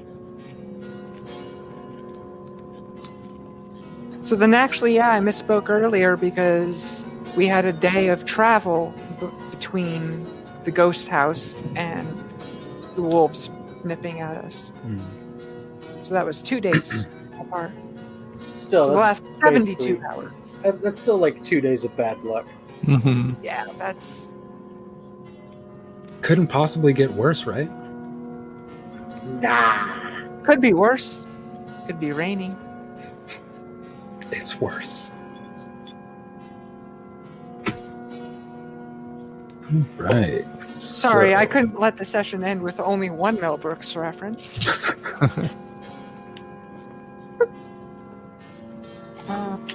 But it's. And suffice to say that actually, if anything, the sister is the least sus thing we've encountered thus far. Yeah, at least she has a healthy amount of snark to her. It's not like she's saccharine, artificial sweet. And of course, like, the brothers all, and yes, we need help for her to be escorted, and she's all like, no, I don't need help for nothing. Good. Go away. Actually, you know what? Here, help us escort the body to the graveyard. There, that's it. That's what you can do for us. Like, she's the least sus thing around so far. Yeah, she kind of doesn't really want to leave, but also kind of recognizes it ain't safe here. Mm-hmm. Is also realistic about, is it safer anywhere else? I don't know. But more out of, wit's end, like, this place is, I don't want to leave my hometown and my brother and my father's house, but, like, Ismark's not wrong. But she is firm with, like, I'm not fucking leaving until I see my father buried. I'm not gonna leave with that task undone. Yeah, we'll just dig a hole in the front yard and toss him in. At the church. Does anybody have mold earth? We can get this done faster. I do. Yeah, I do. Yeah, we can just kind of chip away at the ground and mold earth. Mold earth to bury, and then I have Tasha's hideous laughter to lighten the mood.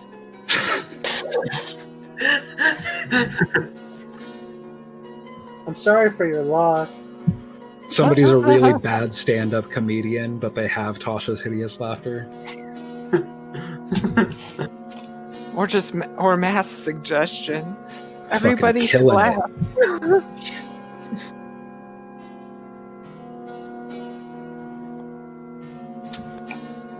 All right. Worst violinist ever, but has Otto's Irresistible. You're right. I'm just dancing to like completely off-tune violin. Well, if there's nothing else, I'm gonna go to sleep, everybody.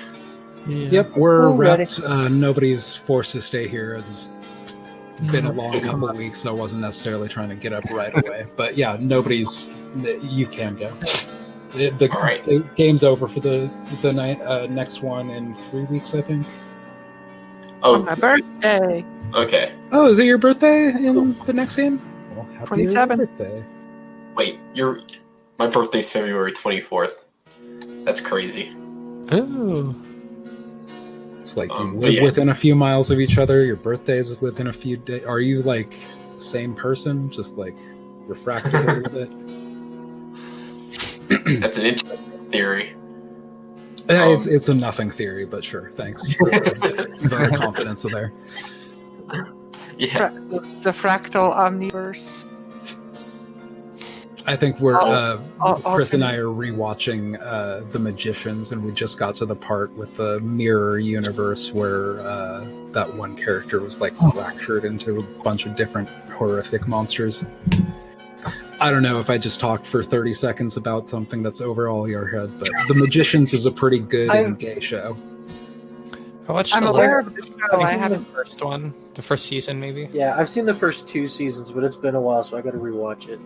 It's pretty good. I feel like the first season was hard for me to sit through because it was boring and not good. At least the first few episodes. I think.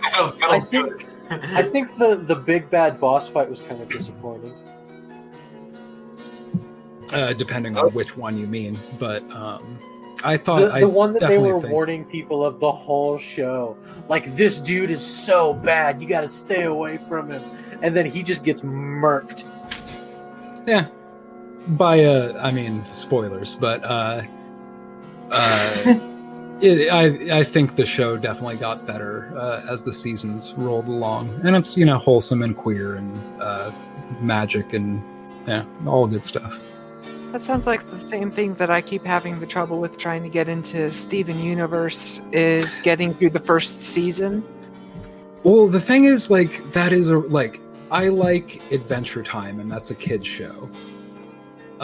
Steven Universe is also a kid's show, and I know adults that are into that show because they're queer and rad and poly and whatever else, and it has themes that are good for that. But, like, I walked into, like, a punk house of people watching this show, and I was just like, I can't, you, like, little fucking kids. Like, I'm so glad that this is a thing for kids to have that sort of representation, but I am an adult, sometimes a barely functioning and immature adult, but, like, I can't, this is making me dumber by watching it. And not because of these good and wholesome themes. No, these good and wholesome themes are things that I want to like this for. But it is a child show, and I cannot. Okay. Flip side to that same thing, though, is She-Ra is Made of Awesomeness. The Noelle Stevenson She-Ra. Mm-hmm. Yeah, the new one, I haven't tried any of that yet either. It's definitely worth it, and it will not give you the same this is a children's show vibe. I actually get, I like both. I actually get more kids show vibes from She-Ra. Not, well, maybe hard to explain. I think like Steven Universe for me hits like it's like an all ages thing, whereas She-Ra I'm like, oh, this is totally kids. But I mean that's just my like how I view it. I like both of them. I also kind of had to love and nerd out the She-Ra episode where they were trying to do the tactical map where it ended up basically being a Dungeons and Dragons episode. Yeah. It's still not better. I mean, I don't know from experience, but it can't possibly better than the Floop the Pig Magic the Gathering parody from Adventure Time. Card Wars or whatever that was. My favorite Adventure Time one was the continuous the Gauntlet train Oh yeah, that was where pretty it just yeah. the procedurally generated and Yeah. like, oh, it's I thought we fought this ant already. No, that one was blue. This one is red. Yeah. I think my favorite Adventure Time episode was the one where there's like the door and they all have to like play music to try to Oh yeah. get through the door.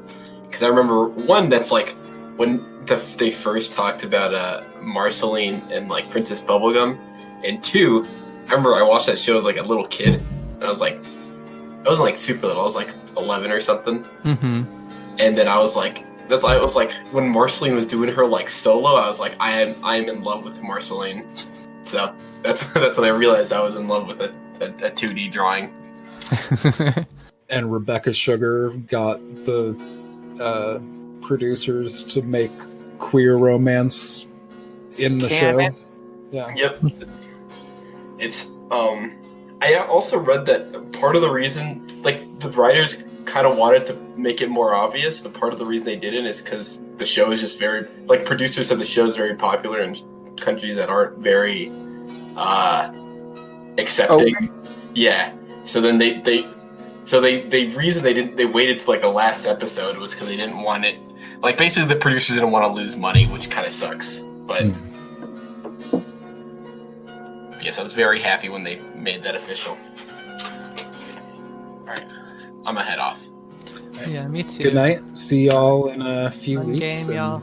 thanks I'm glad for we didn't die. Dungeons and Dragons. Me too. That looked I'm pretty so glad fucking- we didn't wipe. I was real worried for a real second. close for a second. Yes. It was. Alright. See you guys.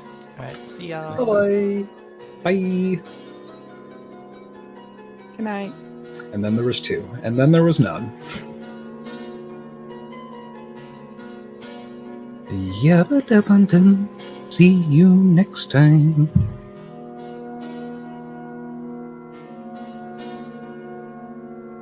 While I awkwardly learn how to put in the code to tell Craig to stop recording the episode.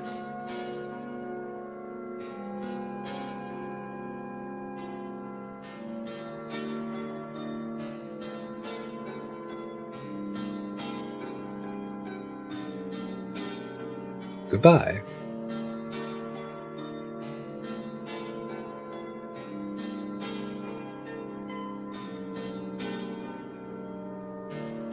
Nope, that didn't work.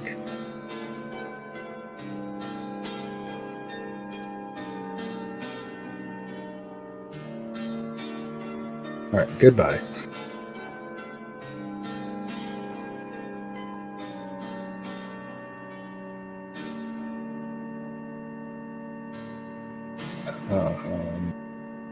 Okay.